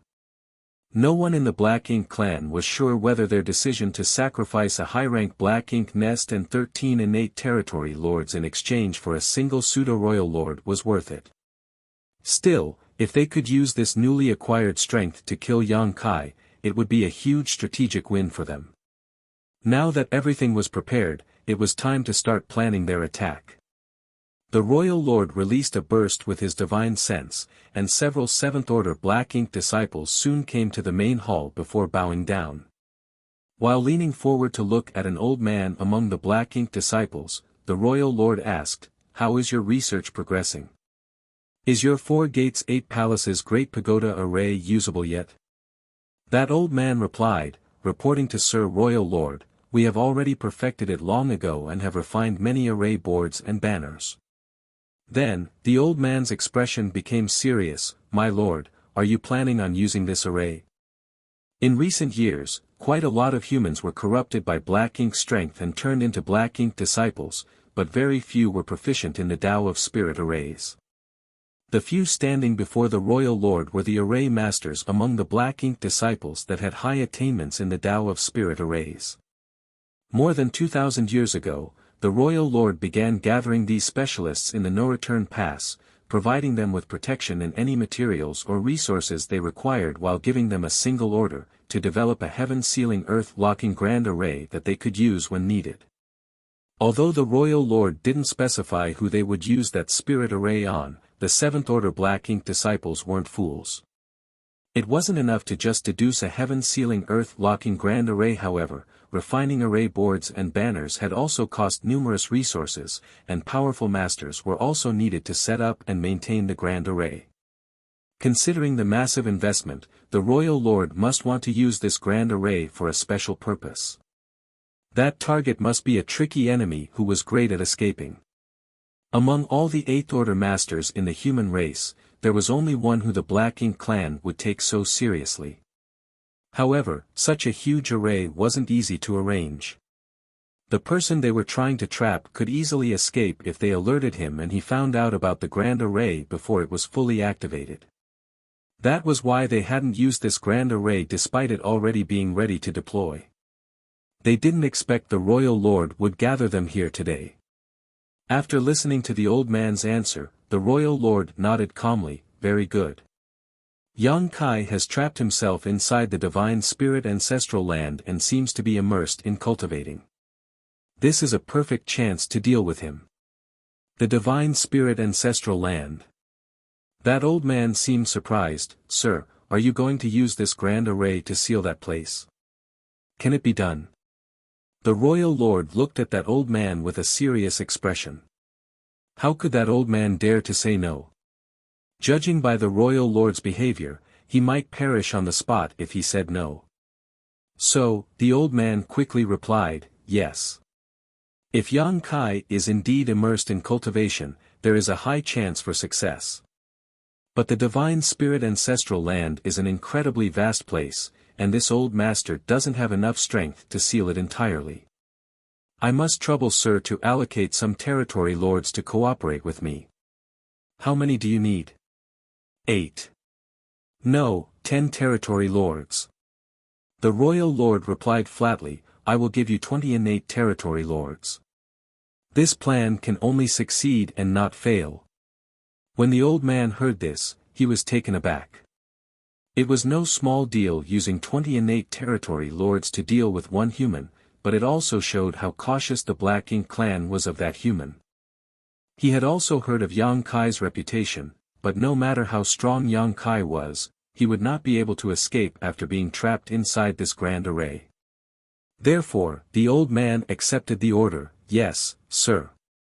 Afterwards, the Royal Lord called out 20 territory lords and gave them an order: "You will accompany them and offer whatever assistance they require to set up the grand array. However, don't act recklessly before Di Wu arrives. Once Di Wu arrives, he will take charge." All the territory lords accepted their orders. "Yes, sir." "Go." With a wave of the Royal Lord's hand, the 20 territory lords and several 7th Order array masters immediately left the main hall and flew away. Looking outside the main hall, the Royal Lord appeared gloomy. Although he couldn't personally kill Yang Kai to vent his rage, this small displeasure was nothing before the Black Ink clan's plans for total conquest. In fact, If they hadn't lost more than a dozen territory lords to the source fusion technique already, he wouldn't have only sent 20 territory lords but 30. When dealing with someone like Yang Kai, there were only two options before them: leaving him alone, or attacking him with overwhelming force to ensure he died. Once this battle was over, the Black Ink clan would no longer have any worries, and that agreement between the two races would become meaningless. The Black Ink clan masters immediately left the no-return pass, but soon after, a Black Ink clan army consisting of 1,000,000 troops followed behind under the leadership of many feudal lords. They were also heading for the Divine Spirit ancestral land, but weren't in a rush to get there, so the territory lords departed before them. After all, no one knew how long Yang Kai would remain in the Divine Spirit ancestral land. It would be a total waste of effort if they arrived too late and Yang Kai had already left. As they were moving quickly, it only took the group of masters 20 days to pass through the Divine Ability Sea and arrive at the outskirts of the Divine Spirit ancestral land. Even though they had the advantage in numbers, they didn't dare to expose their whereabouts and auras lest Yang Kai notice them. Next, they let a territory lord who was skilled in concealment go forward to scout the place. Soon, that territory lord returned and told the others what he discovered. Strange things were happening inside the Divine Spirit ancestral land. The wind and clouds constantly churned, causing a huge commotion, but Yang Kai was obviously still immersed in his cultivation and unaware of his surroundings. That news made the other territory lords feel relieved. In the meantime, that seventh-order old man laughed mockingly. "That fool is courting death by creating such a huge commotion while cultivating, but the commotion gives us cover while we prepare." "Enough nonsense. Hurry up and tell us what we have to do," one of the territory lords asked impatiently. Black Ink disciples never had much of a status among the Black Ink clan, therefore, the group consisting of only innate territory lords naturally would look down on them. However, the territory lords didn't act outrageously because they still needed these Black Ink disciples to arrange the grand array. That was because the Black Ink clan had little to no aptitude in the Tao of Spirit arrays. "Yes, sir." That seventh-order old man nodded and bowed before instructing them politely, "Please, come with me." While saying so, he took the lead and flew away. He had already told the territory lords the basics of the grand array and even gave them a jade slip each to let them better understand it. These territory lords might be powerful, but it was difficult for them to understand anything about spirit arrays. That was why these territory lords still didn't know much about the 4 Gates 8 Palaces Great Pagoda array, despite having 20 days to study it already.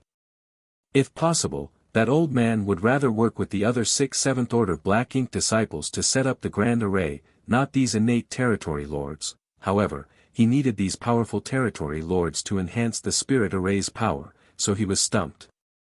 For now, his only choice was to teach them while hoping these territory lords wouldn't be too ill-tempered. Under the 7th-order old man's guidance and directions, the territory lords stood in prearranged positions while holding an array banner each. Then, the old man followed down the line and placed several array boards before arranging for the other 7th-order Black Ink disciples to stand in the critical nodes. This arrangement took them more than 10 days. The old man was tuckered out and secretly grateful to the royal lord for sending 20 territory lords over. At first, he thought they would only need a few territory lords for this spirit array, but after arriving here, he discovered that he had greatly underestimated how vast the Divine Spirit ancestral land was. In the end, they used 12 innate territory lords and every 7th-order Black Ink disciple to seal this place up.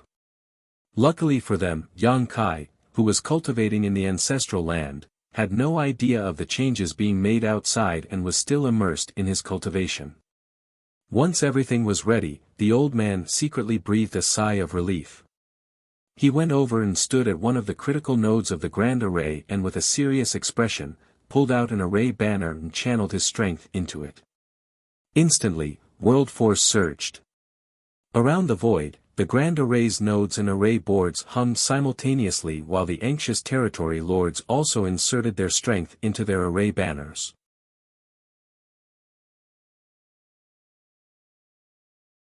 Marshall Peak, Chapter 56-28, Going Back in Time. Following the activation and trembling of each array banner, the array boards also quickly released their aura and intertwined with them. Invisible energy appeared and passed through the place where the 7th Order Black Ink disciples and 12 innate territory lords stood. After 10 days of hard effort, they succeeded in activating the Grand Array. Instantly, the void where the Divine Spirit Ancestral Land was located was entirely enveloped by the Grand Array, isolating it from the outside world. It was only then that the old man responsible for setting up the Spirit Array finally felt relieved. He was terrified of the possibility that Yang Kai might realize the Grand Array was being assembled before it was done. If that happened, they wouldn't be able to trap him. Now that the Grand Array had been activated though, no matter how proficient Yang Kai was in the Tao of space and escaping, he would have no way to flee. The only way out was to destroy the Grand Array, but now that it enveloped the entire ancestral land, that would be no easy task. The old man's expression became stern as he used the array banner in his hand to inform everyone, the Grand Array's successful formation has caused a substantial change in the surrounding void, so Yang Kai must have already noticed it. Sirs, please be on guard. If others were trapped inside the 4 gates 8 places Great Pagoda Array, they might not sense any changes. Moreover, they went with a more stable plan and used 12 innate territory lords to activate this Grand Array and seal the entire ancestral land to guard against any unexpected events. However, Yang Kai was different. He was proficient in the Tao of space, and this was a heaven-sealing earth-locking Grand Array that would isolate the inside from the outside. Such a huge commotion wouldn't be able to escape Yang Kai's senses. The territory lords felt anxious after hearing the old man's warning and raised their guard up while using their divine sense to scout their surroundings, afraid that Yang Kai might suddenly appear and attack them. After waiting for an entire day though, they didn't notice any suspicious movements.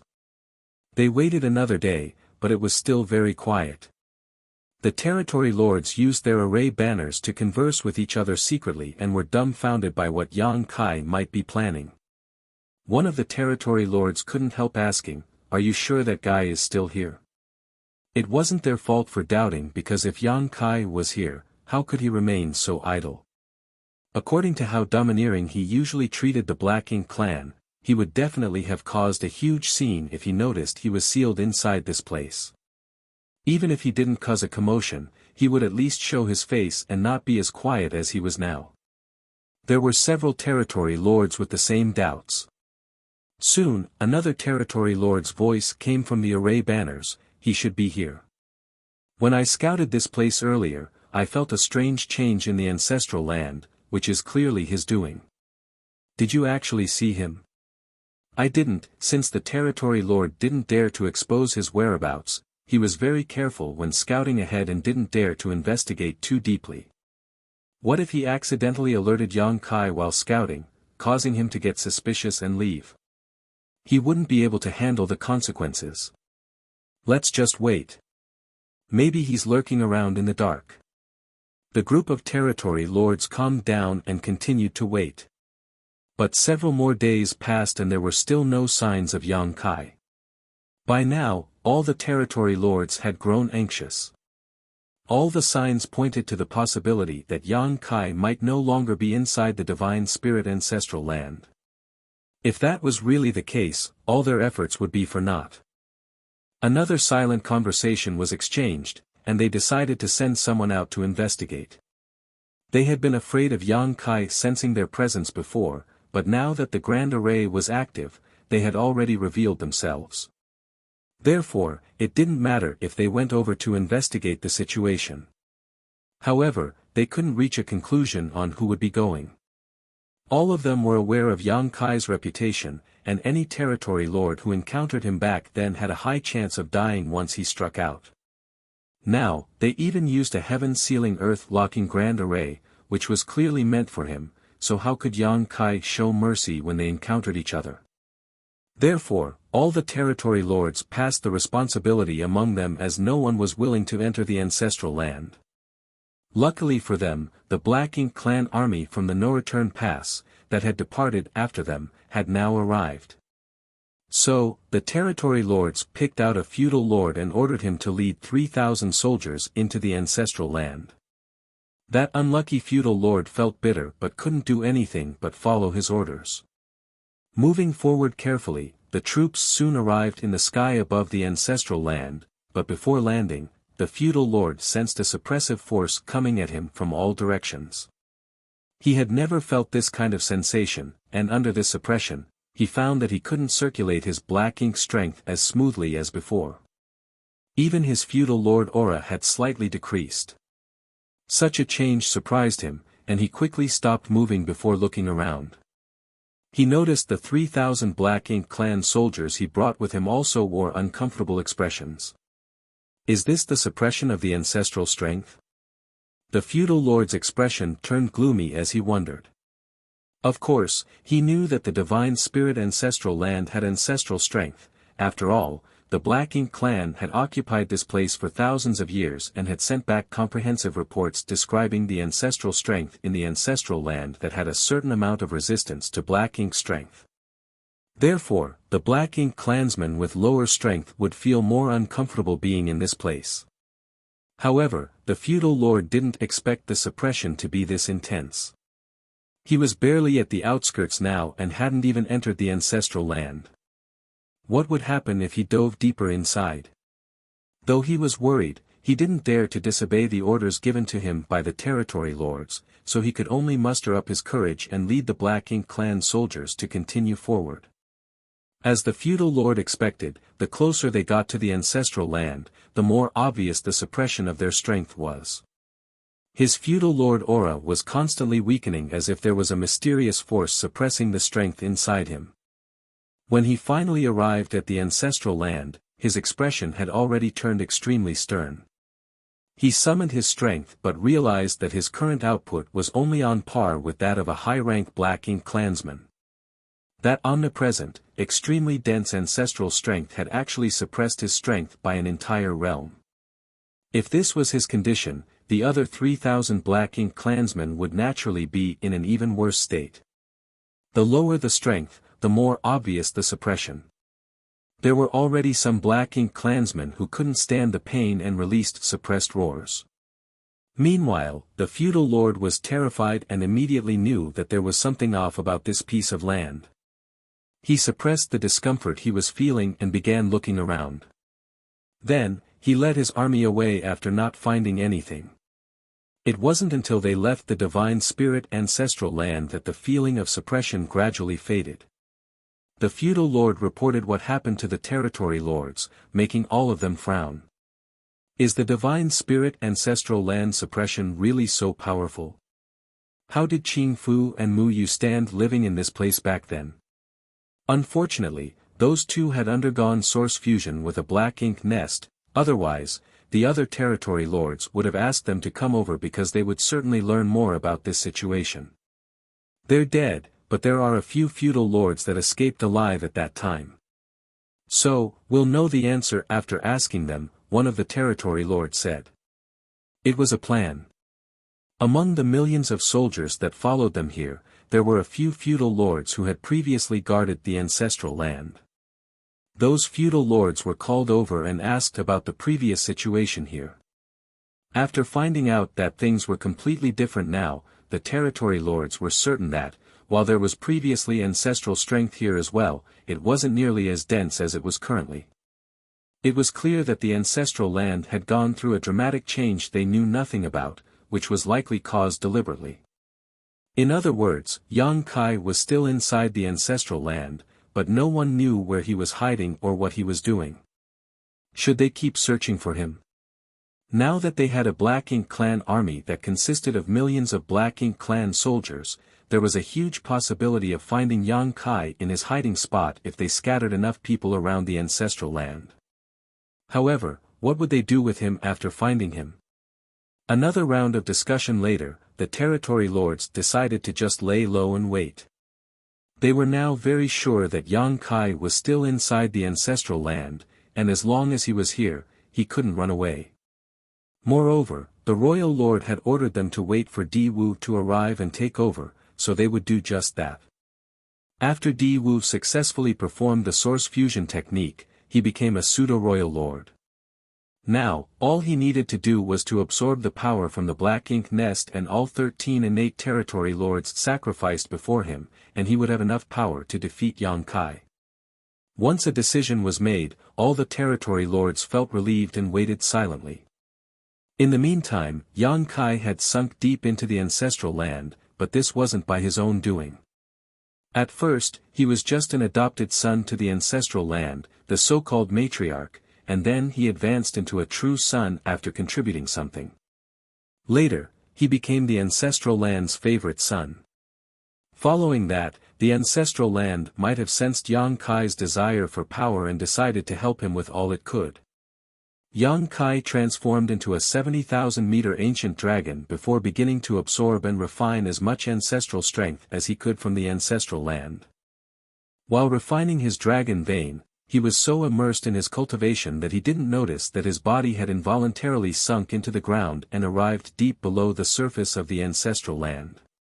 Yang Kai didn't even notice signs of his body fusing with the ancestral land.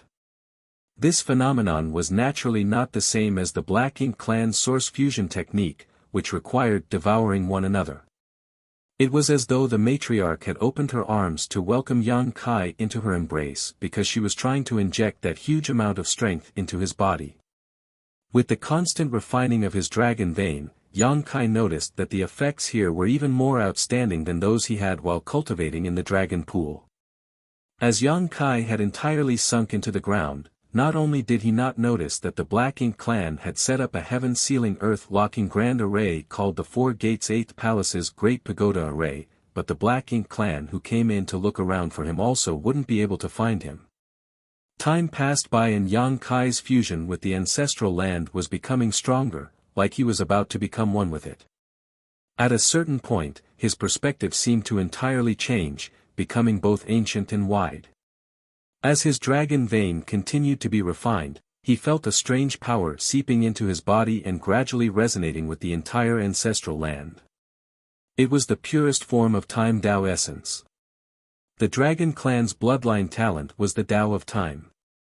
If a Dragon Clansman's bloodline reached a certain level of purity, they would naturally become proficient in the Tao of Time and gain the ability to use time principles. Yang Kai possessing a dragon vein might have been a huge factor as to why he could reach such high attainments in the Tao of Time back then. Now, the Time Tao essence of this world seemed to have caused some kind of strange change. Though Yang Kai still retained his consciousness, it had expanded greatly as he felt himself fuse with the ancestral land. The sensations of his body faded away, as he then saw a strange phenomenon. He witnessed several Black Ink clansmen investigating something in the ancestral land before leaving quickly. This wasn't strange in and of itself, but what was odd was the scene seemed to be occurring in reverse.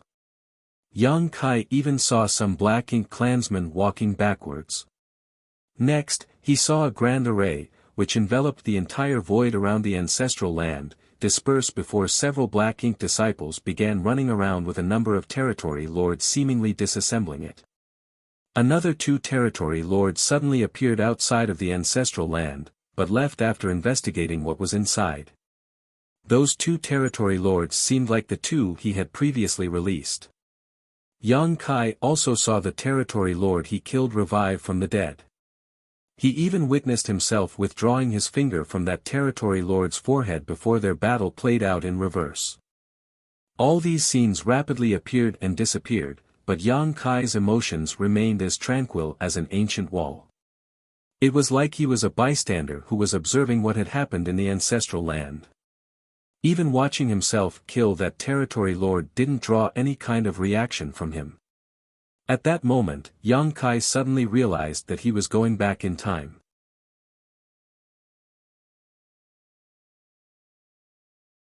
Martial Peak, Chapter 56-29, No Way to Escape.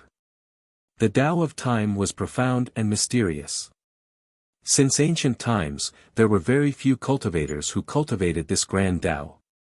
Cultivators of the Tao of Time were even fewer than cultivators of the Tao of Space. Only the Dragon Clan, who had their bloodline talent, would reliably become extremely gifted in the Tao of Time.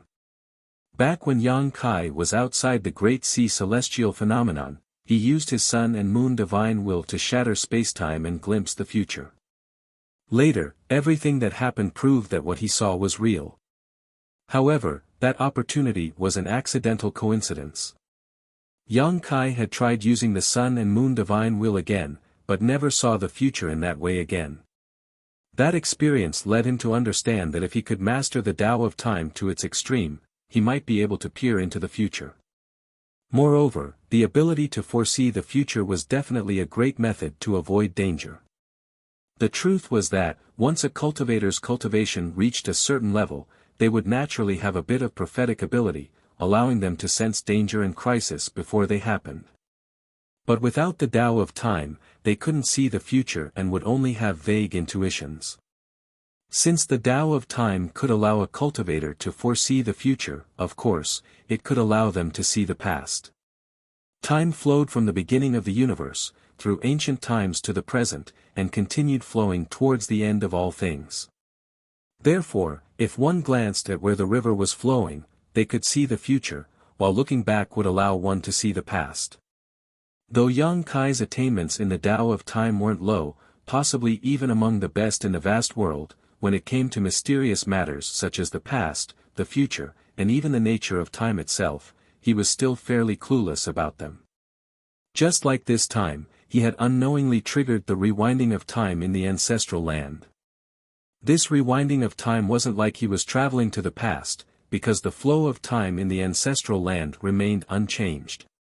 After Yang Kai fused with the ancestral land, he simply became a bystander who was observing the reverse flow of time in this land. Such a strange encounter must have some sort of connection with him being a Dragon Clan member and the fact that the ancestral land was pampering him. All these factors combined led to this astonishing development. Yang Kai should have been extremely happy to encounter such an opportunity, but he didn't feel any changes in his emotions. It was as if he had completely turned into the ancestral land and had become restrained and emotionless. Also, this act of rewinding time was just this piece of land silently reminiscing about the past. But all of that didn't stop Yang Kai from receiving benefits. Following each passing breath, Yang Kai found his understanding of the Tao of Time increasing slightly. This kind of comprehension differed slightly from what he received by refining temporal rivers back in the Great Sea celestial phenomenon. Temporal rivers were filled with time Tao essence and strength, so Yang Kai naturally could increase his attainments in the Tao of Time by refining and absorbing them into his small universe. However, that was only refining external energy. By fusing with the ancestral land, Yang Kai was now experiencing this mysterious land reminiscing about its past like he was thinking back to his own life's experience. Of course, those were illusions as the one with these memories was the divine spirit ancestral land. Yang Kai's current situation was more like using his body to replace that of the ancestral land, but this change didn't hinder Yang Kai from obtaining benefits. Yang Kai silently comprehended what was happening, and his emotions completely calmed, disregarding the changes in time and other things happening outside. Inside the ancestral land, that dense ancestral strength kept surging and flowed towards one spot. Meanwhile, the Black Ink clan army outside the ancestral land stood there with their guards up. The 20 innate territory lords and several 7th Order Black Ink disciples treated this situation seriously and kept the Grand Array activated, sealing everything inside. Time gradually passed, and about 2 years later, an extremely fierce aura sped over from the far-off void, causing the innate territory lords to look in that direction with shocked expressions.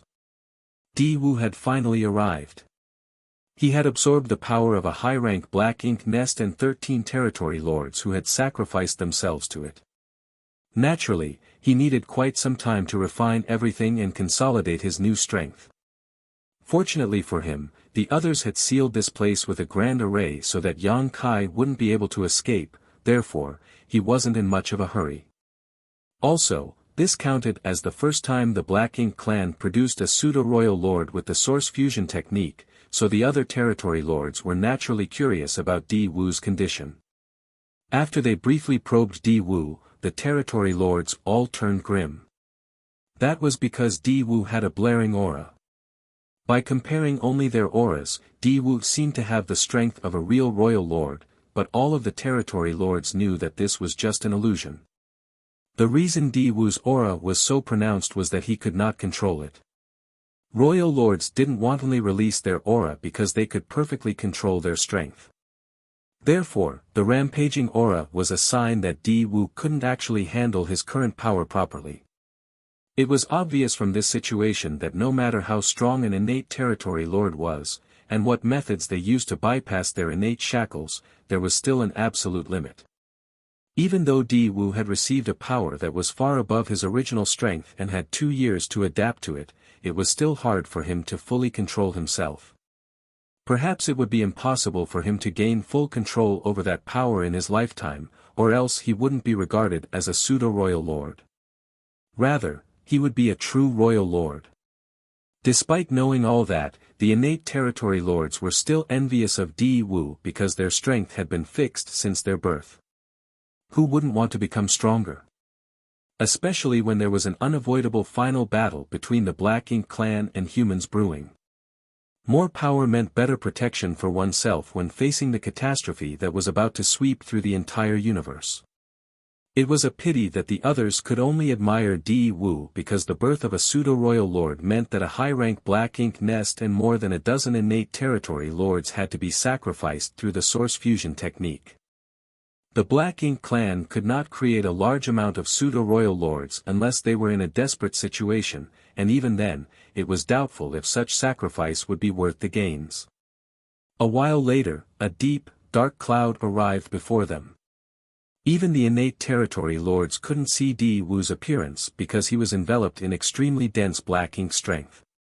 The shocking momentum and murderous intent coming from the Black Ink cloud made the territory lords even warier.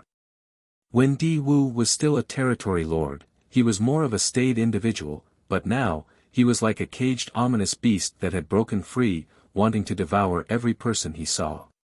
Where is he? Di Wu's raspy voice came from within the cloud. The territory lord nearest to him quickly pointed in a specific direction. He should still be inside the ancestral land. Once that was said, the Black Ink cloud immediately shot towards the ground. A short while later, a violent vibration seemed to have come from below, accompanied by Di Wu's angry roar, "Come out!" The world shook, and the wild shockwave made the void itself tremble. Even the Grand Array was slightly affected, forcing the territory lords to channel more strength to stabilize it quickly. Inside the ancestral land, the Black Ink cloud seemed like a rampant child as it continuously released the huge power it suddenly acquired. Soon, Di Wu, who was inside the Black Ink cloud, noticed something strange. He clearly felt a dense ill will coming from all directions, like the world itself was rejecting his presence. It wouldn't have bothered him if that was all, but this strange will also had the power to suppress his strength. Ancestral strength. Of course, Di Wu wouldn't be unaware of the most primitive strength of the divine spirits.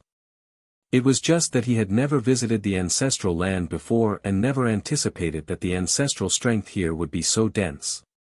Being a pseudo-royal lord, even if he couldn't completely control his strength, dealing with an 8th order open heaven master like Yang Kai shouldn't have been a problem. However, the dense ancestral strength here suppressed almost half of Di Wu's strength, leaving him only slightly stronger than he originally was as an innate territory lord. Knowing Yang Kai's ferocious reputation and ridiculous strength, Di Wu wasn't confident that he could win against him with such a limitation placed on him. He came here with full confidence, but now he was suddenly worried, which was quite embarrassing. In this situation, not only might he fail to kill Yang Kai, but he was actually at risk of being the one killed. Looking around, he had a serious face as he prepared himself for Yang Kai's sudden appearance. Luckily for him, there weren't any movements around him. Frowning, he began investigating his surroundings. He found that all the ancestral strength on this land was gathering in one direction. Is that bastard still cultivating? Di Wu vaguely muttered to himself after reaching his own conclusion.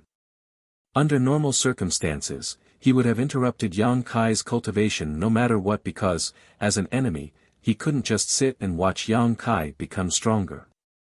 That killing star was already too strong, so what benefit would there be to let him grow stronger? However, Di Wu currently had another plan. Since Yang Kai was busy devouring the ancestral strength to cultivate, perhaps he should just let him be. After all, this land couldn't have an infinite amount of ancestral strength. Therefore, the longer Yang Kai cultivated, the less ancestral strength there would be. Once all the ancestral strength here had been depleted, there would be nothing suppressing the Black Ink clan's strength, and by that time, he could exert his full power. Although Yang Kai would also become stronger, as long as he didn't break through to the Ninth Order Open Heaven realm, Di Wu was confident that he could defeat Yang Kai. Could Yang Kai break through to the Ninth Order Open Heaven realm? The answer was no. This man had reached his limit at the Eighth Order Open Heaven realm. The Black Ink clan wouldn't mess up such a critical piece of intelligence, or else they wouldn't have agreed to negotiate with the humans. Once he decided, Di Wu didn't remain any longer and flew up into the sky, heading back towards the Grand Array. When he returned, many pairs of eyes fell on him, which made him feel a little embarrassed. Luckily, he was hiding inside a thick black ink cloud, so the other territory lords couldn't see his face. I haven't mastered my current strength, so I'll let him live a while longer and head over to kill him once I've become better familiarized with myself. It was clearly an excuse, and the territory lords all knew what Di Wu was thinking.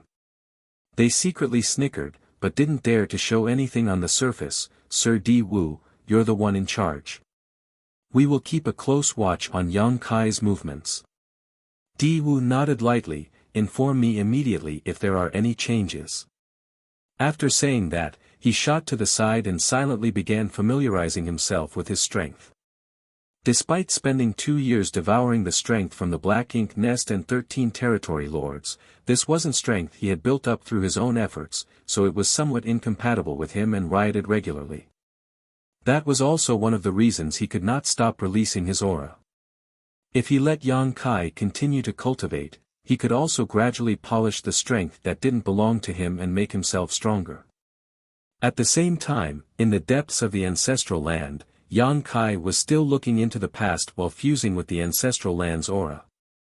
But a moment ago, there seemed to be a kind of external force that almost interrupted his cultivation.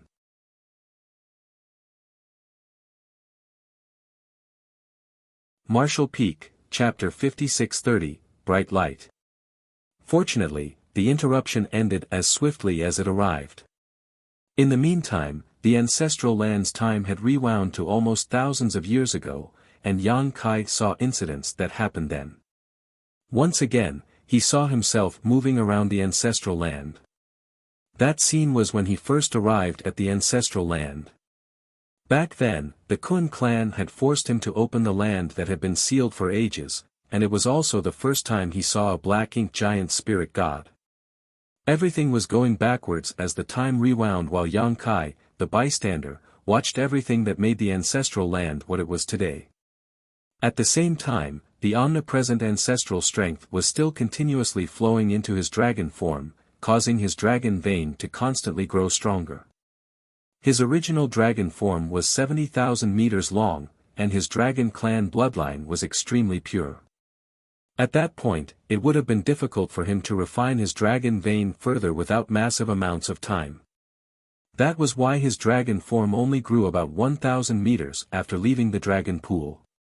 In such a state, only by returning to the dragon pool to cultivate would he have any possibility of quickly improving his dragon vein. But now, his dragon form was obviously changing as he continued to absorb more ancestral strength. As his dragon vein grew stronger, so did his attainment in the Tao of Time, which then increased the speed at which time was being rewound. For the first 2 years, the ancestral land only rewound through some 40,000 or so years. In the following 2 years, 50,000 years passed by.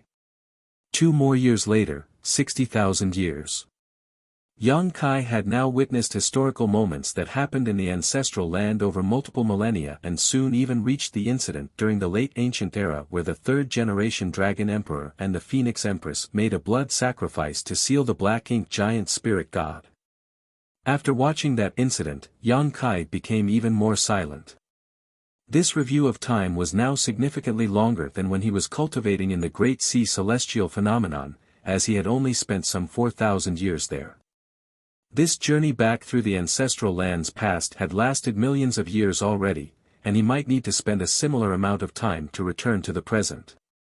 Outside the ancestral land, the Black Ink clan's 4 Gates 8 Palaces Great Pagoda Array was still operating. Since no external forces were attacking this grand array, the territory lords only had to keep it active, which didn't require much strength at all, so they didn't feel tired. However, they didn't dare to slack off. It had now been several decades since they first set up this grand array, but they hadn't seen any traces of Yang Kai. Only the continuous surging of ancestral strength below indicated that Yang Kai was still cultivating. At the same time, Di Wu had been familiarizing himself with his strength. After the time he ignorantly barged into the ancestral land and caused a commotion, he didn't dare to step foot into the divine spirit ancestral land again. He couldn't use his full strength under the suppression of the rich ancestral strength and was afraid of encountering Yang Kai under such conditions. Therefore, he could only stall for time, hoping that the ancestral land would someday be depleted of ancestral strength. During these dozens of years, though he didn't personally head back inside, he had ordered the territory lords to head inside the ancestral land to check the situation. However, the reports he received were disturbing. Even though several dozen years had passed, the ancestral strength was showing no signs of being depleted. It was as if this mysterious energy was completely inexhaustible. The royal lord had sent people over from the no-return past to check on them a few times. Di Wu didn't dare lie, so he reported everything that happened honestly. The royal lord wasn't upset with him though and only instructed him to wait for the perfect opportunity. When the time came, he had to kill Yang Kai in the ancestral land. In that sense, the royal lord wasn't worried about waiting. After getting the royal lord's reply, Di Wu felt more assured and was filled with determination as he waited. 100 years passed, but the situation inside the ancestral land remained unchanged. By now, Yang Kai had rewound through untold ages. Currently, he was witnessing an abundance of divine spirits in the ancestral land. There were even some species that Yang Kai had never seen or heard of before. This was during the early ancient era when the monster race ruled the universe and the divine spirit's glory had faded. Despite that fact, the ancestral land was still a paradise for the divine spirits. Rewinding further, he witnessed an unimaginably huge battle that happened in the ancestral land. That battle was an internal struggle between divine spirits. Those large bodies were as tall as the sky and broad as the earth, and during that period, the ancestral land was actually far broader than what it was now. That war resulted in many divine spirit species, and an enormous amount of divine spirit sources, shattering. Even a vast stretch of the ancestral land was destroyed. Further back was the primordial era. This was the time when the divine spirits ruled, and it was also when they were at their prime. They were so strong they were practically invincible. If they hadn't gone through that internal war, the monster race wouldn't have had a chance to rise up. Yang Kai suddenly had a strange feeling, like he was witnessing something unfathomable. That feeling started vague, but as time passed and the longer he witnessed the ancestral land's reverse evolution, the more that feeling became obvious. At this moment, the rewinding of time was extremely fast, and many scenes were rushing by as though they were only flashes of memory. If Yang Kai hadn't become one with the ancestral land and was currently relying on it to look back in time, he wouldn't have been able to see those scenes at all. It wasn't until one moment that all the divine spirits on the ancestral land had completely disappeared, and the entire land was filled with an ancient and barbaric aura that a bright light flashed across the land before everything returned to stillness. Yang Kai felt his heart skip a beat as he suddenly felt anxious. Then, for the first time, he took the initiative to activate the time principles to affect the huge ancestral land. The rate of time rewinding slowly and gradually came to a stop. It was then that Yang Kai was able to get a closer look at this land. The ancestral land of this era was different from all other eras because this was what it looked like before divine spirits and ancestral strength existed. In this era, the ancestral land was only a vast, empty expanse. Such an ordinary world could be found everywhere in the 3,000 worlds of this time. Yang Kai didn't see the bright light from before and knew he had gone too far back in time. After that realization, he couldn't help but feel anxious as he vaguely felt he had missed something of critical importance. It was meaningless to continue looking back in time as the ancestral land was now just an ordinary continent. Yang Kai wouldn't be able to get any new information if he just let things proceed. How this continent became the divine spirit ancestral land was the most important piece of information, and that bright light that flashed past just now. Yang Kai immediately surged his time principles, making the ancestral land lock onto that specific time and dig into the memories branded deep inside it. Slowly, time began to flow again, but this time, it wasn't flowing backwards but forwards from the point at which Yang Kai had stopped. The vast and barren land was quiet and without any vitality except the lush green forests. Suddenly, a bright light appeared in the sky and illuminated everything. The light was so bright that it lit up every part of the continent that would be the ancestral land. When Yang Kai was rewinding the time, he caught a glimpse of the primordial light, but it flashed by so fast that even he couldn't be sure he could capture its true appearance. That was why he decided to use time principles to take a closer look. Never had he seen such a bright and powerful light. It was as if all the colors in existence had combined into this ball of light but didn't fuse. Every color was radiating its own glow. This scene made Yang Kai subconsciously think of the primordial light he had been searching for. Yang Kai suddenly had the urge to laugh. He had spent hundreds of years visiting one great territory after another, trying to find any trace of the primordial light only to come up empty. Then, he came to the ancestral land and decided to abandon his search. However, he didn't expect that he would be able to see the primordial light while looking into the ancestral land's past. How could he have stumbled upon such fortune? After thinking about it, Yang Kai thought this was a preordained result. Since the primordial light had a close connection to the burning light, serene glimmer, and all divine spirits, of course, Yang Kai would see something related to it in the ancestral land's past.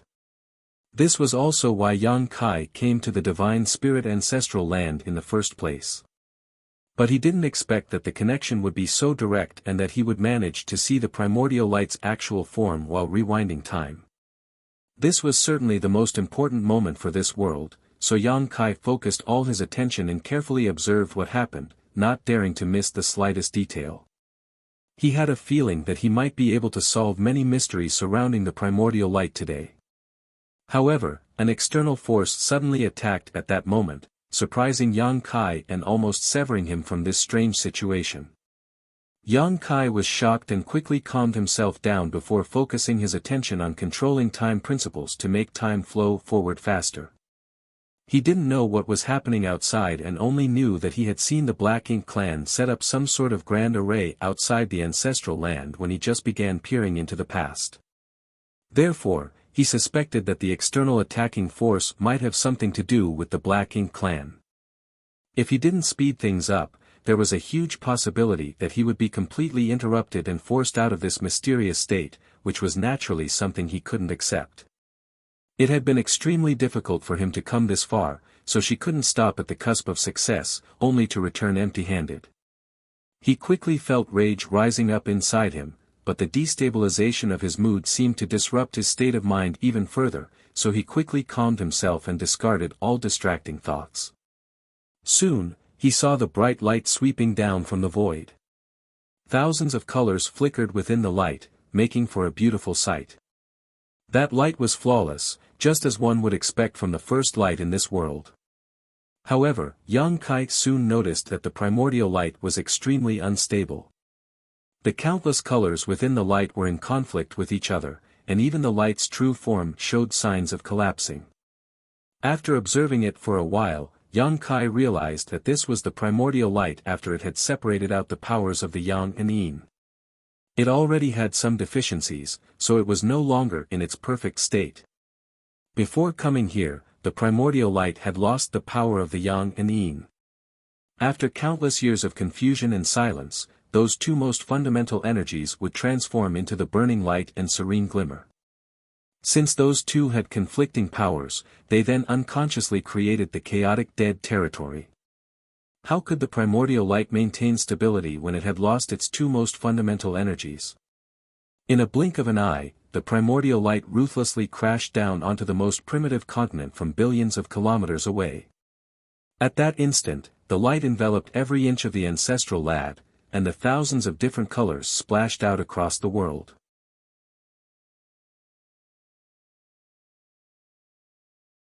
Marshall Peak, Chapter 56-31, both were surprised. The heaven-sealing earth-locking grand array outside the ancestral land, the 4 gates 8 palaces great pagoda array, was still active. Meanwhile, inside the ancestral land, Di Wu was recklessly releasing his strength to vent his rage. 300 years had passed. He had been waiting here for 300 years, but there were still no signs of Yang Kai. Although the royal lord in the no-return pass didn't urge him, he knew that not taking down Yang Kai after such a long time showed his inability. It wouldn't be too bad if he were a territory lord, but now that he was a royal lord, though not a true royal lord, he still represented the peak of the Black Ink clan. Before, Di Wu dared not head too deep inside the ancestral land because he was still unfamiliar with the huge, new power inside him. Also, the extremely dense ancestral strength of this place had a massive suppressive effect on him. Back then, he wasn't confident in defeating Yang Kai even if he managed to lure him out. So many years of waiting weren't in vain though, because 200 years ago, the ancestral strength in the ancestral land began gradually decreasing and thinning out day by day. Until this day, the amount of ancestral strength remained stagnant. Now, although there was still ancestral strength in the ancestral land, it wasn't nearly as dense as it was 300 years ago. It was at a level that Di Wu could tolerate. Of course, the more important reason was that he had finally gained more control over his strength after so long. It was impossible to fully control the strength he obtained from the Black Ink Nest and 13 sacrificed territory lords because if he could, he wouldn't be a pseudo-royal lord but a real royal lord. In other words, by using the source fusion technique, the total strength Di Wu possessed wasn't any less than a real royal lord, but his ability to control that strength was inferior to one. Now that the environment had changed and he had gained better control over his strength, Di Wu finally had the bravery to attack. Every time Di Wu attacked with his majestic Black Ink strength, the ancestral land would tremble. If this had been an ordinary universe world, it wouldn't have withstood the ruthless bombardment of a pseudo-royal lord and might have been shattered already. However, the divine spirit ancestral land was different. This was a continent that had existed since the primordial era and had nurtured numerous divine spirits. Whether it was the land's robustness or the strength of its grand Tao and principles, all were far beyond ordinary. While Yang Kai was looking into the past, he even witnessed the internal war between the divine spirits.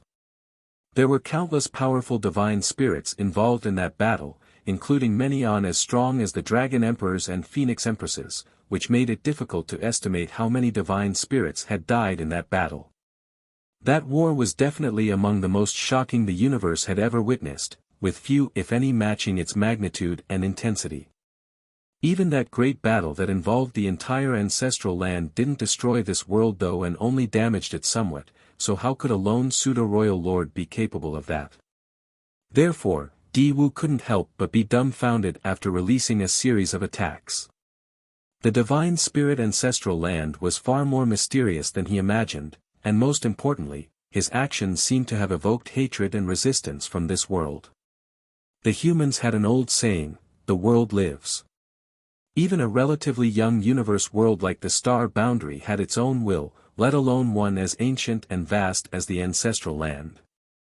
When the primordial light fell onto the ancestral land and turned into numerous colorful rays of light, the ancestral land's consciousness appeared. As a result, this world's will was far stronger and purer than other universe worlds. If this wasn't the case, the ancestral land wouldn't have shown such favoritism to Yang Kai. All of this was because the ancestral land could feel the golden divine dragon source inside Yang Kai was one of those colorful rays. Of course, Di Wu's efforts weren't totally in vain, as he had almost shaken Yang Kai from his strange state. If he had succeeded, Yang Kai would have been frustrated to the point that he spat blood. After using so much time to witness the ancestral land's history and evolution, he had reached a moment of critical importance, so failing at this point would be too much to bear. Luckily for him, he quickly calmed down his emotions after noticing the strange sensation. "Come out!" Di Wu's roar spread throughout the entire ancestral land, especially in the direction the ancestral strength was moving in. He could roughly guess where Yang Kai was hiding, but since he couldn't break the ancestral land apart, he didn't have a way to get Yang Kai to come out. He had been waiting here for long enough and wasn't willing to continue idling, so, he decided that no matter what, he must make Yang Kai come out of hiding and kill him. Suddenly, a resounding dragon roar came from below the surface. It sounded furious, and Di Wu could clearly feel a powerful aura rising from below. Di Wu wasn't surprised but happy because, to him, making Yang Kai come out was the most difficult task. As for killing Yang Kai, Di Wu thought that it wouldn't take too much effort to kill him, so he immediately prepared. Right after he had readied himself, that strong aura closed in. Following that, a huge golden dragon head suddenly appeared from the ground. That dragon head had 2 horns with thick dragon scales all over its body. Its dragon beard was swaying under its widely opened mouth that looked like it could bite away a mountain. The dragon's mouth bit down fiercely at Di Wu as though it was about to swallow him whole. Time principles surged, and even with his newfound strength, Di Wu couldn't help but fall into a daze. Luckily for him, he instantly woke up and quickly retreated. The dragon chased after him with eyes that were filled with fiery rage, seemingly wanting to burn him to ashes. In that moment of running and chasing, the pseudo-royal lord and dragon leapt 1,000 kilometers into the sky, and it was only then that Di Wu caught a glimpse of what this dragon looked like. It was a huge dragon form that seemed to be 100,000 meters long. Though the dragon head was right before him, the dragon tail seemed to stretch out forever, and the dragon pressure was so strong that it was like a furious wind that shook the world around it. Di Wu felt his heart sink. Is this guy Yang Kai? He couldn't help but doubt whether the intelligence had been mistaken because the being before him wasn't an ordinary dragon, or even a powerful ancient dragon, but quite possibly a divine dragon. According to the information the Black Ink clan had obtained, while Yang Kai possessed a potent dragon clan bloodline, he was still far from becoming a divine dragon. Yang Kai's dragon form was supposed to be just 70,000 meters long. But the dragon before him was unquestionably 100,000 meters in length. A 100,000-meter long dragon was a divine dragon, a master superior to ordinary royal lords and Ninth-Order Open Heaven Realm masters. Not to mention Di Wu, who was a mere pseudo-royal lord, even the royal lord back at the No-Return Pass would have to act cautiously if he encountered a divine dragon. However, there was only one white divine dragon left among the dragon clan, and that divine dragon had flown into the depths of the Black Ink battlefield over 1,000 years ago, disappearing without a trace. How could there be a second divine dragon here now? Along with everything he saw these past 300 years, Di Wu immediately concluded that the divine dragon in front of him was indeed Yang Kai, and these years of cultivation allowed him to gain significant growth. This is bad. My pseudo-royal lord's strength is enough to crush an 8th Order master, but if Yang Kai has become a divine dragon, I'm the one in danger of dying today. While Di Wu was panicking, Yang Kai was also shocked and half of the rage in his eyes faded. A royal lord? How could there be a royal lord here? Previously, an external force almost interrupted his hard work of many years, so Yang Kai was naturally furious. After witnessing the primordial light landing on the ancestral land and what happened shortly after, he furiously charged out from the depths of the ancestral land. It seemed like he had been too lenient and determined to adhere to the agreement between the two races. The Black Ink clan might have forgotten what it felt like to fear him, so Yang Kai had decided to teach them a lesson about the consequences of enraging him. Under normal circumstances, Yang Kai wouldn't be so reckless and would instead examine the situation before devising a plan, but his strange experience made his consciousness spend millions of years in the past, so his subconscious took over and did everything instinctively under the influence of his rage. When he felt the aura of the Black Ink clansman in front of him though, he finally regained his senses. The Black Ink clan wouldn't challenge him if they weren't confident that they could kill him. So, the royal lord before him was undoubtedly the Black Ink clan's trump card.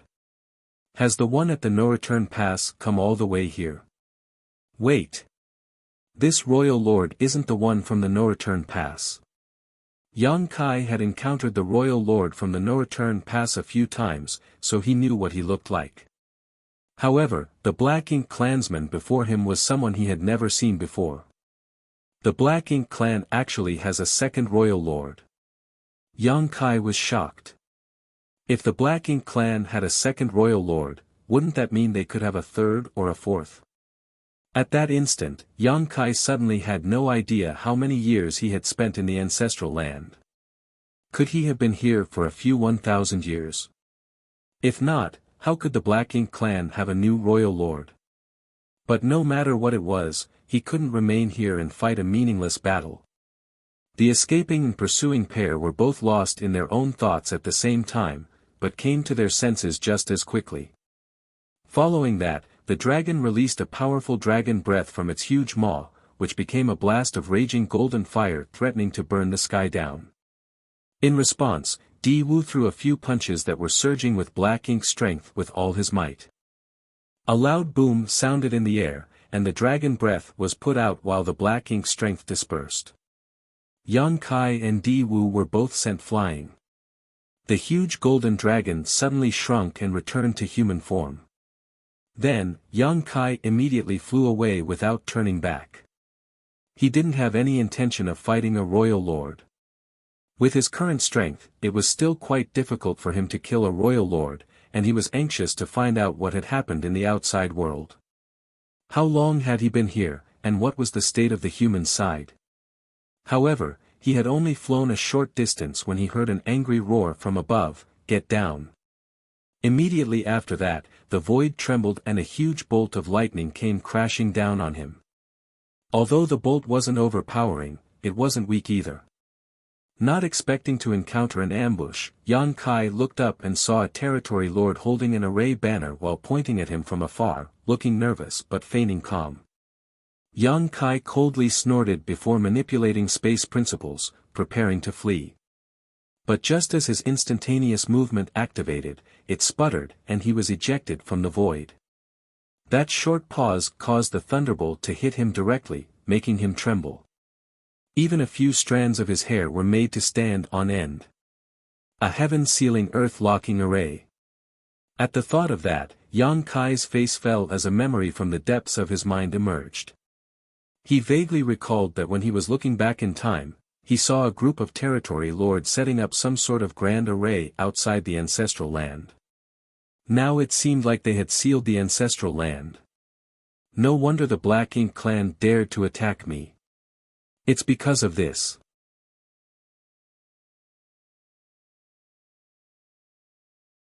Marshall Peak, Chapter 5632, Mysterious Light. Instantaneous movement was indeed one of the most mysterious and unpredictable techniques among space techniques, and Yang Kai relied on it to escape from many masters in the past. However, the Black Ink clan's arrangement prevented this secret technique from activating.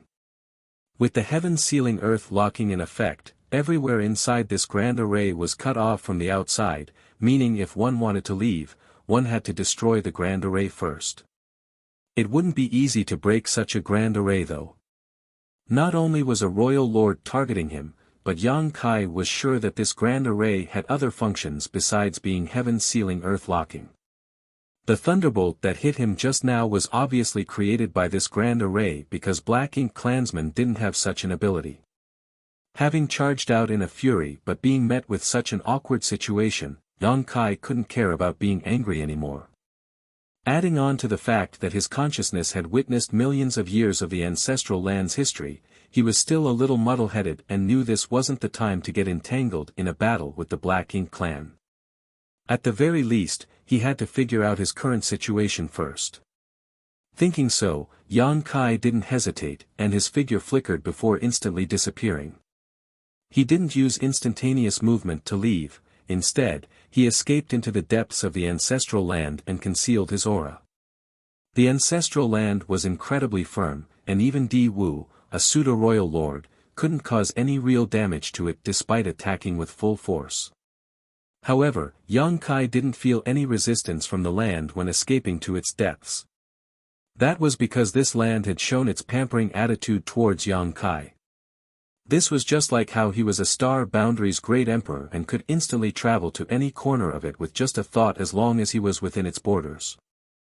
Although he wasn't the great emperor chosen by the ancestral land's world's will, he was not far from it.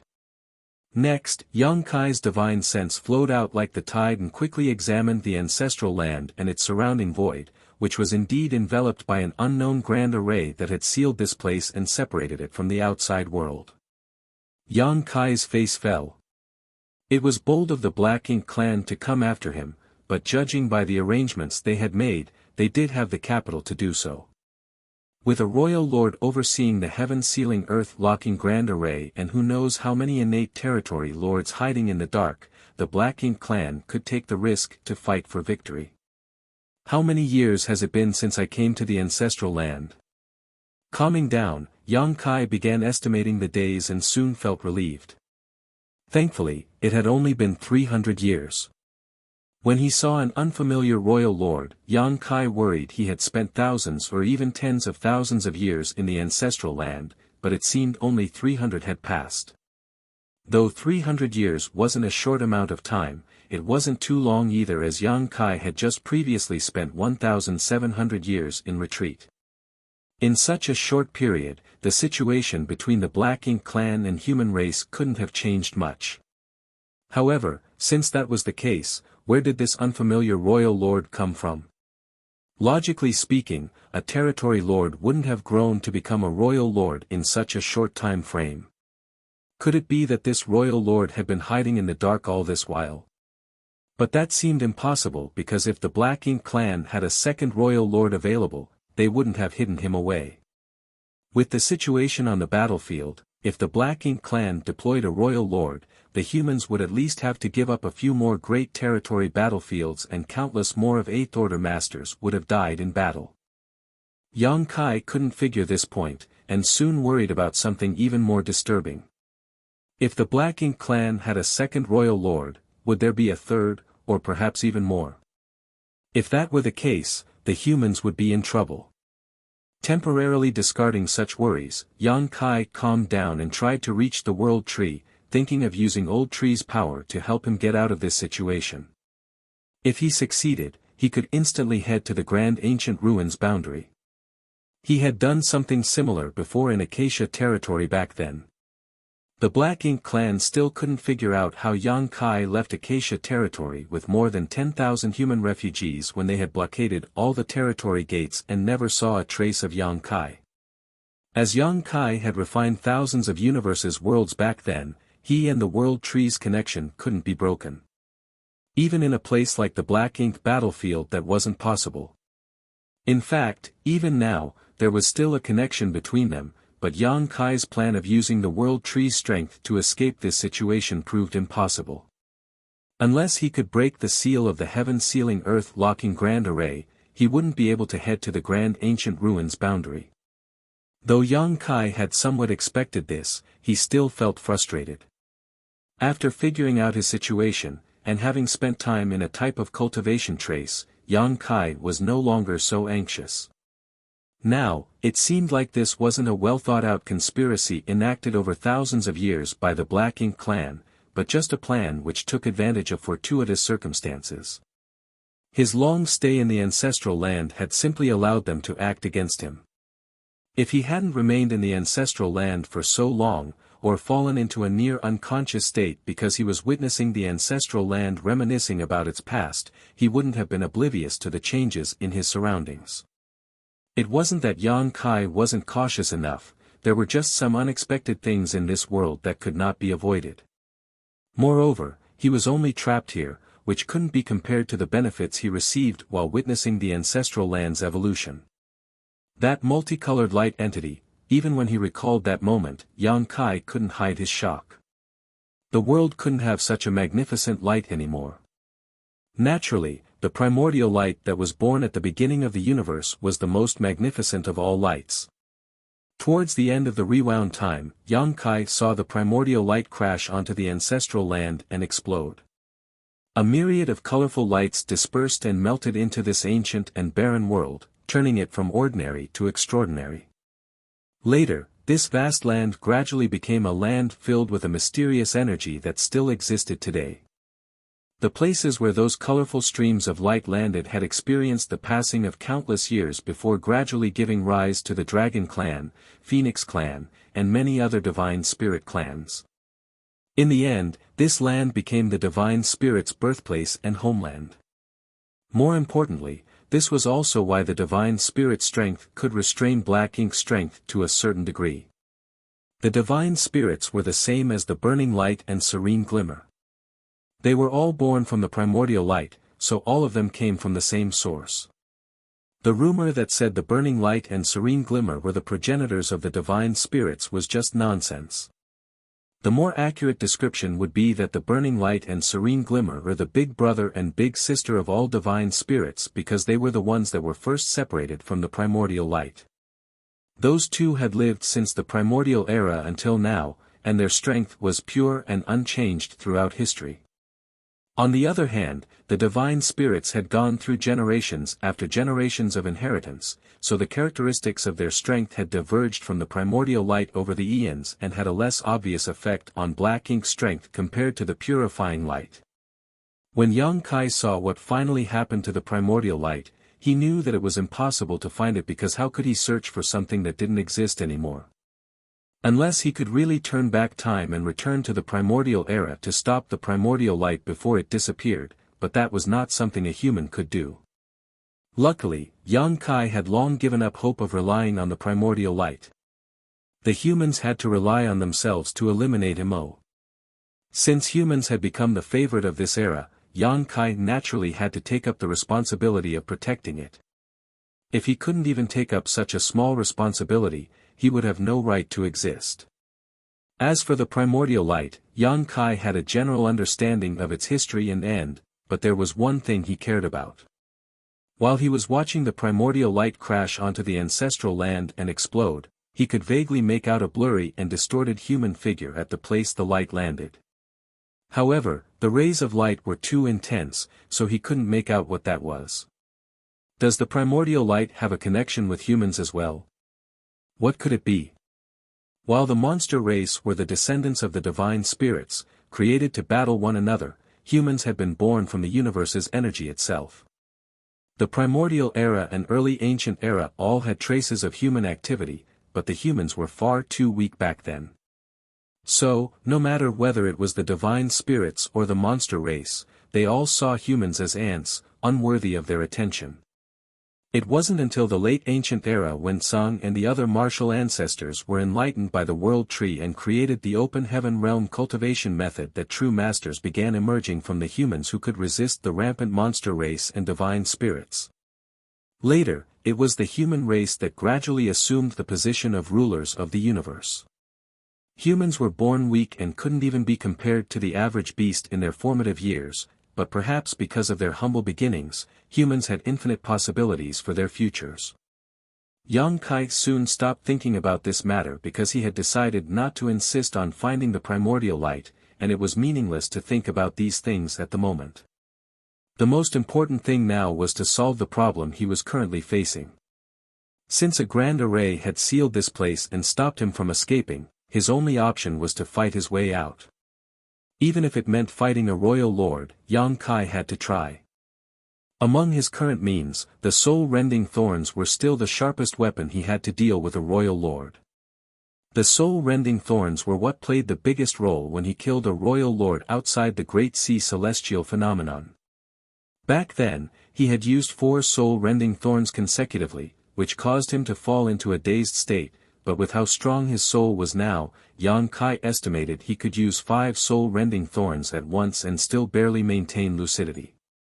No matter how that royal lord guarded himself, 5 soul-rending thorns could critically injure his soul. Moreover, Yang Kai's strength had reached the peak of the 8th order open heaven realm, so he was far stronger than he was when he had just come out of the Great Sea celestial phenomenon. He was able to kill that royal lord back then mainly because he was lucky, but luck was never something one could rely on. However, Yang Kai soon brightened up because he discovered that his dragon vein had grown significantly stronger after 300 years of cultivation.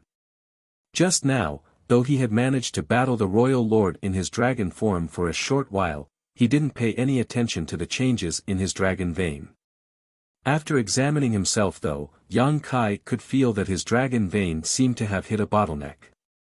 It was the bottleneck between the ancient dragon realm and the divine dragon realm. If he could achieve a breakthrough, he would be able to advance from an ancient dragon into a divine dragon. This realization greatly enthused Yang Kai. A divine dragon was an existence on the same level as a royal lord or 9th order master. Also, in general, a divine dragon would be stronger than other masters in the equivalent realm.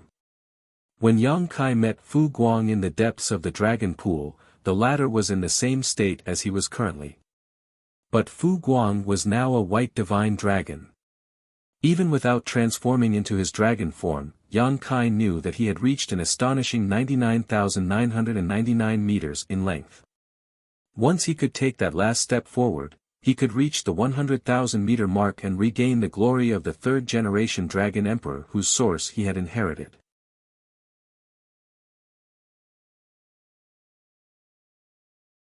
Martial Peak, Chapter 5633, Changes in Himself. If so, he wouldn't be embarrassing the 3rd generation dragon emperor who had passed away. Yang Kai's gold divine dragon source came from the 3rd generation dragon emperor, and the 3rd generation dragon emperor didn't only have a 100,000 meter dragon form. 100,000 meters was only the minimum required length to reach the divine dragon realm, while only the strongest among divine dragons would have the right to be crowned a dragon emperor and command the dragon clan. During the 3rd generation dragon emperor's era, there wasn't just one divine dragon in the dragon clan, so being able to stand out among all the divine dragons meant that the 3rd generation dragon emperor was indeed unmatched. But even such a strong master had paid the ultimate price along with the Phoenix Empress of that era just to suppress and seal the Black Ink Giant Spirit God, which clearly showed how powerful a Black Ink Giant Spirit God was. In regards to the speed of cultivation among dragons, Yang Kai was ridiculously fast. Looking at today's dragon clan, he could be said to be the 2nd strongest dragon after Fu Guang. He had expected his dragon vein to be refined because ancestral strength constantly flowed into his dragon form while he had been hiding deep below the ancestral land these 300 years. It would be stranger if his dragon vein had not been further refined. At this moment, Yang Kai could clearly feel that the ancestral strength in the ancestral land had thinned out a lot because of him. The refining of his dragon vein had caused his dragon form to grow from 70,000 meters to 99,999 meters. As for the increased length of his dragon form, though it didn't bring any benefits to his open heaven cultivation, his strength had undoubtedly increased. At the very least, the intrepidness of his physique and ability to withstand punishment had increased appreciably, which would be of great importance when battling the royal lord later. However, the benefits didn't stop there. The dragon clan's bloodline talent was the Tao of Time, so the more refined their dragon vein was, the higher their attainments in the Tao of Time rose. That was one of the benefits gained from inheriting a divine spirit bloodline. The dragon clan didn't need to have strong comprehensive skills. As long as their bloodline reached a certain purity, they would naturally comprehend things that ordinary people couldn't. Yang Kai could clearly feel that his attainments in the Tao of Time had greatly increased. Since coming out of the Great Sea celestial phenomenon, his Tao of Time could be said to have reached the 7th level, standing above all others within sight. All these years of constantly absorbing the things he gained from the Great Sea celestial phenomenon, he had gone much further in this stage. Now, following the growth of his dragon vein, Yang Kai's attainment in the Tao of Time had entirely surpassed the 7th level and reached the 8th level, summiting the peak. It was now on the same level as his Tao of Space. All this while, Yang Kai's attainments in the Tao of Space had always led his attainments in the Tao of Time. This wasn't only because he had been cultivating the Tao of Space for longer, but also because he had a natural aptitude in the Tao of Space. If he hadn't obtained an extremely pure Dragon Clan bloodline, there was a huge possibility that he wouldn't have any attainments in the Tao of Time at all. Now that his attainments in these two grand Taos had become even, they had a huge effect on him. The first was that time in his small universe now flowed even faster. If the previous speed of time in his small universe was between 6 and 7 times faster than in the outside world, it was now 10 times faster. The faster flow of time in his small universe meant that his heritage would increase faster as well. Of course, this didn't hold much meaning to Yang Kai anymore because he would soon reach his innate limit in the open heaven martial Tao. Once he reached that peak, his heritage and realm wouldn't improve no matter how much strength he accumulated. However, if he could break through the 8th order open heaven realm's restrictions, this change would become very meaningful. The 9th order open heaven realm was a new start, and a 10 times flow rate of time in his small universe could help him save many years of bitter cultivation. While the changes in his small universe's time flow were directly affected by his advancement in mastery of the Tao of Time, there was another effect that wasn't so direct. That was with his strongest secret technique, the Sun and Moon Divine Wheel. A long while ago, Yang Kai had noticed that because his attainments in the Tao of Time and Tao of Space had some disparity, he would always feel like there was something incomplete with the Sun and Moon Divine Wheel, limiting its power. The Sun and Moon Divine Will was a secret technique that combined both grand Taos to create a brand new spacetime strength.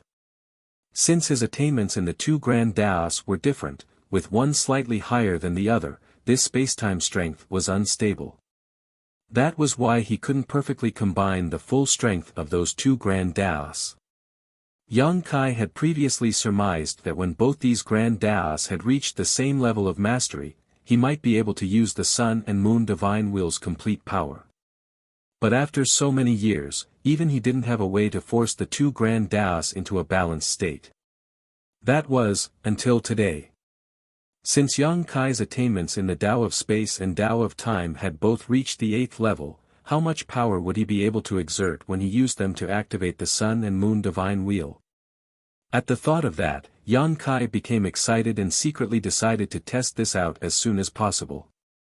With the growth of his dragon form, improvement of his dragon vein, and new attainments in the Tao of Time, Yang Kai's overall strength had increased dramatically over the past 300 years. So what if he had to face a royal lord? Since he couldn't escape, he would just have to kill his way out. However, he first needed to understand the Black Ink clan's plan.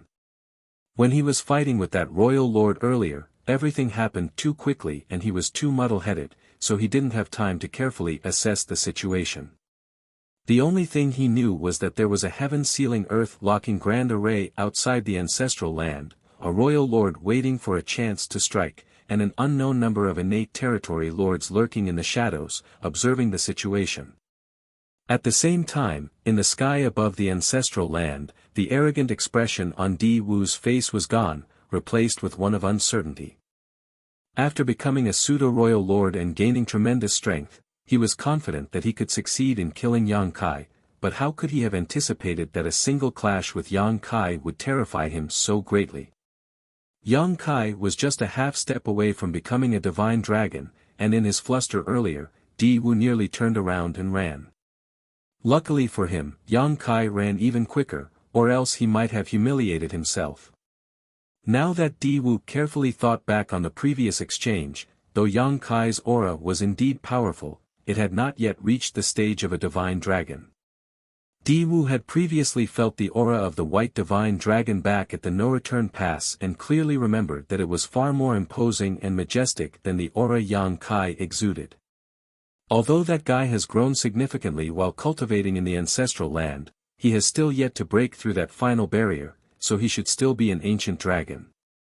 Having realized that, Di-Wu felt relieved. If Yang Kai really had become a divine dragon, Di-Wu would have no choice but to flee. Di-Wu was a pseudo-royal lord, while Yang Kai could be regarded as a pseudo-divine dragon, so the two were on par, with neither side being the genuine article.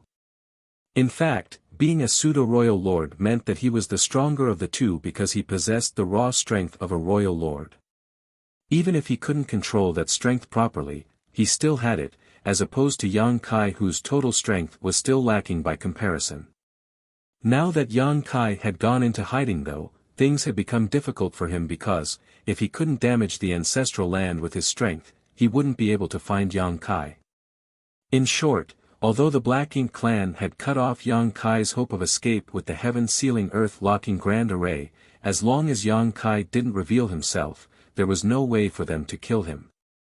This was what troubled Di-Wu the most. Before coming here, he didn't expect the situation in the ancestral land would turn out like this. Di-Wu could sense Yang Kai's divine sense probing around, checking the situation, but he couldn't pinpoint where the ladder was, so he could only sit and wait. Just as he was thinking about how to lure Yang Kai out, he suddenly felt the ladder's aura appear somewhere inside the ancestral land. Over there. Di-Wu turned his head and saw Yang Kai's figure shooting up into the sky. Then, he immediately moved his body and shot towards Yang Kai while shouting, "Stop him." They couldn't let Yang Kai hide within the depths of the ancestral land again. As Di-Wu shouted his order, a thick bolt of lightning shot down from above. The innate territory lords responsible for maintaining the Grand Array had activated one of its functions, a killing array. Numerous lightning bolts appeared in the sky, resembling a thunder dragon flying through the sky and instantly stopping before Yang Kai. Yang Kai's figure flickered across the sky as he easily dodged the attack, but the thunder dragon chased him as if it had a mind of its own. At the same time, more bolts of lightning rained down from above. Yang Kai managed to dodge many of these attacks before finally arriving at the edge of the Grand Array. With the Azure Dragon Spear in hand, he unleashed a powerful thrust. Space shattered, and even the Grand Array shook, revealing the figure of an innate territory lord in one of the array nodes. He was the one who first summoned lightning bolts just now. When the two pairs of eyes met, the innate territory lord shivered as he was filled with terror. Among all the humans, there were a few masters that the Black Ink clan was wary of, but there was only one that inspired fear in all. This couldn't be helped as too many innate territory lords had died at Yang Kai's hands. Even if 3 innate territory lords ran into him, their deaths were almost assured if they couldn't quickly receive assistance from more territory lords. Even though they had the Grand Array as a barrier between them, the innate territory lord didn't feel the slightest bit secure. He would have long fled by now if he didn't need to operate the Grand Array. However, he was a crucial part of this Grand Array, so he couldn't escape. The only thing he could do was to fiercely gather his strength while channeling it into the array banner, trying to strengthen the barrier in front of him. Fortunately, Yang Kai only attacked once before he immediately flew away with no intention of striking again. It wasn't because he didn't want to strike again, but because he couldn't. The Royal Lord was about to arrive, and lightning bolts were closing in on him from all sides. Any delay could land him in a critical situation. However, that one spear attack gave Yang Kai some insight into this heaven-sealing earth-locking Grand Array and he realized it wasn't nearly as sturdy as he originally thought. With his strength, he could easily break through this Grand Array given half a cup of tea's time without any distractions. Of course, Black Ink clan wasn't going to give him a chance to do that. With the continuous strikes condensed by the territory lords operating the Grand Array, Yang Kai soon noticed that the bolts of lightning were increasing in number so rapidly that there was almost no place for him to run anymore. Therefore, he could only use space principles to exile his body to the void. The moment his figure turned illusory, the many lightning bolts hit their mark. Since Yang Kai had phased his body though, he managed to avoid most of the attack while the remnants didn't have enough power to harm him. This was the biggest advantage of having an extremely pure dragon vein. The dragon clan was unparalleled when it came to physical resilience and even had a high degree of resistance when it came to most secret techniques and divine abilities. So, it wouldn't matter if he was hit by some of the attacks. But before Yang Kai had the time to recover, 4 figures suddenly jumped out at him, each charging at him with their auras blazing. They were 4 innate territory lords that had been hiding nearby. These 4 innate territory lords had linked their auras in a battle formation which Yang Kai was very familiar with. Frowning, Yang Kai muttered, "For symbols formation. The 3 fortunes, for symbols, 5 elements, 6 paths, 7 stars, 8 desolations, and 9 palaces were the most standard battle formations of the human race which were used by its soldiers on the Black Ink battlefield in particularly dangerous or dire circumstances, for example, when their warships were destroyed."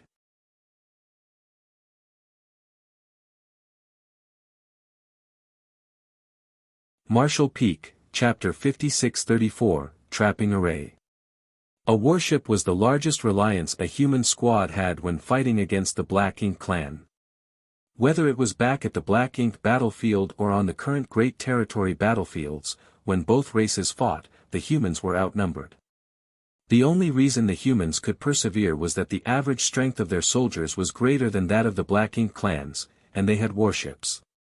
Each warship was essentially a mobile fortress with numerous artifacts that could greatly enhance the offensive and defensive capabilities of its crew. If the humans didn't have warships, they would have been wiped out long ago. Without mentioning anything else, it was difficult for humans to resist the corruption of Black Ink strength when they were either too weak or injured. However, a warship could offer such humans safety and protection. After so many years, the humans had used countless resources to build and maintain their warships.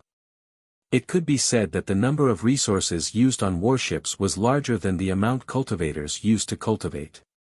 Every time there was a large-scale battle, warships were damaged and destroyed. Once a warship was destroyed though, the human soldiers would have to face the Black Ink clan's attack and the corruption of Black Ink strength without this additional layer of protection.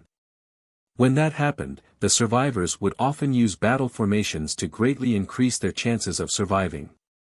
3 humans could create a formation called the 3 fortunes formation.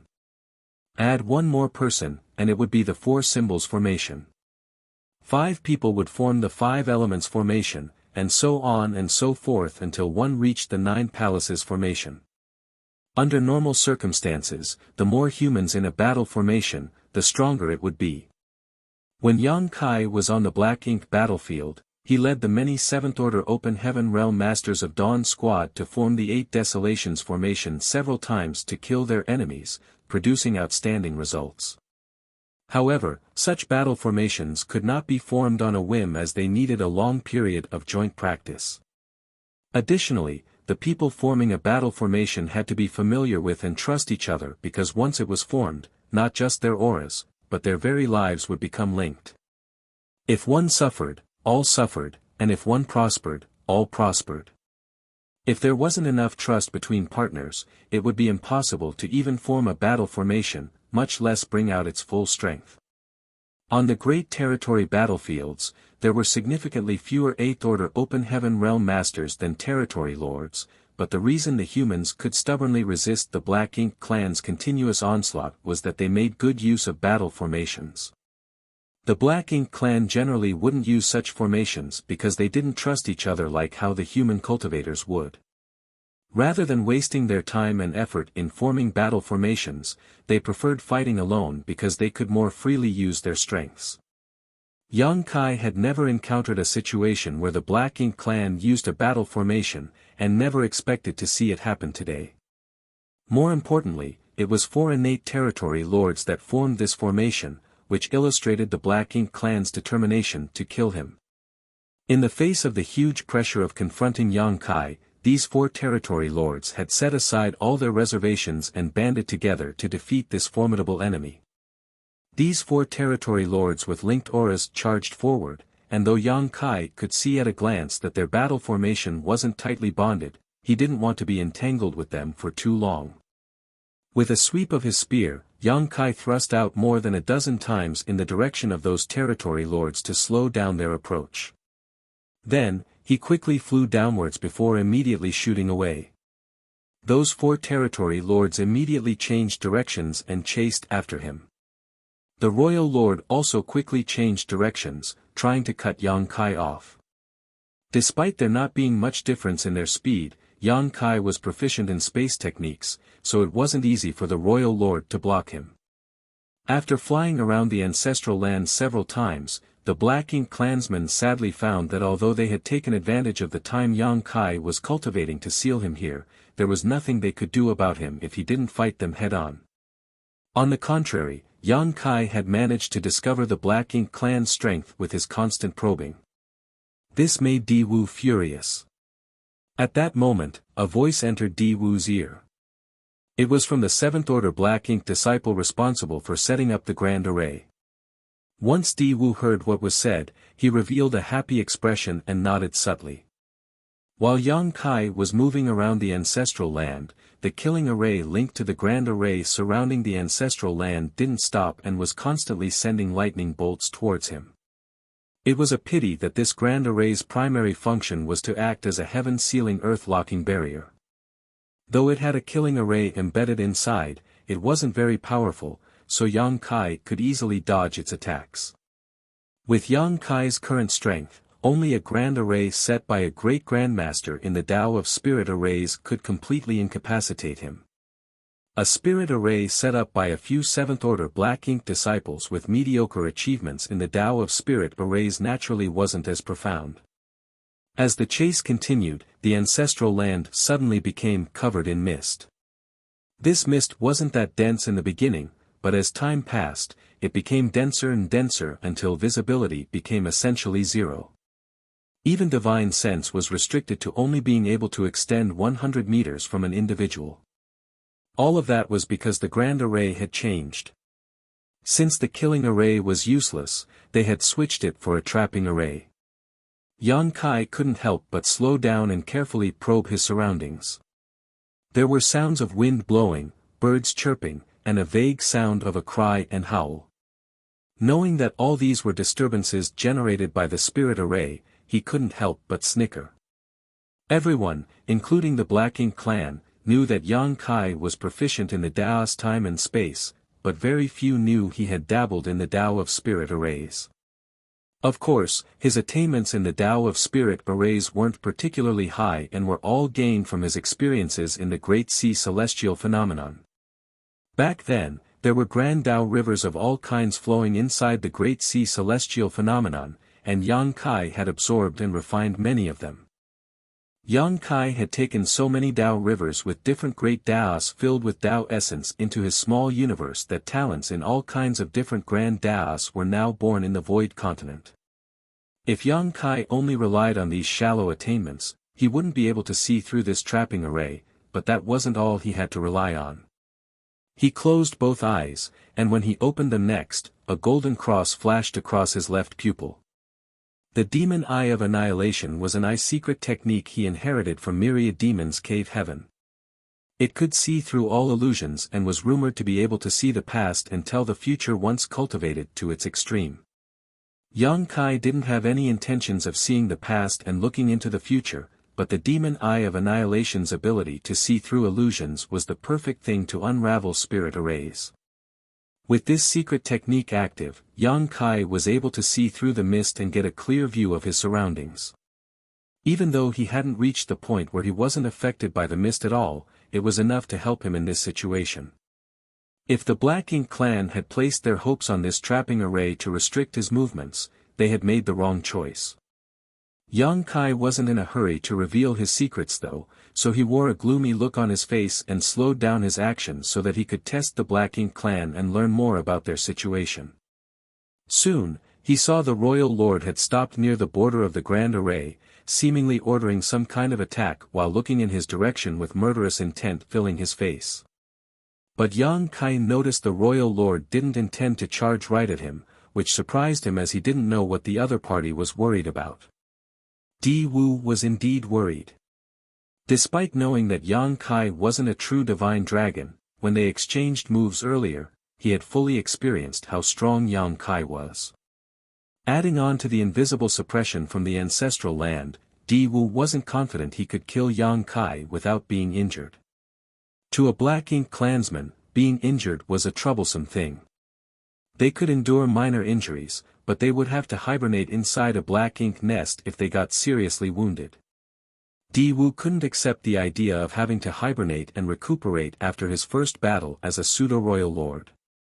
Moreover, Yang Kai had a strange method to attack one's soul, and he had yet to use it, so Di Wu thought that he had to wear down Yang Kai's strength and means before he could deal the finishing blow. Otherwise, if he were attacked with that technique, he couldn't be sure whether he could make it out of this conflict alive. In the meantime, Yang Kai saw 4 figures quickly arrive beside Di Wu. They were the 4 that formed the 4 symbols formation. Soon after that, another 4 innate territory lords appeared. This scene shocked Yang Kai. He didn't notice the other 4 territory lords before and couldn't help but secretly exclaim at how determined the Black Ink clan was. When he was circling the ancestral land earlier, trying to investigate the Grand Array, he saw at least 10 innate territory lords maintaining its operation from the outside. Adding on the 8 territory lords before him, and perhaps a few that were still hiding, didn't that mean the Black Ink clan had sent a royal lord and more than 20 territory lords to deal with him? When faced with such a lineup, even a 9th Order Open Heaven Realm Master would find it difficult to handle, let alone an 8th Order Master like himself. Yang Kai soon learned that wasn't all though, for the Black Ink clan had also apparently deployed a massive Black Ink clan army as well. Moments later, the Black Ink clan army mustered their courage to charge into the mist under the Black Ink clan master's orders. It was obvious that they were planning to exhaust Yang Kai using these cannon fodder. What's more, there might still be other arrangements on the Black Ink clan's side that Yang Kai was unaware of as of yet.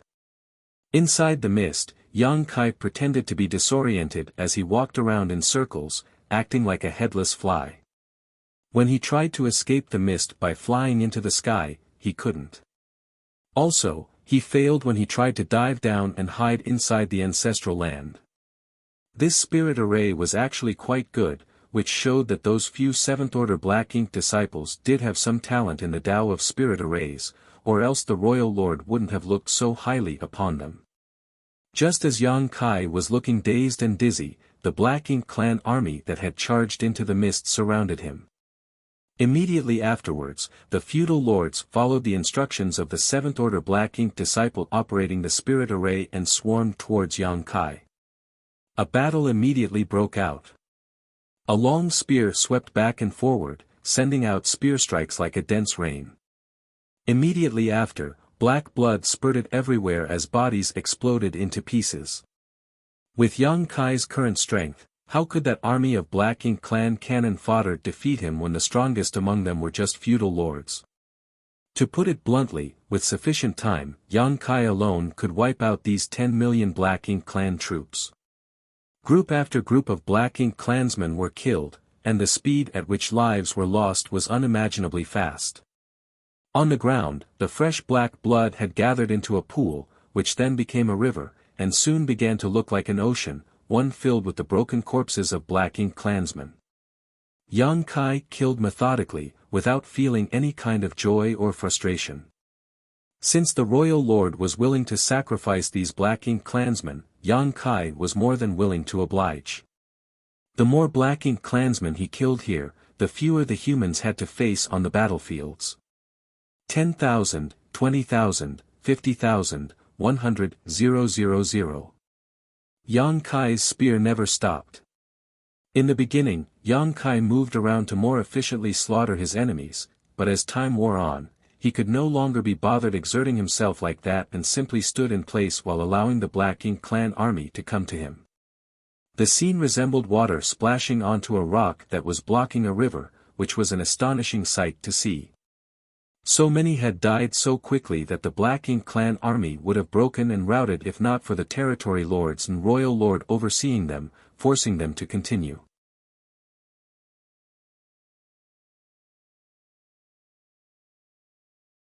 Marshall Peak, Chapter 5635, Scheming Against the Unexpected. No one could maintain their calm when facing a hopeless battle. The humans couldn't, and neither could the Black Ink clan. The Black Ink clan soldiers attacking from all directions couldn't even get within 1,000 meters of Yang Kai. No matter whether it was a feudal lord, a high-rank Black Ink clansman, or low-rank Black Ink clan member, they perished with a single swing of the spear. Under such desperation, the Black Ink clan army's morale soon crumbled. However, the royal lord and many territory lords were watching them from the outside, so they dared not retreat and could only force themselves to continue charging forward. A day later, Yang Kai's kill count had grown from 100,000 to 200,000. The breath Yang Kai let out was so intensely hot that it seemed like it was about to burn a hole through the void. The hand he held his spear with was still as firm as ever. A few days later, 200,000 became 500,000. Half of the million Black Ink clansmen that came to the ancestral land had died, causing the battlefield to reek of blood. Under Di Wu and the other territory lords' gazes, Yang Kai's speed finally began slowing down. He was sweating profusely, and his complexion seemed a little pale. Di Wu was satisfied with what he saw. If he could exchange 1,000,000 Black Ink clan soldiers for Yang Kai's life, he would do it without a frown. Moreover, if he succeeded and returned to the no-return pass, rather than punish him, the royal lord would certainly reward him. 1,000,000 lower Black Ink clansmen was nothing because as long as they had Black Ink nests and resources, they could easily produce more such soldiers. On the other hand, how many innate territory lords had died at the hands of Yang Kai over the years? Innate territory lords came from the primordial heaven source grand restriction, so each one killed meant there was one permanently lost. Therefore, 1,000,000 Black Ink clansmen couldn't compare to even one innate territory lord. Since Di Wu had great understanding of the human's open heaven realm, he knew that a human's strength came from his or her small universe. The stronger the heritage of the small universe, the stronger the human was. But the strength inside a human's small universe wasn't inexhaustible. Yang Kai had been fighting alone, non-stop for days and had killed over 500,000 Black Ink clansmen, so he must have consumed a lot of energy. It's time. As Di Wu thought so, he didn't hesitate and flew straight into the mist. Then, he followed a 7th-order Black Ink disciple's directions and silently advanced towards his target. Meanwhile, the 8 territory lords noticed the situation and mustered their courage to follow behind Di Wu. Although Yang Kai was killing the Black Ink clan soldiers, he still noticed these external movements and couldn't help but frown. It seemed like things weren't moving according to his plan. He was feigning lethargy right now. To him, the best outcome here would be to lure a few territory lords over so that he could kill them first and weaken the Black Ink clan's overall strength. But the royal lord didn't act as Yang Kai expected and instead led 8 territory lords against him all at once. At that moment, Yang Kai felt a huge sense of danger as he quickly revised his plans. This trapping array couldn't hold him, as he could see through it quite easily, but there was no use in simply overcoming the trapping array because the ancestral land was still sealed by the heaven-sealing earth-locking grand array. Since he couldn't escape, would he have to play the game of cat and mouse with the Black Ink clan masters again? Of course, he wasn't willing to waste his time doing so. What's more, he understood that it was better to kill a single territory lord than 1,000,000 Black Ink clan soldiers. In an instant, Yang Kai calmed down. Since the territory lords dared to come over, he had to let them know the consequences of their actions. If he missed this opportunity, he might not get another one. Having determined his next course of action, Yang Kai pretended to be even weaker. The 8 territory lords had split into 2 teams and hid within the Black Ink clan army, concealing their auras while nearing Yang Kai. 4 of them were mixed within the army while 4 remained on the outskirts. Meanwhile, the royal lord was hiding even further away, silently watching Yang Kai's every move as if he were a predator hiding in the dark, waiting to pounce. As the distance between them decreased, the four territory lords nearest to Yang Kai began secretly linking their auras. Yang Kai knew it was time for him to act, because once those four territory lords linked together, they could easily form a battle formation. By then, it would be much harder for Yang Kai to kill them. As the thought came to his mind, Yang Kai's murderous intent flared up.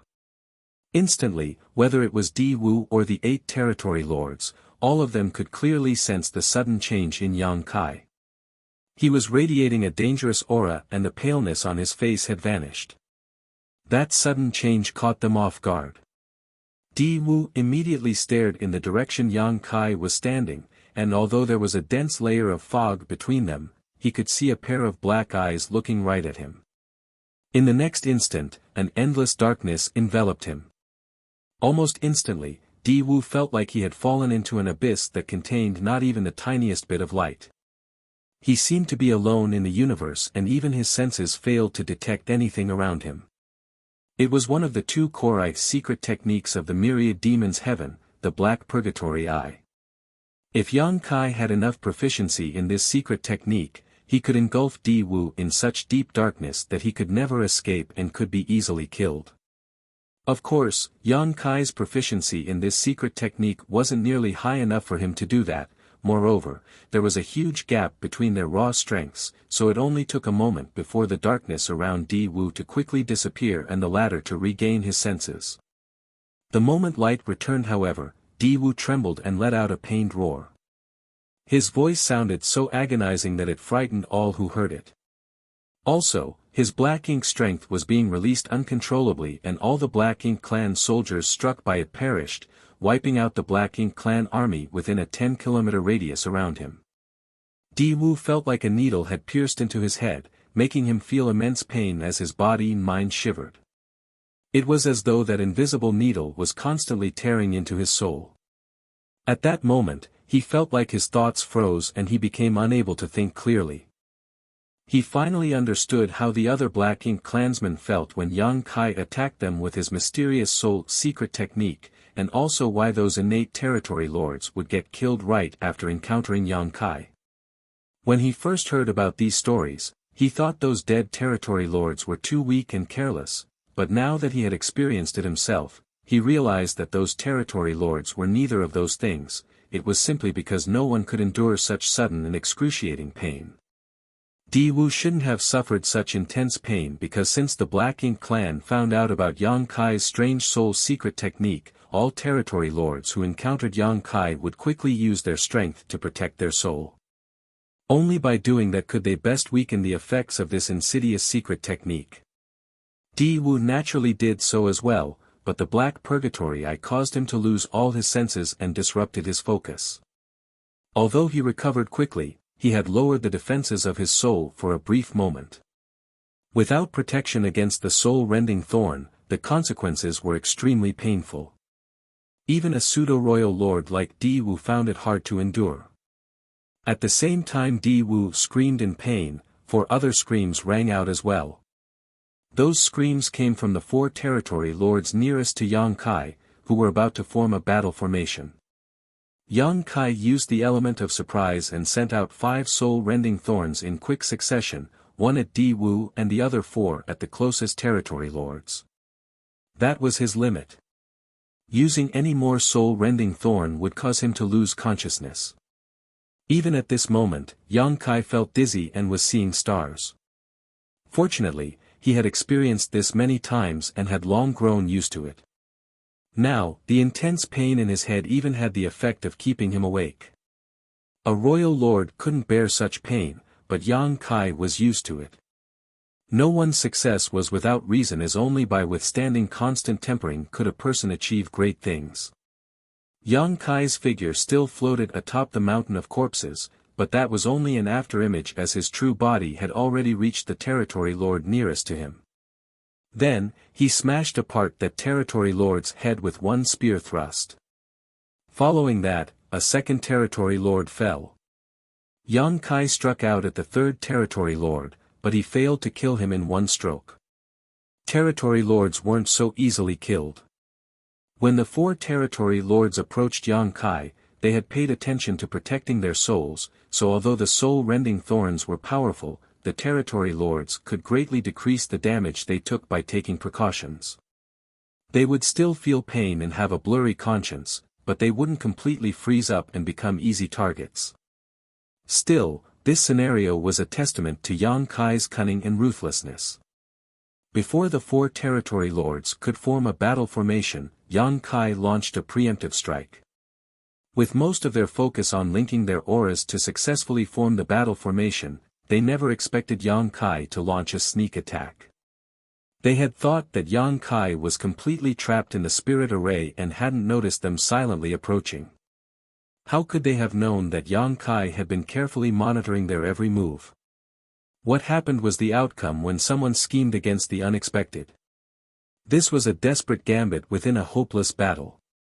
The entire ancestral land had been sealed with no way to escape, and there were many Black Ink clan masters here, leaving Yang Kai with no chance of escape or victory on his own. However, the original predicament changed because of the enemy's trapping array.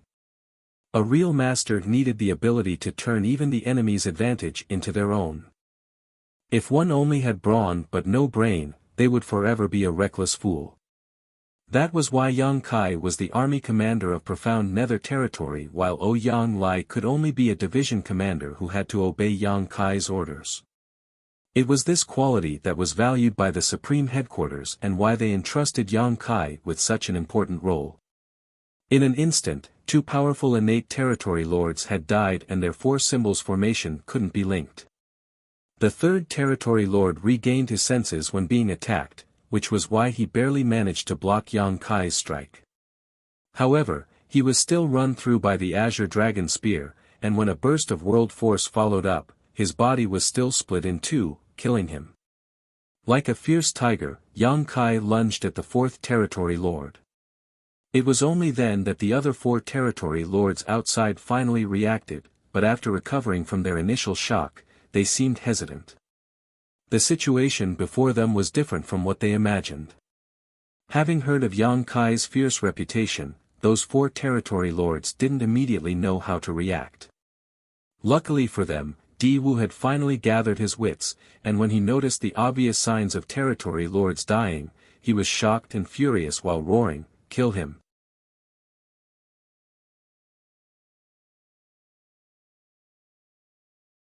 Martial Peak, Chapter 5636, Miscalculation.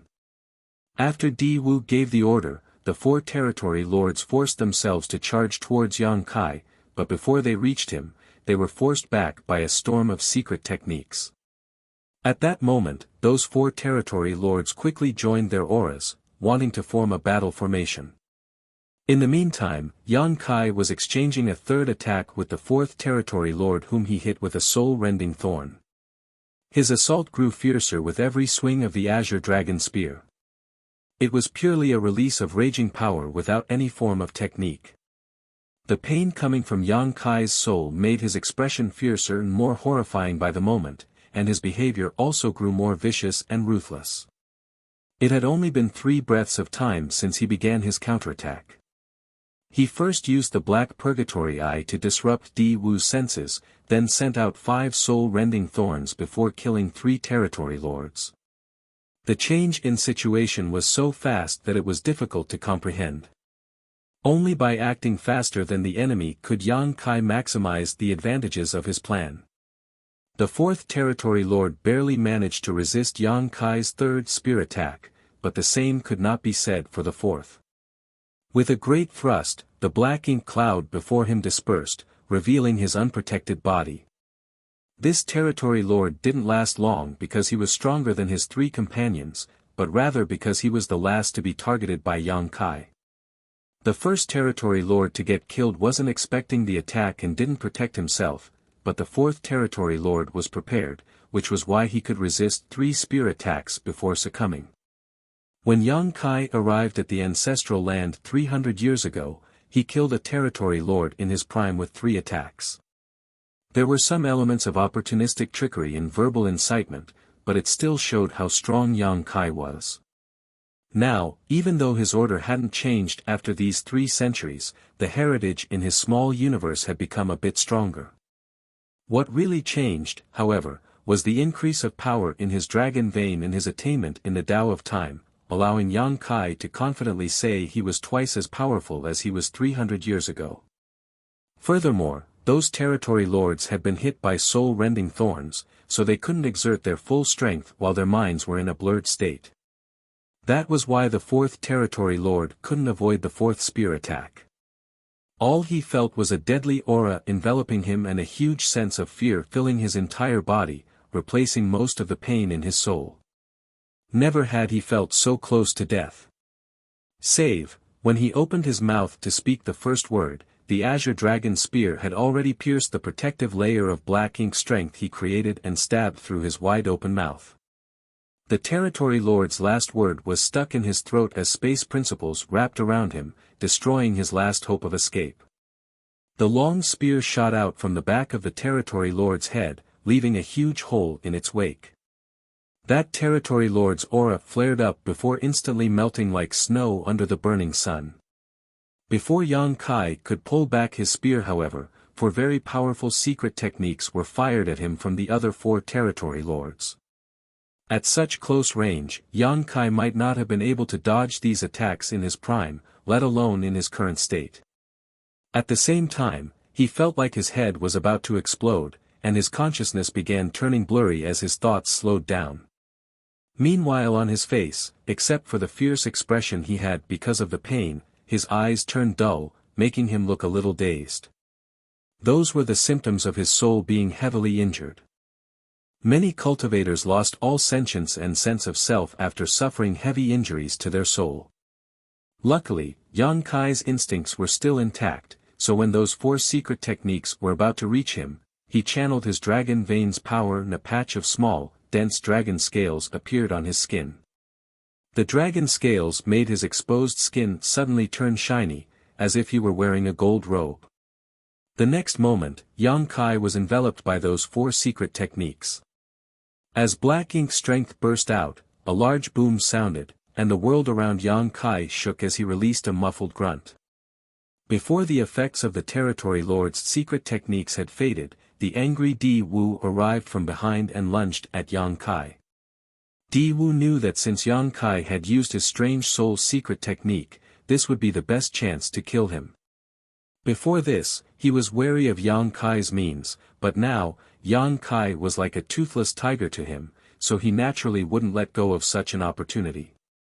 At the same time, the 4 territory lords that had formed the battle formation exchanged a glance before quickly moving back while maintaining their formation. Since Di Wu had made a move, they didn't have to do anything else besides keeping up the 4 symbols formation and preventing Yang Kai from escaping. The truth was that they were happy to see this situation as well because they were still afraid of dealing with Yang Kai. They were scared of getting killed by this human killing star, so they had no qualms about letting Di Wu take the lead. Sounds of explosions kept ringing in everyone's ears while there seemed to be figures flying about within the dense black ink strength. Soon, a figure flew out like an arrow leaving its bow. The figure spat out a mouthful of golden blood in midair. It was Yang Kai, and he clearly couldn't control his body. At this moment, he seemed extremely haggard. Not only was his hair in a mess, but the layer of dragon scales covering his body was also like a broken net, shattered and peeling off in many places. With the help of an artifact like the soul-rending thorn, he could easily kill innate territory lords, but that didn't mean innate territory lords were pushovers. Every one of their attacks was incredibly strong, so Yang Kai didn't feel good after forcefully taking 4 such attacks. Then, Di Wu came right after that and attacked Yang Kai, rendering him dizzy and looking disheveled. The advantage of having a stronger dragon vein was evident at this moment.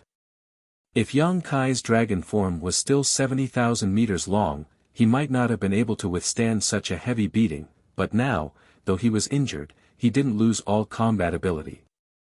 This was the specialty of a powerful dragon vein. It granted the physical body incredible resilience. All the attacks were first weakened by the dragon scales before reaching the body, so the impact was naturally weakened. It was especially so for the 4 secret techniques used by those 4 territory lords. First, they were obviously weakened by the dragon scales before they hit Yang Kai. However, the effect of the dragon scales protection was greatly weakened when facing physical attacks like the ones Di Wu used. Following Yang Kai's haggard figure was Di Wu. He also flew out from the area covered by black ink strength while staring coldly at the pale figure before him, roaring loudly, "Yang Kai, suffer death." Yang Kai's expression became even more angered as veins throbbed on his forehead, his fury obvious to all. His original plan was to use the soul-rending thorn to kill those 4 innate territory lords and then quickly escape from the trapping array before hiding back inside the depths of the ancestral land to recuperate. Once he had another few years to heal his soul, he would come back out and ambush the others. He couldn't kill the royal lord, but he could kill the other 4 territory lords. Also, if he was decisive and found a good opportunity, he could kill every territory lord that came, just like how he had on the profound Nether territory battlefield. Back then, he killed so many territory lords that they all trembled in fear whenever they heard his name. When fighting the enemy, it was best to leave nothing to chance, and it was natural to make full use of all of one's strength and advantages. The soul-rending thorn was now Yang Kai's trump card when facing territory lords and royal lords. It could be said that this move worked every time.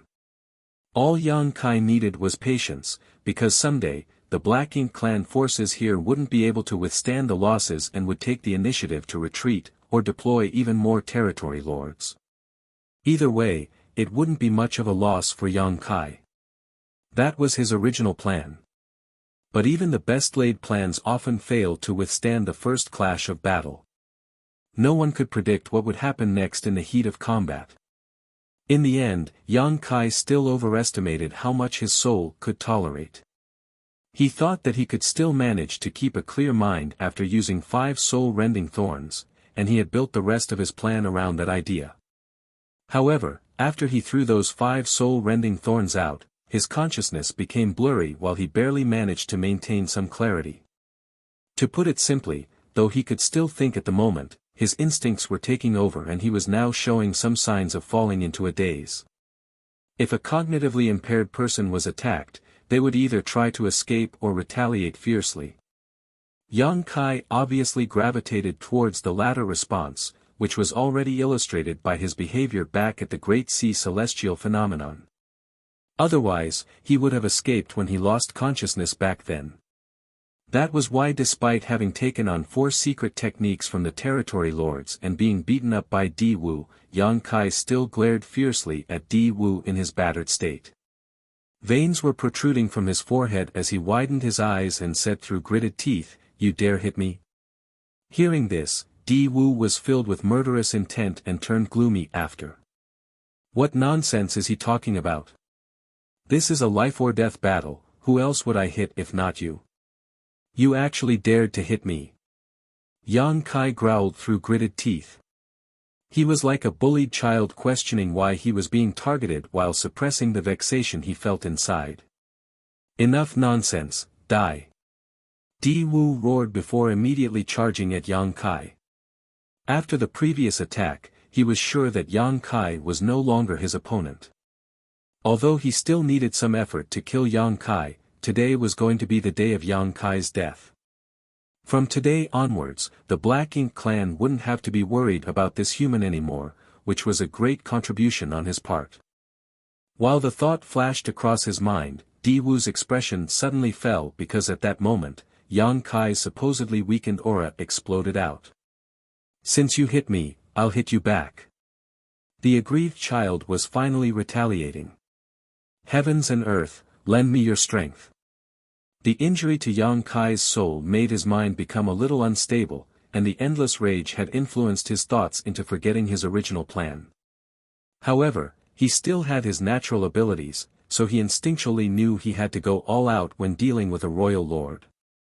If his own strength wasn't enough to deal with a royal lord, he would just borrow strength from others. He was going to borrow strength from the ancestral land. What he did 300 years ago won him the favor of this land. Then, he fused with it for 300 years, which allowed him to look back in time and see the evolution of this world. Also, the huge amounts of ancestral strength entering his body had helped his dragon vein grow stronger and allowed his dragon form to grow from 70,000 meters to 99,999 meters. Even cultivating inside the dragon pool for 300 years wouldn't have been so beneficial. The entire ancestral land had opened its arms for Yang Kai, letting him have whatever he wanted. Under such conditions, it wouldn't be hard for Yang Kai to borrow some strength from the ancestral land.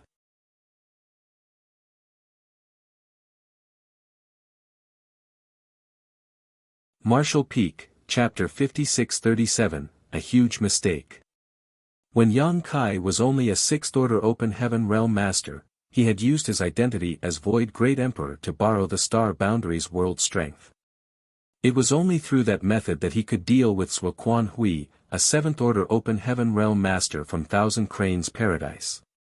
During that battle where he used the Star Boundaries world strength, Yang Kai's strength advanced from 6th Order Open Heaven Realm to 7th Order Open Heaven Realm, which helped him solve the crisis he was facing. This time, though it wouldn't increase his order, he might be able to take advantage of the favorable conditions and advantageous position here to overcome his enemy. Moreover, this was what Yang Kai had secretly planned for long ago. If he were forced to face the royal lord, he knew he had to borrow the ancestral land strength. It was just that his anger got to him, and he exposed this secret method far earlier than he wanted to. A loud humming sounded all across the ancestral land. The ancestral strength, which had been gradually thinning out throughout the past 300 years, suddenly became dense again. It was as though the ancestral strength hiding deep inside the land had surfaced and surged in response to that one sentence from Yang Kai. Not only that, the ancestral strength from the entire ancestral land was gathering towards Yang Kai's body from all directions. Then, the ancestral strength formed a layer of brilliant protection around Yang Kai's figure in the blink of an eye. While watching the scene, Di Wu felt his face twitch. It didn't matter if this change only affected Yang Kai, but following the increase in density of ancestral strength, Di Wu realized that the suppression this land had on his strength also increased. The most important sign was that he felt his black ink strength circulation become sluggish when he tried to use it. He only attacked after waiting 300 years because of the ancestral land's restriction on his strength. Before, that suppression was very obvious, and he wasn't confident in dealing with Yang Kai if he managed to lure the latter out. He only acted after the ancestral strength had thinned out significantly and the restriction on his strength was almost non-existent, so he never expected everything would change again with just a few words from Yang Kai. The original confidence Di Wu possessed was replaced with a sense of danger. Before he could think more about it though, a bright light suddenly appeared before him.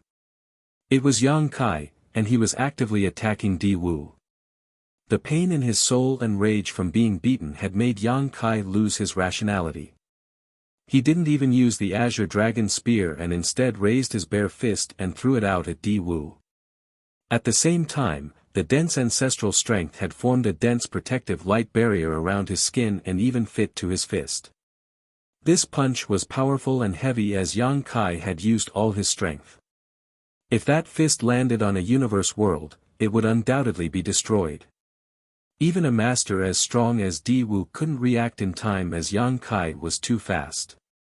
Along with the use of space principles, Yang Kai literally instantly appeared before Di Wu. In his rush to protect himself, Di Wu could only cross his arms in front of him. The punch landed on the spot where Di Wu's arms crossed, and when it struck, Di Wu sank back and the black ink strength around him was scattered. Even standing mid-air, there were obvious signs that his knees were buckling and almost made him kneel. Realizing this, Di Wu was enraged and gathered all his might to throw a punch at Yang Kai's face as Yang Kai was throwing his second punch. Right after throwing that punch, Di Wu gained an understanding of how much the ancestral land had affected his strength. The ancestral strength didn't restrict his strength too much, only shaving about 10% off his peak, which was still within an acceptable range. It seemed like the surging of ancestral strength was just an illusion and wasn't as bad as he had imagined. This wasn't surprising as Yang Kai had kept devouring ancestral strength these 300 years, so the ancestral land had been severely depleted. Even though there were some left behind, it didn't amount to much. Therefore, Di Wu only had to persevere, and Yang Kai's state after borrowing the land's power would soon fade on its own. If Di Wu's strength had been suppressed by over 30%, he would have to think about whether he should retreat now. With two loud booms, both fists hit their respective targets. Di Wu was sent tumbling backwards quite a distance while Yang Kai was sent flying away. Neither of them had gotten the upper hand in this round. In regards to absolute strength, Di Wu was definitely stronger than Yang Kai, so when both of them punched each other, the force Yang Kai received was much greater. However, the ancestral land had dampened Di Wu's strength somewhat while adding a protective layer that had weakened his attack further. As such, Yang Kai wasn't at much of a disadvantage. Yang Kai managed to stop his figure in midair and didn't pause for a moment before charging at Di Wu like a madman. He arrived before Di Wu in an instant and threw another punch. Meanwhile, Di Wu was dumbfounded. He had previously fought with 8th-order humans, but never had he encountered such a situation. More importantly, his opponent seemed like he had lost his rationale and thus became hard to predict. When faced with an unreasonable Yang Kai's intense close-quarters attack, Di Wu could only give it his all to resist. At that moment, the two figures flickered about the ancestral land, constantly entangled in a brutal brawl. The scene was extremely lively, with neither side acting like a powerful master would. This scene was captured by the eyes of the 4 territory lords at the outskirts of the trapping array and even the other territory lords who were powering the 4 gates 8 palaces great pagoda array, and all of them were shocked. Despite the scene looking a little childish, the territory lords could clearly feel the horrifying power being delivered by those attacks. Every punch and kick unleashed in this battle caused the territory lords to shudder. Has the killing star grown to such an extent? The fear the Black Ink clan had for Yang Kai basically flowed from the fact that he had a strange soul secret technique. Even strong innate territory lords could be crippled by that technique, resulting in their swift execution.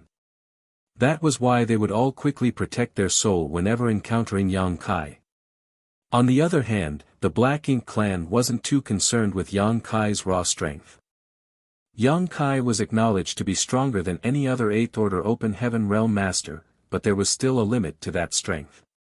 If they didn't count the strange soul secret technique, they estimated that 2 or 3 innate territory lords would be enough to resist Yang Kai.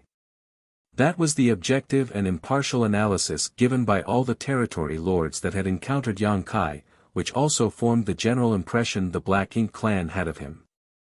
That was why Di Wu felt like Yang Kai was a toothless tiger that would be easy to deal with after he used up his soul-rending thorns. Not only did Di Wu have such thoughts, but the other territory lords did as well. They all believed this was the best opportunity to kill Yang Kai because if the latter managed to recover and regain the use of that strange soul technique, they would be in trouble. But when Di Wu and Yang Kai seriously began fighting each other, the Black Ink clan masters finally discovered the horrible truth that reality was far different from how they had imagined. Though Yang Kai was indeed at a disadvantage in this clash, the fact that he could still fight with a pseudo-royal lord to this extent and not get killed immediately was a shocking revelation. Of course, the ancestral land's restriction and assistance played a part in this, but that did not diminish the astonishing strength Yang Kai possessed. It seemed like the past 2,000 years of cultivation had allowed this killing star's strength to grow to a truly unprecedented height for his 8th Order cultivation.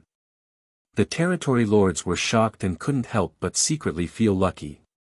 It was fortunate that this human couldn't reach the 9th Order Open Heaven realm in this lifetime, for if he could, even the royal lord would have had endless sleepless nights. At the same time, the battle raged on, and Di Wu found a chance to escape from Yang Kai's entanglement before opening up some distance between them. Then, Di Wu repeatedly used secret techniques from afar to target his opponent. Di Wu had also noticed that Yang Kai's actions seemed a little strange. It was obvious that his mysterious soul attack had drawbacks, which caused Yang Kai to lose rationality and recklessly charge at him. This, to Di Wu, was quite an opportunity. Powerful secret techniques were released from the pseudo-royal lord hands one by one, and that dense black ink strength continued to pummel Yang Kai, causing him even more discomfort and damage. Even the layer of ancestral strength protection was constantly breaking apart and restoring. Fortunately, the ancestral strength was still continuously gathering over, creating a strong protective layer around Yang Kai. Without entirely destroying that layer of protection, it would be impossible for Di Wu to give Yang Kai a fatal blow. Occasionally, Yang Kai would also take advantage of an opening and appear before Di Wu and give him a few punches. Whenever that happened, Di Wu would feel extremely distressed. It wasn't easy to escape from an opponent proficient in the Tao of space, and Di Wu was just lucky that Yang Kai was basically moving completely on instinct. Otherwise, if Yang Kai had used his space principles consciously, Di Wu would have had to engage Yang Kai in close quarters even if didn't want to. The firm body of a pseudo-divine dragon wasn't something a pseudo-royal lord like him could compare to. A while later, Di Wu saw that the protective layer around Yang Kai's body had been completely restored again and finally gave up on the idea of fighting Yang Kai alone. He insisted on fighting Yang Kai alone until now because this was his first battle as a pseudo-royal lord, and his opponent was Yang Kai. Therefore, he wanted the credit all to himself so that he could enjoy all the glory before the royal lord back at the no-return pass. But since that no longer seemed possible, there was no need to force the issue.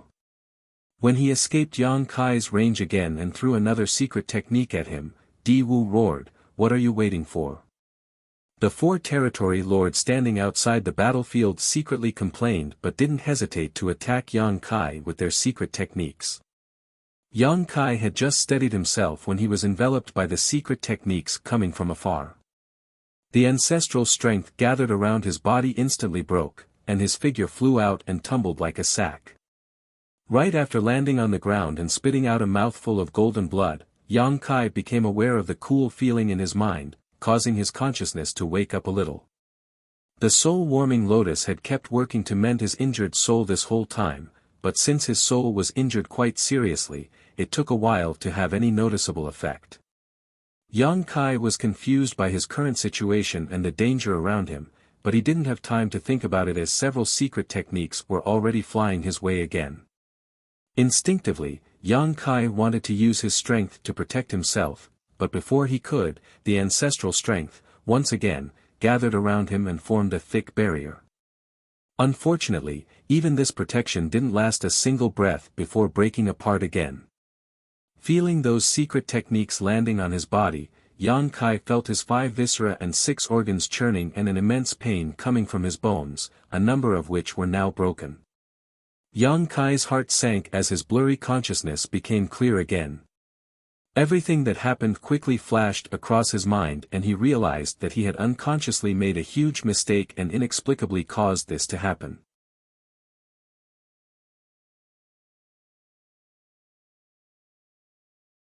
Martial Peak, Chapter 56-38, Making the Best of a Bad Situation. Yang Kai felt frustrated. He didn't mind getting beaten up a bit because his injuries would slowly restore on their own. The key was that he had exposed his ability to borrow strength from the ancestral land, which was one of his hidden trump cards. That was also what he was counting on to battle the royal lord. On the other hand, he felt lucky that he instinctively borrowed the ancestral land strength after sensing danger, otherwise, this situation would have ended badly. However, there was still doubt in his mind. Even though he had borrowed strength from the ancestral land, obtaining both favorable conditions and an advantageous position, his opponent was a royal lord, so he should have lost long ago. After all, a royal lord was equivalent to a 9th-order old ancestor. Also, Yang Kai had previously fought a royal lord, so he clearly knew how strong they were. Despite the fact that he could kill innate territory lords like he was slaughtering chickens and butchering dogs, he knew he was no match for a royal lord. Otherwise, he would have gone straight to the no-return pass and destroyed their black ink nests without bothering to try to maintain some random insincere peace treaty. The environment in the ancestral land had a certain degree of restriction on the royal lord, but Yang Kai knew he had devoured too much ancestral strength these past years and greatly decreased the ancestral land's heritage, which meant that the suppression wouldn't be too significant. In other words, the ancestral land's restriction on the royal lord wouldn't affect him too much. After carefully recalling his battle with the royal lord, Yang Kai suddenly realized something. Without question, the strength exerted by this royal lord was indeed at the level of a royal lord, but he seemed quite bad at controlling it. He had 100% of the strength of a royal lord, but could only exert 70% to 80% of it, making every attack feel like he was holding back. On top of that, there was also the suppression from the ancestral land's environment and the protection the ancestral strength granted Yang Kai. It was the combination of all these factors that allowed Yang Kai to stay alive until now. This guy must be a newly advanced royal lord, which is why he can't perfectly control his strength and why the humans had never heard of any news about him. Yang Kai thought he had guessed the truth, unaware that the real situation was completely different. If he hadn't been immersed in his cultivation inside the ancestral land, the Black Ink clan wouldn't have sacrificed 13 innate territory lords and a high-rank Black Ink next to create a pseudo-royal lord like Di Wu. The Black Ink clan could create such a master from the start but hadn't done so until now.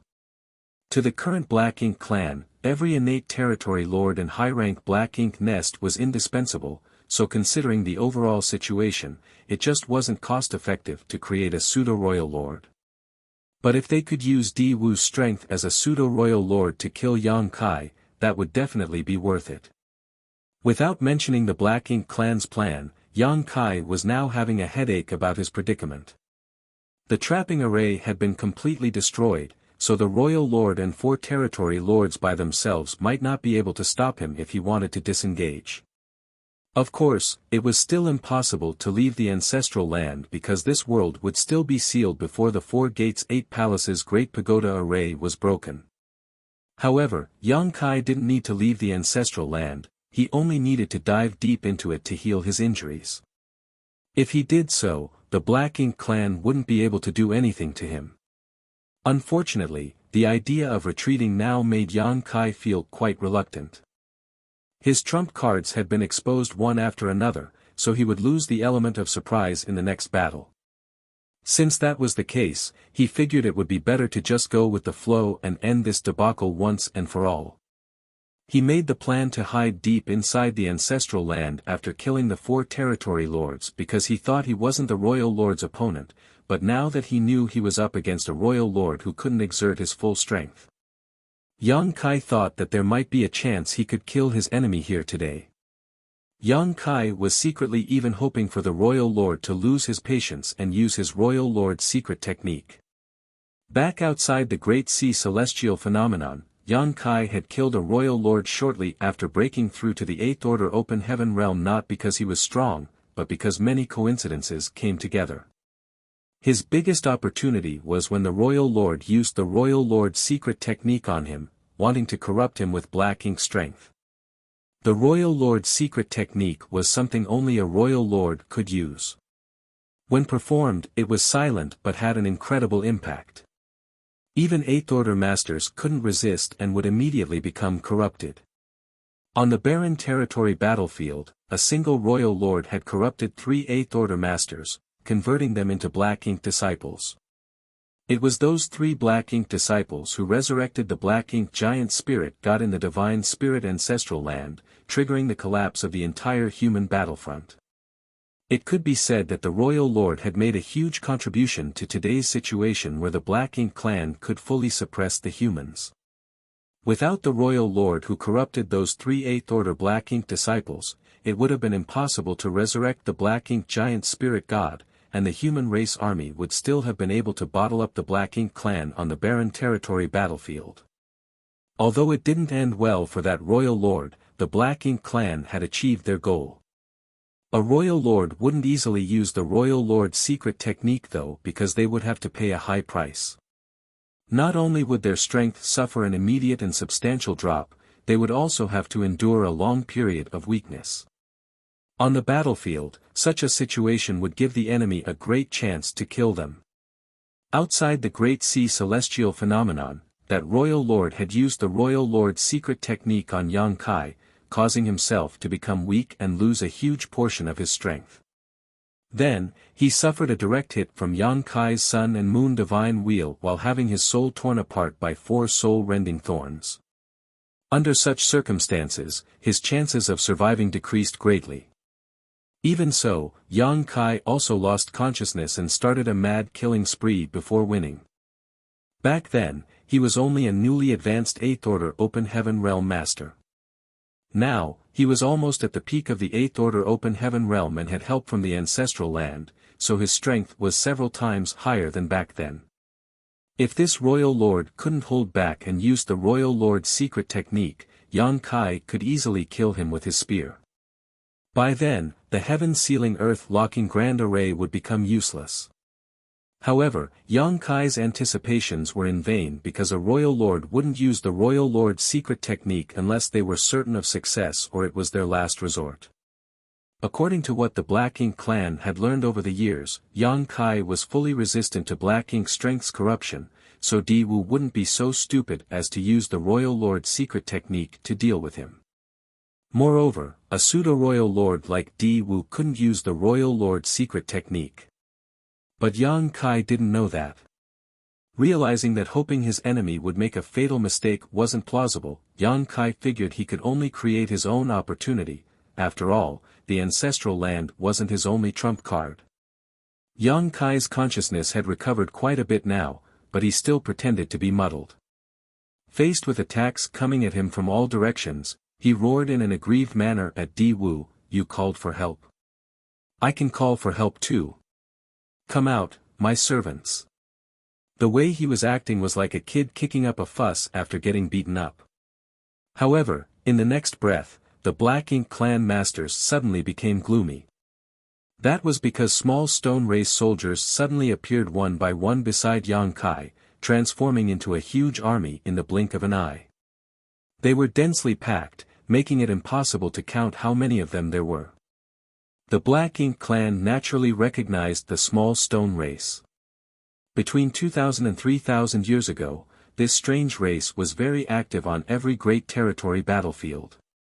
They seemed like they didn't have much sentience and had no concept of strategy or tactics, but they weren't afraid of death or being corrupted by Black Ink strength. Their presence had brought the Black Ink clan quite a lot of trouble during wars. Numerous Black Ink clansmen had died at the small stone race's hands.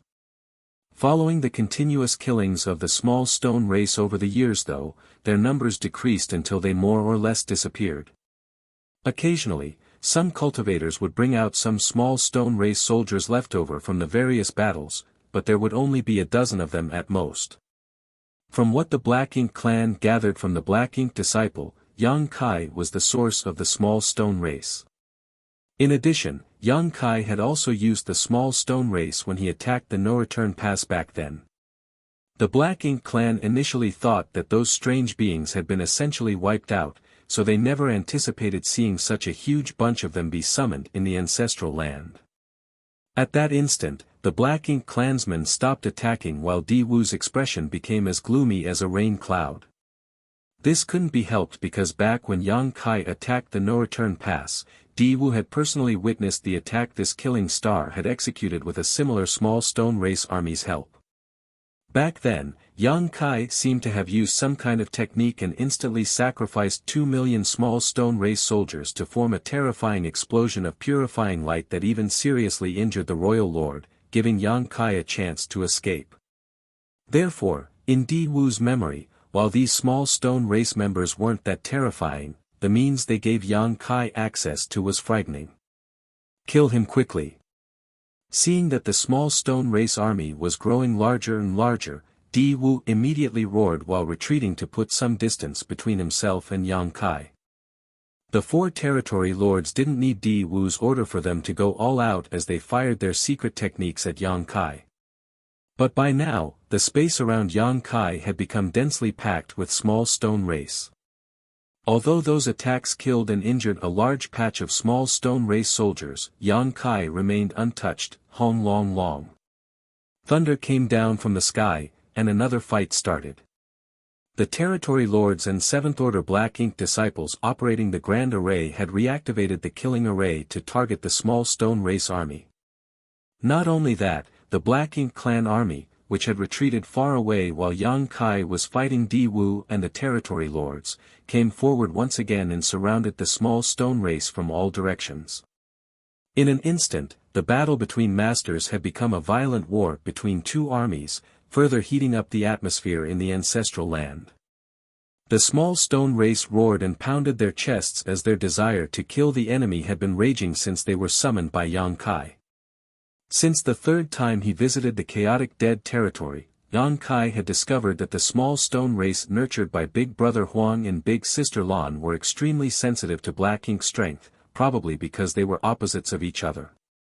Therefore, on the battlefield, the small stone race would charge fearlessly whenever they sensed Black Ink strength and either kill their enemy ruthlessly or die trying.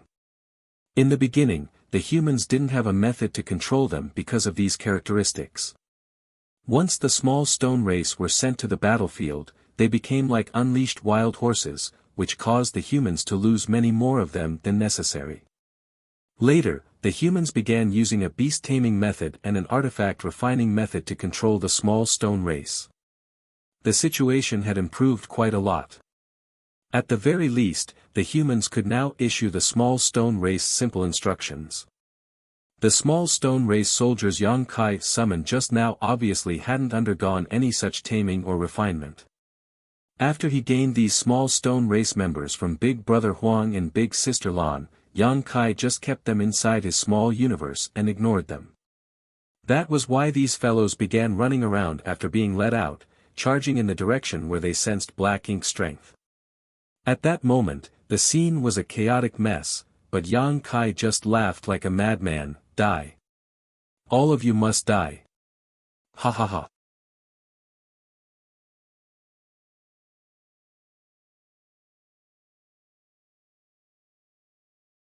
Marshall Peak, Chapter 5639, End of the Road. A fierce battle was happening in the ancestral land. The small stone race's intrepid nature doomed them to have a bad ending if no one controlled them. Many small stone race soldiers charged at the four territory lords, but could not get near them because they were rendered to pieces of stone scattered on the ground by the latter's secret techniques. Even the Black Ink clan army that came back had begun surrounding these unruly and scattered combatants. Numerous small stone race soldiers were being broken to pieces with each breath. However, large amounts of small stone races were still appearing around Yang Kai.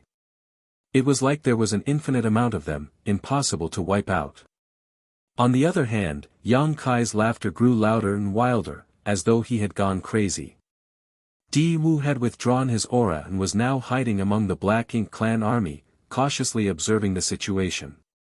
The memory of the technique Yang Kai used at the no-return pass, in which he sacrificed 2 million small stone race soldiers, was still etched in Di Wu's mind. Therefore, Di Wu immediately retreated when Yang Kai began summoning his army to avoid being surrounded and experiencing the same tragedy from that time. Back then, the royal lord had been injured, causing his aura to drop by at least 10%. It took the royal lord a full 1,000 years to recover from that incident. So, if Di Wu, a mere pseudo-royal lord, was hit by the same technique, he would likely end up in an even worse state. In addition, if Di Wu remembered correctly, there were some powerful masters among the small stone race. The Black Ink clan had previously encountered a number of massive small stone race soldiers roughly 1,000 meters tall that had strength similar to that of an 8th Order Open Heaven Realm Master. Even though they had lower sentience and couldn't wield this strength efficiently, their attacks were still not to be underestimated. After observing for a long time, Di Wu noticed that none of the small stone race soldiers Yang Kai summoned were 1,000 meters tall. The strongest of them all was only 100 or so meters tall, which gave them power equivalent to 7th Order Masters and feudal lords. Di Wu didn't take these small stone race soldiers seriously, and even the 4 territory lords currently in battle could easily kill vast swaths of them. As chaos swelled on the battlefield, Yang Kai summoned more small stone race soldiers. The 4 territory lords were in a better situation as they had formed the 4 symbols formation, so they only had to hold their ground and kill every small stone race member that came at them. However, the Black Ink clan army seemed to be having difficulties holding on despite having help from the killing array. Originally, 1,000,000 Black Ink clan soldiers had been deployed to the ancestral land. Yang Kai had already killed half of them, leaving only about 500,000 of them. Now that the small stone race had joined the battle, even fewer Black Ink clan soldiers were left standing. Although the small stone race undoubtedly suffered greater losses, the Black Ink clan army would be wiped out eventually if this continued. Despite the disadvantageous situation, the Black Ink clan soldiers didn't dare to retreat because the territory lords were still fighting, so how could they withdraw? On the other hand, Di-Wu finally rejoined the fight, but his target wasn't Yang Kai. Instead, he was still hiding among the Black Ink clan army and killing the small stone race soldiers, his cautious personality making him decide to continue observing the situation for now. 4 days later, the 500,000-strong Black Ink clan army had been reduced to only a few tens of thousands, and all the survivors were soaked in blood and had unstable auras. Despite their discomfited looks, the surviving Black Ink clansmen all seemed excited. They won. They killed all the small stone race soldiers that came at them. During these few days, they estimated they had killed at least 2 million enemy soldiers. It wasn't because they were strong of course, but because they had a pseudo-royal lord hiding among them. The small stone race soldiers only had masters on par with 7th order humans as their strongest combatants, so how could they stand against a pseudo-royal lord? Di-Wu could kill hundreds or even thousands of small stone race soldiers in a single move. Moreover, the Black Ink clan had help from the Grand Array. The lightning bolts fired from above had culled many small stone race soldiers as well. More importantly, this was only the accomplishments of the Black Ink clan army and Di-Wu. Even though the 4 territory lords didn't kill 2 million small stone race soldiers, they managed to slaughter at least 1 million of them. The originally loud ancestral land suddenly fell silent, with pieces of stone scattered everywhere, which were naturally the remains of the fallen small stone race soldiers. Nearly 3 million small stone race were lost over the past few days, which was a huge number. Some time ago, Yang Kai had stopped summoning small stone race soldiers and engaged the 4 territory lords on his own. His face was filled with rage, and his eyes were completely bloodshot. Also, his aura fluctuated wildly, as though he was not in a stable state of mind. Every time he charged at one of the 4 territory lords, he would be repelled by their combined attacks. He would have lost a long time ago if he hadn't borrowed strength from the ancestral land and had ancestral strength shielding his body in an impenetrable protective layer. Of course, the ancestral land suppression of the territory lord's strength was also very important. Even a pseudo-lord like Di-Wu lost 10% of his strength, not to mention the territory lords. Those 4 territory lords felt an even heavier suppression of their strength and were now some 20% to 30% weaker than normal. If they battled Yang Kai one-on-one in such a state, they wouldn't be his opponent at all, but since they had formed the 4 symbols formation and linked their auras, no matter which territory lord Yang Kai targeted, it was akin to him trying to attack all of them at once.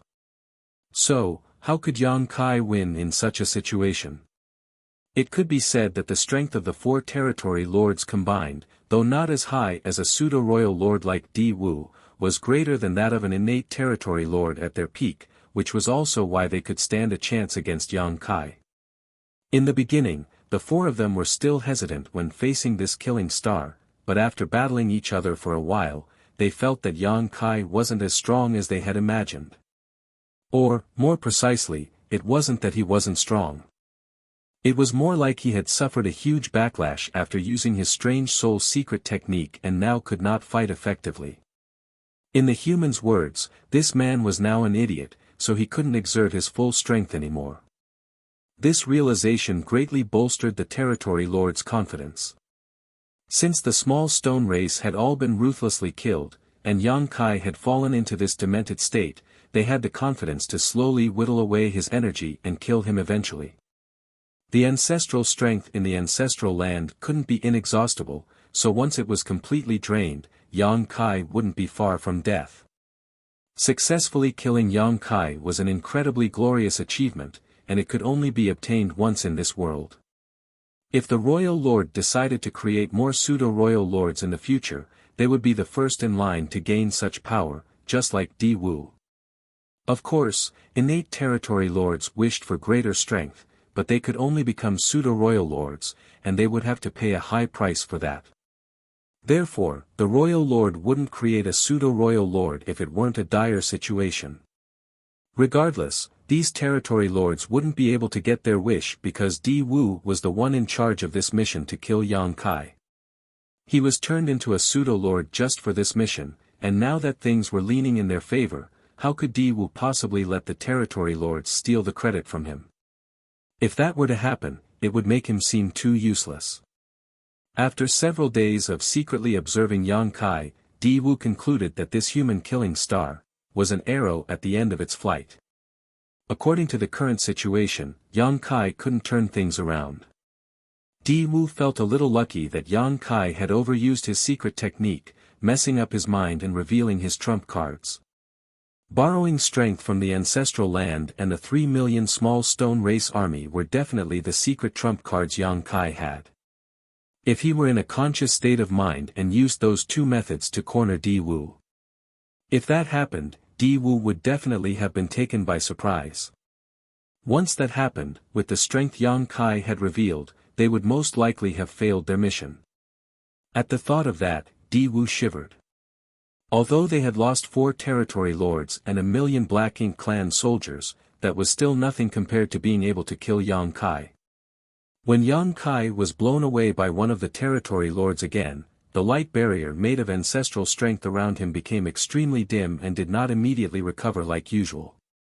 Seeing that, Di Wu didn't hesitate and dashed over like lightning. Yang Kai was immediately thrown to the ground, and before he stabilized his footing, Di Wu arrived. With a fierce explosion of power, Di Wu used his hand like a knife and pierced through the ancestral strength's protection and into Yang Kai's chest. Following that, Di Wu roared, "Die! I did it!" Di Wu suddenly felt a little excited as he could even feel Yang Kai's beating heart in his chest. Wait! Why is his heartbeat still so strong? While frowning, Di Wu instinctively felt something wasn't right and looked over at Yang Kai.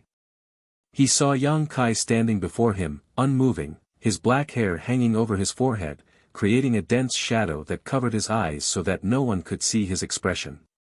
Only his lips were showing, curled up in a meaningful grin. Di Wu then heard something that terrified him. "You finally decided to come out." Yang Kai suddenly raised his head, and Di Wu immediately saw a pair of bloodshot eyes. Those eyes were filled to the brim with ruthlessness and murderous intent, but there was no trace of madness in them. A trick. Di Wu immediately thought. What he saw all this time was just what Yang Kai wanted him to see, making him think that the killing star was not in a conscious state of mind and had uncontrollably revealed all his trump cards. He might even be feigning weakness right now, making it seem he had reached his limit after being besieged by the 4 territory lords. All of this was just to lure Di Wu out. But why would Yang Kai do this? Did he have another way to turn the tide of battle even from this dire situation? No matter what Yang Kai was up to, Di Wu wouldn't let him use any more tricks.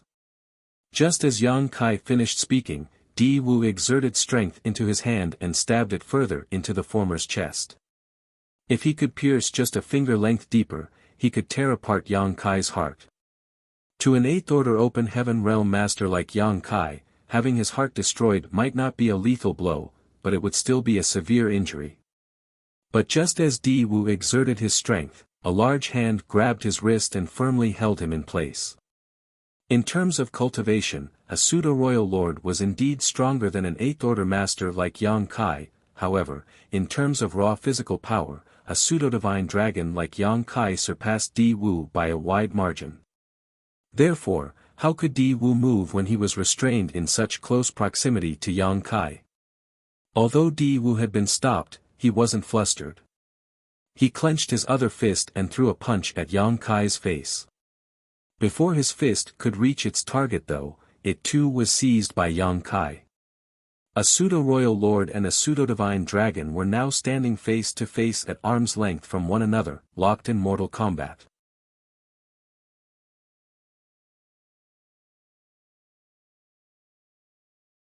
Martial Peak, Chapter 5640, Sun and Moon Divine Seal.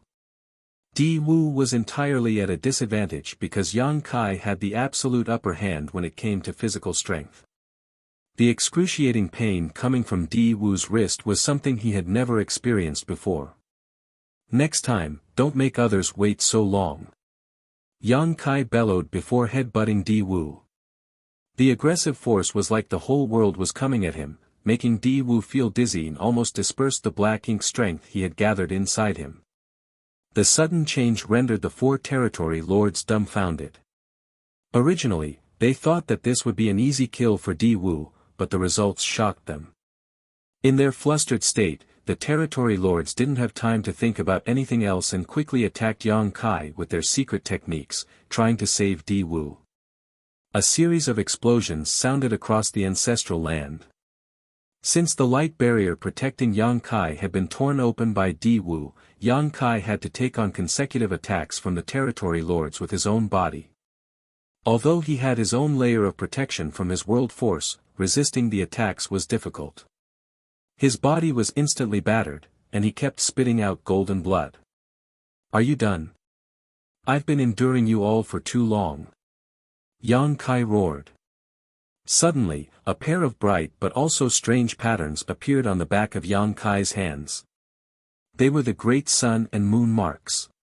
An extremely mysterious force appeared from within the marks, which then began permeating out across the ancestral land. In an instant, tiny wisps of light flew out from the small stone race corpses. Those lights were either pure yellow or blue. When they first began appearing, there weren't that many at a glance, but in the blink of an eye, the ground and sky were densely packed with a sea of blue and yellow covering the entire battlefield. Some 3 million small stone race soldiers had died in this vast land over the past few days, and if Di Wu had observed carefully enough, he would have noticed that these small stone race soldiers had 2 different characteristics. There were even numbers of Great Sun small stone race and Great Moon small stone race. Big Brother Huang and Big Sister Lan had spent years painstakingly nurturing these special beings with their power, and with the small stone race's nature of devouring and refining resources to grow themselves and breed new clansmen, it could be said that they were now living yellow and blue crystals, although less pure than the real ones. They had the purest form of yang and yin energy contained inside them. Despite being smashed, this pure energy hadn't dissipated, and if other small stone race members came across this place, they could devour the corpses of their fallen brethren to continue growing stronger. These 3 million small stone race soldiers weren't sacrificed in vain. Since deciding to summon the small stone race, Yang Kai had been planning for this very moment. Never would the Black Ink clan have thought that the dead small stone race could still have such great power even after death. After all, there were only a dozen or so divine spirits who had the great sun and moon marks, and none of them had shown such mysterious techniques before on the battlefield. Di Wu thought he had been careful enough, but the reality was that he would never be able to understand just how cunning humans could be. When he recovered from his dizzy state, the 2-tone lights he saw around him made alarm bells ring in his head, and he was once again reminded of the time when Yang Kai trashed the no-return pass. The black ink strength inside Di Wu surged madly as he desperately wanted to escape from Yang Kai's grasp. At the same time, he yelled, "Let go!" Too late. Yang Kai snarled while using all his strength to activate the 2 marks on the backs of his hands. At that instant, the yellow and blue lights merged, causing the 2 colors to disappear instantly and transform into the purest white light. The light gradually condensed into a ball that rapidly expanded across the battlefield, like a great rising sunday. Time seemed to have frozen at that moment, and under cover of the intense purifying light, the scattered black ink strength and black ink clouds formed from the massive amount of black ink clansmen killed in this battle were instantly vaporized. It was as if they had never existed before. On the other hand, the surviving black ink clansmen felt like ants that had been thrown into boiling oil, screaming and struggling, but unable to resist the erosion of the purifying light at all. The black ink strength inside their bodies quickly dissolved and their auras grew fainter. Those weaker ones were soon killed on the spot, while the stronger ones were barely clinging to life. At the same time, the 4 territory lords fired more secret techniques at Yang Kai, but these attacks were severely weakened by the purifying light and lost at least half of their power by the time they hit their mark. Not only that, but the territory lords were also enduring the pain of having their bodies literally melting as the purifying light invaded them, destroying their very foundation. As for Di Wu, who was right in front of Yang Kai, he was experiencing the worst of these effects. Since he was the strongest and was literally being held down by Yang Kai, the place he was standing was where the purifying light was the most intense.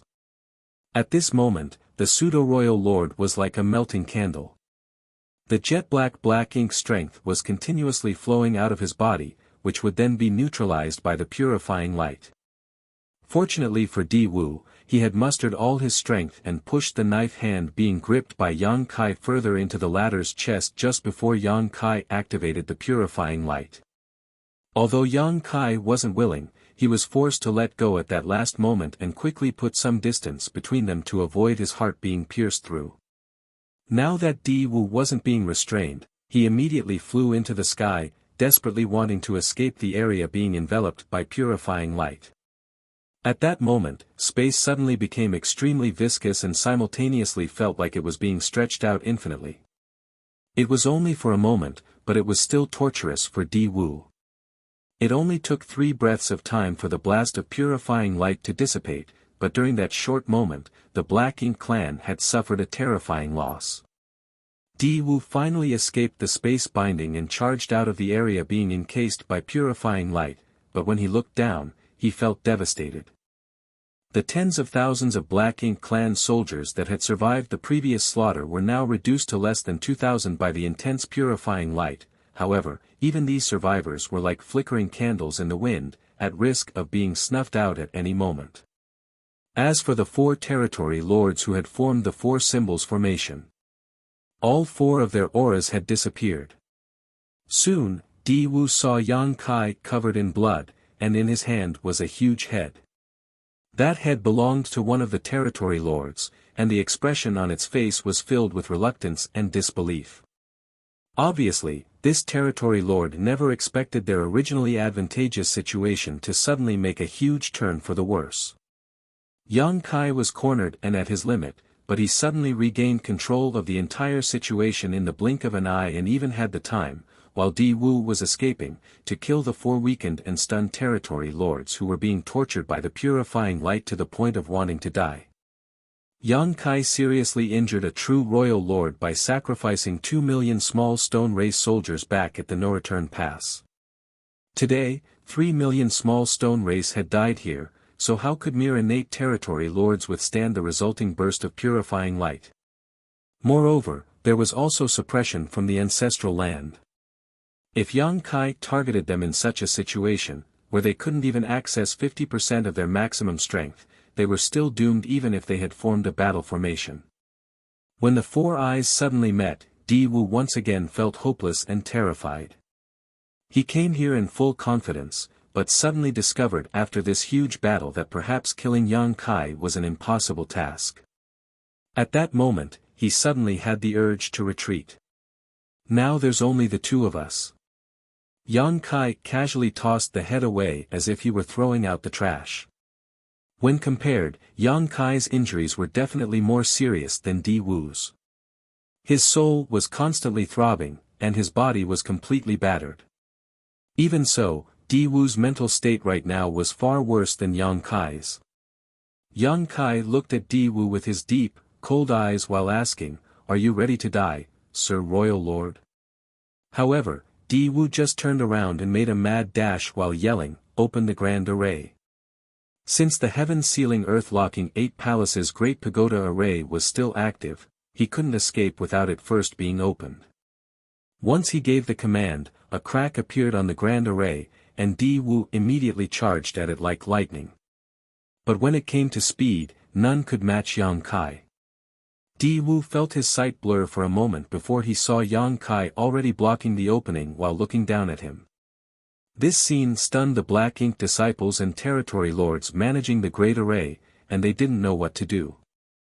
With this strong opponent blocking his only path of escape, Di Wu steeled himself and gathered all his strength to form a black ink cloud before charging at Yang Kai. Yang Kai lifted his hands, and a great sun ascended into the sky as a golden crow cawed. At the same time, the full moon rose into the air, bathing the world in its icy glow. The mysterious scene of the sun and moon rising together reappeared, and Yang Kai stood below them like a deity. Both Yang Kai's trump cards of borrowing strength from the ancestral land and the small stone race army were just external aids, while the one he displayed right now was wholly his own. Sun and Moon Divine Wheel. That was a secret technique only Yang Kai could perform because it was the extreme fusion of both the Tao of space and Tao of time. Even though Zhao Yi Bai and Su Yi could also stimulate the mysterious spacetime strength, they were still two individuals and could never truly comprehend the essence of this esoteric power. Since Yang Kai had first comprehended this secret technique, he had used it many times in battle against enemies he couldn't defeat through conventional means, and it had not disappointed him before. However, he had never been able to call upon it so smoothly and with such ease as he did today. Before now, his attainments in the Tao of space had always been higher than his attainments in the Tao of time. Even though he could still use the Sun and Moon Divine Will, since one of the two grand Taos that it was formed from was stronger than the other, the technique had always been unbalanced. It was only after he came to the ancestral land this time and his attainments in both grand Taos reached a balance that something had changed. The Sun and Moon began orbiting around Yang Kai as time and space principles permeated the air. These two principal strengths then began fusing together, creating a new space-time strength. Everything happened incredibly smoothly. It was only at this moment that Yang Kai gained an epiphany. Time and space were originally two interdependent principles, so when they fused and integrated, they were just returning to their natural state. Space without time was like a tree without roots, or a river without a source, and time without space was only a vast emptiness that had no substance to it. Time was the imprint of space, and space was the carrier and root of time. After millennia of studying and comprehending both the Tao of time and the Tao of space, Yang Kai was finally showing signs of gaining true understanding and mastery of them. This newfound enlightenment had immediate tangible benefits in how the Sun and Moon Divine Will manifested.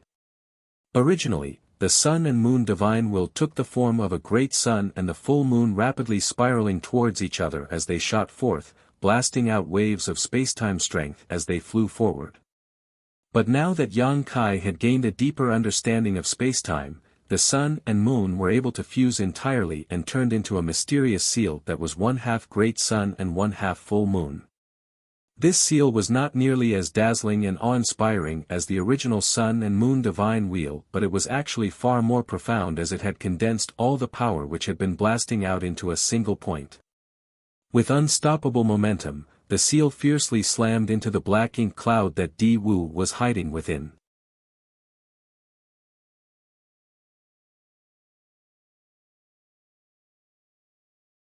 Martial Peak, Chapter 56-41, Your End Has Come. The black ink cloud was destroyed, revealing Di Wu's figure, before the Sun and Moon Divine Seal slammed into Di Wu's face and silently entered his body. Di Wu instantly felt like he had been struck by lightning, and his body visibly shook. When the profound spacetime strength exploded, it was like a million tiny millstones began grinding inside him, causing his pseudo-royal lord aura to weaken at breakneck speed. At the same time, Di Wu could feel his vitality rapidly draining away. The strange strength inside him felt like innumerable sharp daggers slicing into his 5 viscera and 6 organs. What is this divine ability? Di Wu was absolutely terrified. The newly formed Sun and Moon Divine Seal wasn't as imposing or overbearing as the Sun and Moon Divine Wheel, but it was far more deadly. After all, the seal was the result of Yang Kai's comprehension after balancing the Tao of time and Tao of space, so it was impossible for it not to have improved. The power of this new divine ability didn't disappoint Yang Kai. Di Wu's aura constantly weakening was the best evidence of its efficacy.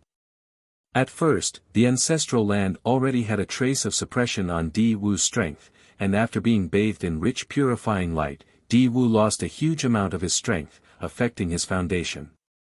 He was not a real royal lord, but a pseudo-royal lord that was created through the source fusion technique. Previously, at the No-Return Pass, the royal lord had been struck by a similar blast of purifying light, and although he was injured seriously and had 10% of his heritage wiped away, his foundation remained stable. It was a different case for Di Wu because once his pseudo-royal lord foundation, which was already unstable, was affected, there was a huge possibility that he would fall back into the innate territory lord realm. He couldn't accept that, and the royal lord wouldn't forgive him if that happened. The Black Ink clan had paid an enormous price to create a pseudo-royal lord, which was why Di Wu chose to escape in the end. Unfortunately, Yang Kai had blocked his escape. Now that he was struck with the Sun and Moon Divine Seal, Di Wu's already weakened pseudo-royal lord foundation finally reached the point of rupturing. At that moment, dense and viscous black ink strength began pouring out of his body, but it wasn't by his own doing. Instead, it was a sign of his inability to control his own strength. Di Wu's expression became extremely pained. He was using all his strength to suppress the rioting strength inside his body, but the Sun and Moon Divine Seal was still wantonly destroying him from the inside, so how could Di Wu succeed? When Yang Kai noticed Di Wu's state, he was puzzled but didn't think too much of it. He summoned the Azure Dragon Spear again and stared coldly at Di Wu. "Sir Royal Lord, your end has come, suffer death." Those words Di Wu had spoken before were returned to him. Who would have thought that their situations would make a complete turnaround after just a few days? Once those words were spoken, Yang Kai thrust his spear at Di Wu. When the light from the spear bloomed, a myriad of Tao strengths wove together, giving the spear an unstoppable momentum. Di Wu roared madly as he counterattacked, and the two figures instantly became entangled with each other. Even with the suppression from the ancestral land, and after being weakened by purifying light and the Sun and Moon Divine Seal, Di Wu still had the strength to fight. However, his strength was constantly slipping away, and as time passed, he would only become feebler. Once his pseudo-royal lord foundation fully cracked, he would return to his original territory lord state. Although Yang Kai didn't know much about the royal lord before him, he noticed the madly decreasing black ink strength and thought that this newly advanced royal lord did not seem to have a stable foundation, otherwise, such a situation wouldn't have happened. When Yang Kai first met this royal lord, he didn't have any intention of fighting him because he knew he wasn't a royal lord's opponent. Fighting such a strong enemy would only make things difficult for him with minimal chances of success. However, a series of accidents changed the battle and caused it to escalate to this point. On the other hand, Di Wu was not an unbeatable royal lord anymore. He was now an enemy that could be killed. While the two of them were fighting, several powerful auras approached from all directions. They were the innate territory lords managing the 4 Gates 8 Palaces Great Pagoda array. They noticed the situation had grown dire and came to help. If Di Wu died here, they wouldn't be able to explain themselves to the royal lord after returning, therefore, they couldn't stand by and watch as Di Wu was killed. Moreover, there were 12 of them, so if they worked together with Di Wu, they wouldn't need to be afraid of Yang Kai. There was only one problem with their plan. Without them powering the 4 Gates 8 Palaces Great Pagoda array, the heaven-sealing earth-locking effect would disappear, so no one would be able to stop Yang Kai if he decided to escape. In other words, the moment they decided to stop operating this grand array, their mission to surround and kill Yang Kai had basically failed. But at this moment, they couldn't care too much about it because if Di Wu died, it would be meaningless to keep the grand array running. After all, Yang Kai could easily break through it. This grand array was sealing an extremely vast region, so it wasn't very sturdy. The aura from the many territory lords approaching was very obvious, so Di Wu and Yang Kai could sense them coming. Di Wu's flustered expression calmed down slightly, probably because he thought he had a chance to survive, but at the same time, he felt a little humiliated. He was a pseudo-royal lord, and he led so many innate territory lords here to kill Yang Kai, but still failed. Not only did he lose 1,000,000 soldiers and 8 innate territory lords, but he was also heavily injured to the point of his foundation almost rupturing. In the end, he still had to rely on the other territory lords to come to his rescue. Now, he didn't even know how he would explain himself to the royal lord after returning to the no-return pass. It seemed like he didn't need to explain anything. Just as his expression calmed down, it changed again because a small universe portal suddenly appeared behind Yang Kai and a large number of 1,000-meter-tall figures leapt out one after another. Small stone race masters. In an instant, nearly 300 of these 1,000-meter-tall small stone race masters appeared, each of them radiating extremely imposing auras that made it obvious they had the strength of 8th-order open heaven realm masters. Of course, since they didn't have much sentience and acted entirely out of instinct, their combat capabilities were far lower than 8th-order masters. Moreover, ordinary 8th-order masters were weaker than innate territory lords. However, none of that mattered with this kind of advantage in numbers. 300 small stone race masters was an enormous lineup. All the remaining Black Ink clansmen were thoroughly shocked because, from what they knew, the small stone soldiers were a very special race that was difficult to nurture. After some 3,000 years of war, the small stone race had basically been wiped out. Even if there were still some, there wouldn't be many. Yang Kai summoning the 3 million small stone race soldiers was already very shocking for the Black Ink clan. Back then, Di Wu even specially observed the small stone race, trying to see whether there were any of these more powerful masters among their ranks, but he never spotted any. Since Yang Kai could summon so many small stone race, how could it be possible that he didn't hide any small stone race masters? It was just that Yang Kai didn't want to bring them out.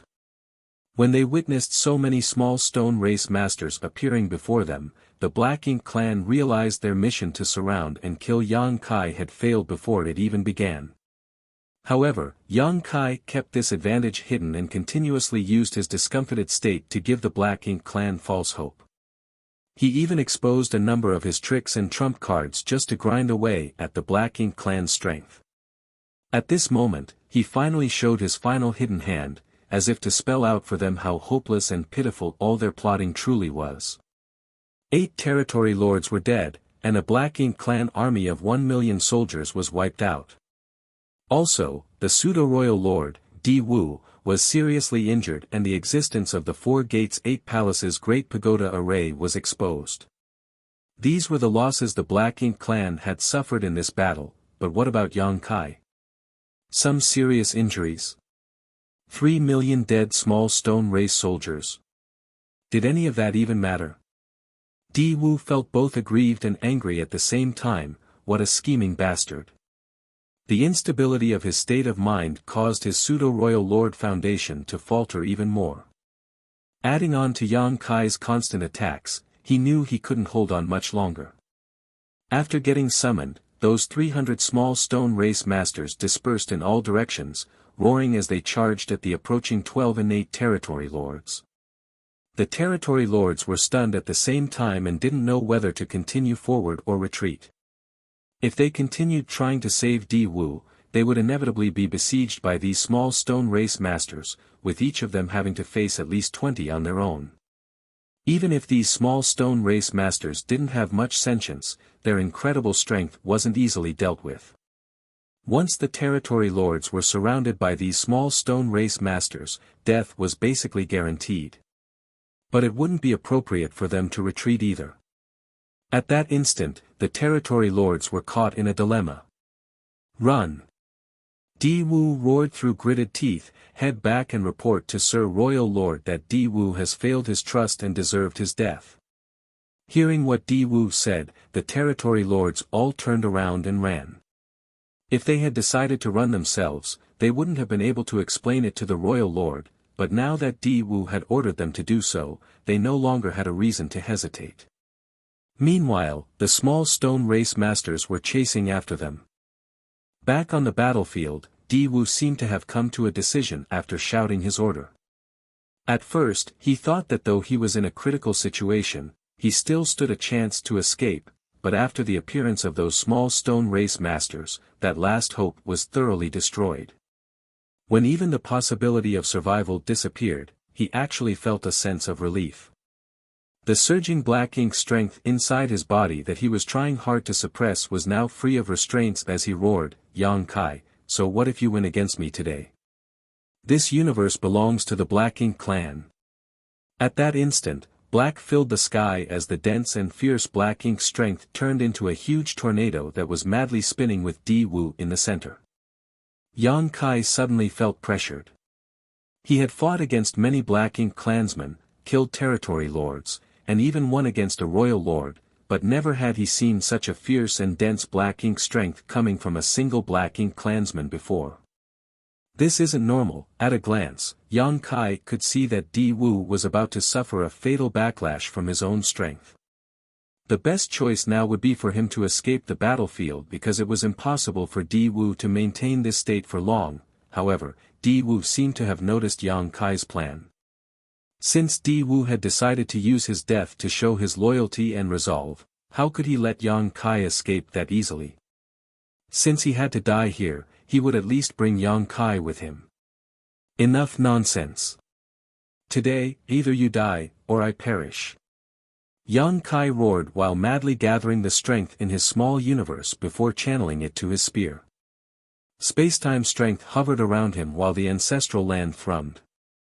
What was left of the ancestral strength flowed in from all directions and turned into a bright barrier around his body. As the matriarch, this was the last protection the ancestral land could give her favored son. The next moment, Yang Kai boldly charged at Di Wu. When the bright and dark lights smashed together, the entire world shook as space ruptured. Both lights exploded, enveloping 100,000 kilometers in a blinding brilliance. At that moment, it seemed like time itself had ceased to flow.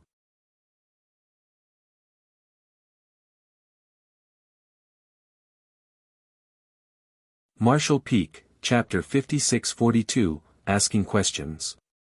In an instant, that seemed to last millions of years, the two lights suddenly disappeared, and the violent energy calmed down, signaling the end of the epic battle. Yang Kai coughed up a large mouthful of blood as his consciousness blurred. Thanks to the Azure Dragon Spear, he barely remained standing. Despite doing his best to seal the gaping hole in his chest by tightening his muscles, the wound was reopened and blood was now pouring out. Not far before him, Di Wu was standing with his head held high, but his body was completely battered and full of wounds. Black ink strength would occasionally spurt from his wounds, but even that had lost the powerful momentum it used to have and seemed quite weak. His royal lord aura had already weakened long ago, and his vitality was almost gone. Completely unshackling his rupturing pseudo-royal lord foundation had caused a lethal backlash, so how could he possibly survive? However, he wasn't dead yet. Creakingly turning his head, he stared at Yang Kai with blurry eyes filled with mixed emotions before gathering the last of his strength to chant, "Black Ink Eternal." Then, his body fell with a thud, kicking up the dust around him. Just like that, his aura completely disappeared. Of course, Yang Kai wasn't sure Di Wu was dead, so he forced himself to remain conscious as he stumbled over to Di Wu. After giving the corpse a few hard stabs with the Azure Dragon Spear and confirming that Di Wu was gone, Yang Kai spat out another mouthful of blood and cursed. "Black Ink Eternal, my ass." He had heard that saying for thousands of years, but never saw the Black Ink clan dominating the universe. The human race was not dead yet, so the Black Ink clan could forget about being eternal as long as Yang Kai remained alive. While supporting himself with the Azure Dragon Spear, Yang Kai slowly sat down on the ground, regulating his obviously disordered power and activating the power of his dragon vein to heal his injuries. His gaze was still slightly unfocused. Having been locked in a very intense battle for several days and having been constantly thinking of ways to deceive and lure out the Black Ink clan, he had exhausted both his mental and physical strength. The injury to his soul was still there, and it would require a long recovery time before it could be fully restored. He also suffered a lot of injuries to his body during this battle. At that instant, he seemed to have forgotten why he came to the ancestral land in the first place. After thinking about it for a while, he remembered he had come here to seek out clues about the primordial light. Fortunately, his journey had been fruitful. Even though there were still some mysteries surrounding the primordial light, Yang Kai had learned its history. Then, he continued to cultivate in the ancestral land for 300 years, during which time his dragon vein was greatly refined. Then, he proceeded to kill 8 innate territory lords and a royal lord. No matter which angle he looked at it from, this trip to the ancestral land was a very rewarding one. The only thing that would have made it even better was if he wasn't in such a terrible state. Yang Kai didn't rest for long though, because the 300 small stone race masters were still chasing after those escaping innate territory lords. Although it was probably impossible for the small stone race to catch up to those territory lords, Yang Kai still needed to oversee their situation. 300 small stone race masters were a huge war asset, and if Yang Kai didn't go retrieve them, given the small stone race's nature, they would most likely get lost or even destroy each other. So, no matter what, he had to get those small stone race masters back. Yang Kai only slightly adjusted his breathing before getting up and dragging his extremely tired body to manipulate space principles and shoot away. Just as he expected, the small stone race masters didn't manage to catch up with the innate territory lords. Innate territory lords were already very powerful, and if they were determined to escape, the small stone race wouldn't be able to do anything about it. While Yang Kai moved throughout the void, picking up batch after batch of scattered small stone race masters, he chanced upon a surprise. Since the 12 innate territory lords powering the Grand Array had already escaped, the small stone race weren't able to catch them.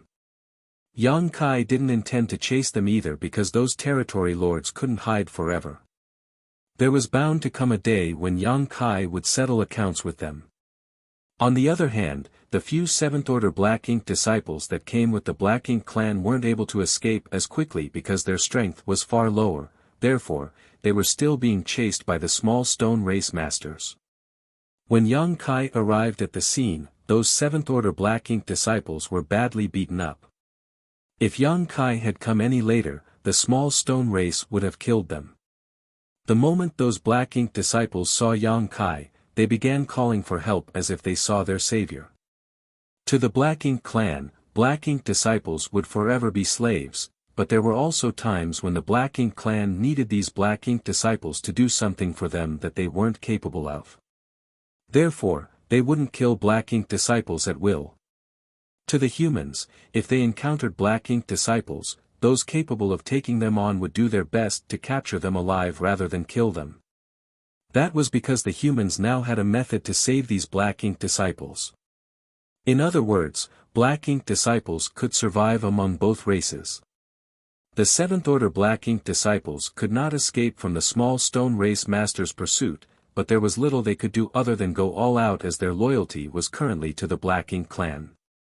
Yang Kai naturally didn't make things difficult for them and summoned the great sun and moon marks to retrieve the small stone race masters. After that, he used purifying light to dispel the Black Ink strength from within those Black Ink disciples. Without Black Ink strength affecting their minds, the Black Ink disciples regained their true nature and hung their heads in shame. The leader among the 7th Order Black Ink disciples, the old man, cupped his fist at Yang Kai while sweating. This old man and his companions have committed a great crime. Please punish us, sir. Every Black Ink disciple who was freed from the influence of Black Ink strength would have such thoughts. When they recalled their actions while being Black Ink disciples, it all seemed like a nightmare that they couldn't understand or accept. With a wave of his hand, Yang Kai assured them, "You didn't act willingly, so you don't have to blame yourselves. If you still feel ashamed, return to the battlefield and kill more enemies." The several Seventh Order Open Heaven Masters nodded and agreed. "Wait for me at the border of the ancestral land. I have some questions I want to ask you," Yang Kai ordered. The old man replied, "Yes, sir." After saying that, the Seventh Order Masters shot towards the ancestral land while Yang Kai continued searching for the small stone race masters. Yang Kai spent more than 10 days scouring the entire shattered heaven but still couldn't find all the small stone race masters he summoned, but in the end, he did a count and found that about 10 were missing. He had no idea whether the innate territory lords killed them or if they had simply gotten lost. That was a regretful discovery because each small stone race master was equivalent to an 8th Order Open Heaven Realm Master. It was a pity to lose 10 of them. But Yang Kai could do nothing about it because that was how the small stone race was. They had simple sentience and acted according to their instincts. Yang Kai didn't have any other choice but to summon those small stone race masters before he could tame or refine them because he needed them to block the incoming innate territory lords. In conclusion, if he hadn't gone to visit Big Brother Huang and Big Sister Lan and gotten so many small stone race soldiers before coming here, he would have been in a dangerous situation. When Yang Kai returned to the ancestral land, his face still looked pale and the throbbing pain in his soul was still evident. The several Seventh Order Open Heaven Realm Masters were waiting for him and came over as soon as they sensed his return. Raising his hand, Yang Kai skipped the formalities with them and got straight to the point. "Have you all been staying at the No Return Pass?" The eldest Seventh Order Master, the old man, nodded, "Yes. We all had some talent in the Tao of Spirit arrays, so we were specially sent to the No Return Pass after being corrupted. The Black Ink clan there seemed to be particularly interested in humans like us." After a short pause, the old man elaborated shamefully, "The heaven-sealing earth-locking 4 gates 8 palaces Great Pagoda array was also created by us. After Sir made a name for yourself on the profound Nether Territory battlefield back then, the Royal Lord ordered us to come up with a heaven-sealing earth-locking grand array that could be used to deal with you. Previously, there were some Black Ink clansmen who reported to the Royal Lord that you were in the ancestral land and seemed to be immersed in cultivation. Therefore, the Royal Lord thought it was a good opportunity and ordered several innate territory lords to bring us here to set up the grand array." Yang Kai nodded lightly. Even though he didn't get a chance to carefully investigate the so-called 4 gates 8 palaces Great Pagoda array, he could sense that it had many rough patches. If it wasn't for Diwu pestering him, Yang Kai was confident he could have broken the grand array and eliminated its heaven-sealing earth-locking effects in short order. More importantly, 12 innate territory lords were needed to power this grand array, which was another sign that this wasn't a high-end grand array.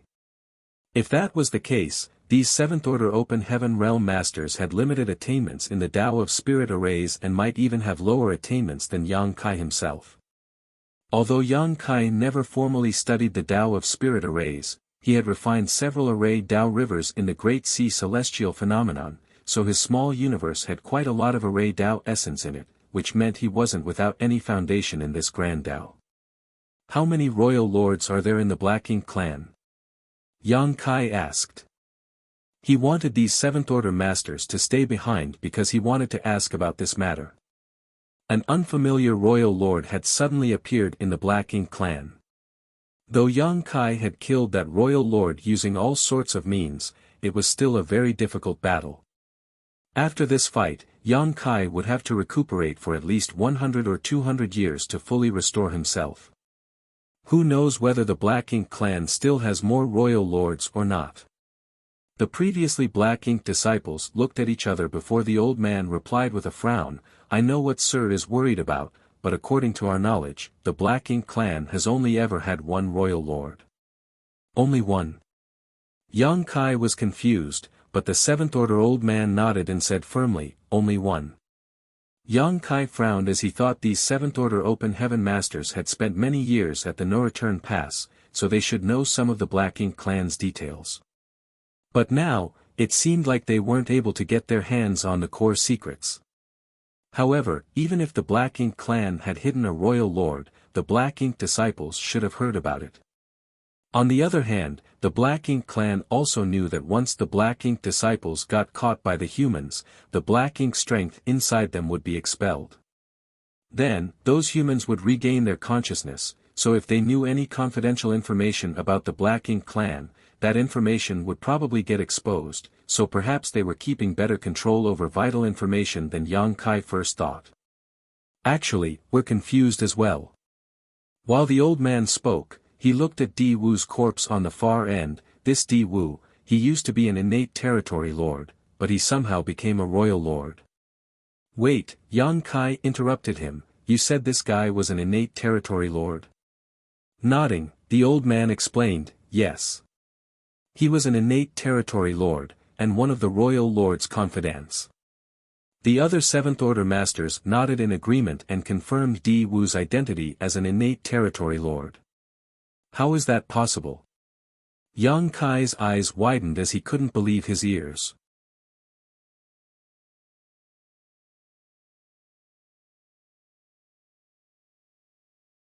Martial Peak, Chapter 56-43, Speculation. All innate territory lords were born from the primordial heaven's source Grand Restriction and were directly created by Mo. It was also common knowledge that innate territory lords could never advance to become royal lords. Although Yang Kai didn't know much about the mysteries of the creation force, he did know that each innate territory lord was born with more powerful strength than an ordinary territory lord. Mo must have used some kind of strange means to stimulate their full potential, completely exhausting it, causing them to be unable to gain more strength afterwards. No one knew where the news came from, but the humans believed it. In fact, it had been more than 3,000 years since the battle outside the primordial heaven's source Grand Restriction, yet even with so many innate territory lords, there was never any news about one of them becoming a royal lord. But the matter they thought was impossible had happened now. Yang Kai felt his heart sink. It wouldn't be too concerning if this was a special case, but if the Black Ink clan did have some sort of way to make innate territory lords into royal lords, the situation between the two races would change drastically, with the humans being at a huge disadvantage. Also, he didn't believe the Seventh Order Open Heaven Realm Masters standing in front of him were lying because, as fellow humans, there was no need to joke about such things. Just as he was thinking about this matter, the Seventh Order old man added, "Sir, you don't have to worry too much about this." According to this old man's observations, while the Black Ink clan has a way of making innate territory lords into royal lords, it must not be easy to accomplish. There must be a huge price to pay. Why would you say that? Yang Kai was taken aback. The old man thought back on his memories before explaining, about 300 years ago, I recall something strange happening at the No Return Pass, but we weren't allowed to roam freely, so I couldn't go and investigate. Over about a month or so, a large number of innate territory lords entered one specific high-rank Black Ink nest, but never came back out. It was like they vanished from existence. Di Wu was the last one to enter that Black Ink nest. After that, we were ordered to come here together with 20 territory lords and arrange the heaven-sealing earth-locking array. However, 2 years later, Di Wu appeared here as a royal lord. Although these Seventh Order Open Heaven Realm Masters didn't know about the Black Ink clan's source fusion technique, there was quite a commotion when the innate territory lords were performing this technique, so they naturally sensed something was happening. However, as Black Ink disciples, they had no right to pry, otherwise, they would have known a lot more. When Yang Kai heard what the old man said, he frowned.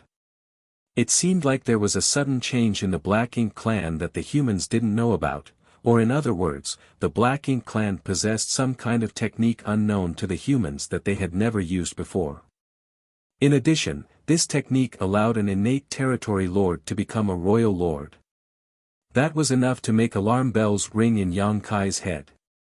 There was only Di Wu this time, but if there had been another royal lord, Yang Kai might not have been able to win despite all his powerful trump cards. How many innate territory lords entered that high-rank Black Ink nest back then? Yang Kai asked. The old man replied, at least a dozen. Another 7th Order Master interrupted them, if I'm not mistaken, before Di Wu, there should have been 13. If we include Di Wu, it would make 14. Frowning, Yang Kai exclaimed, 14. Calming down, Yang Kai began thinking about the situation more carefully.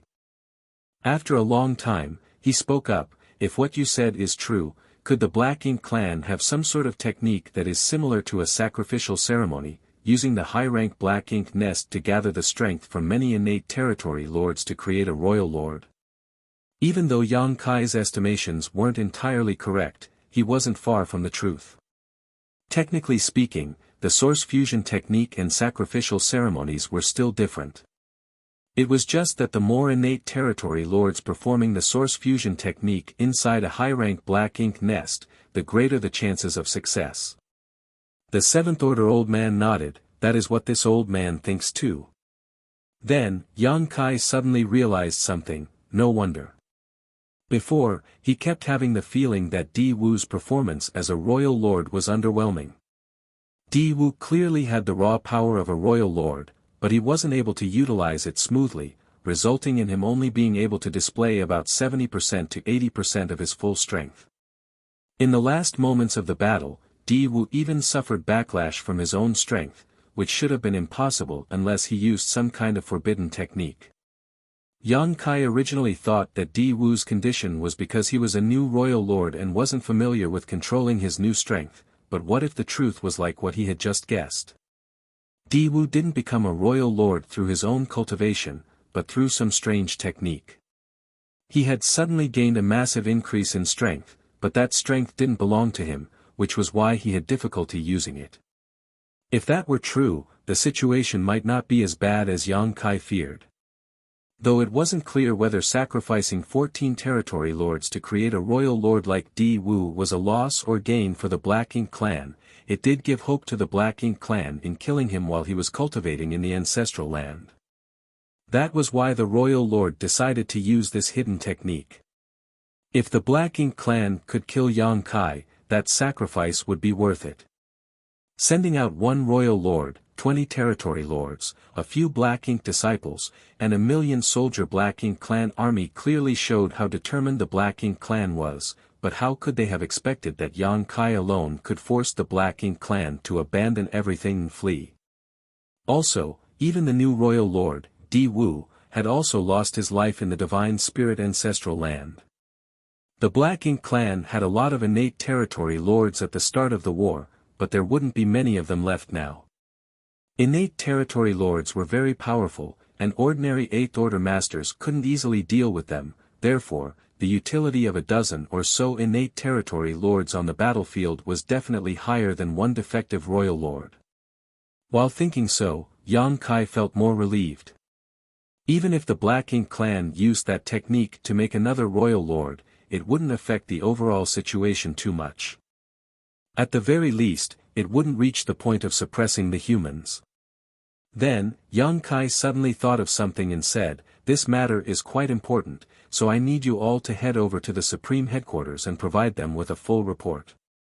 Even though this matter didn't change the overall situation much, the humans still had to take precautions.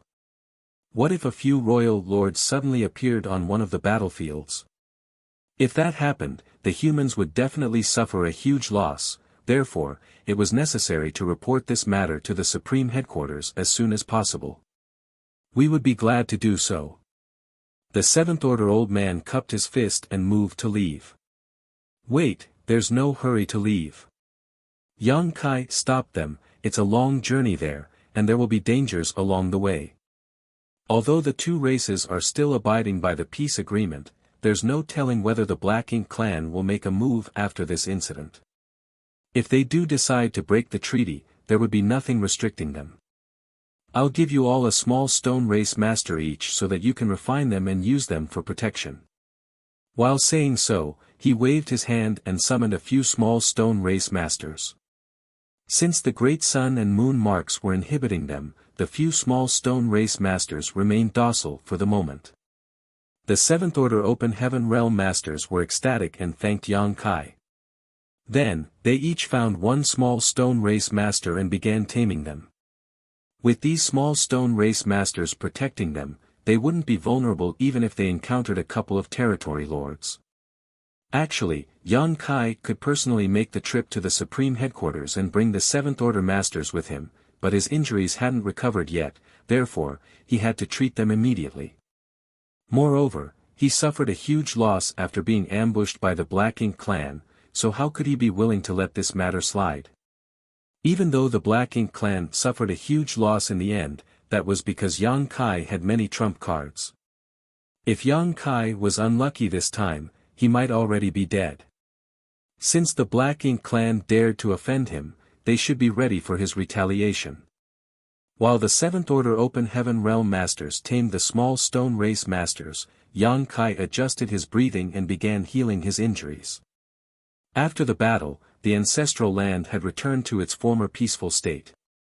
However, Yang Kai could sense that the heritage accumulated by the ancestral land over many millennia was almost depleted because of him.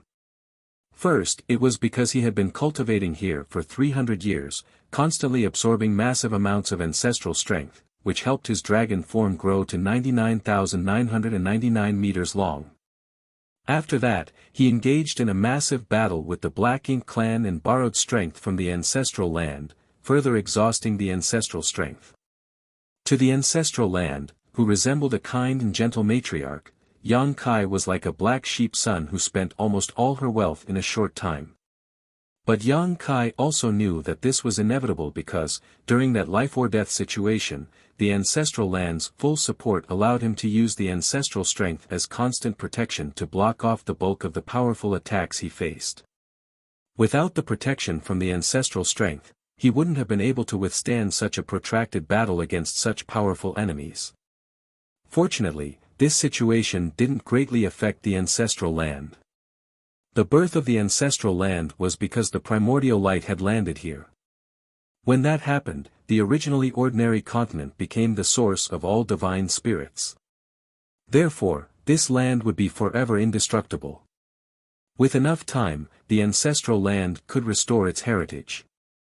It might need thousands, tens of thousands, or even millions of years for that to happen, but it would eventually happen. There would be a time when the ancestral land would be restored to its former glory, but all of that hinged on the human race defeating the Black Ink clan.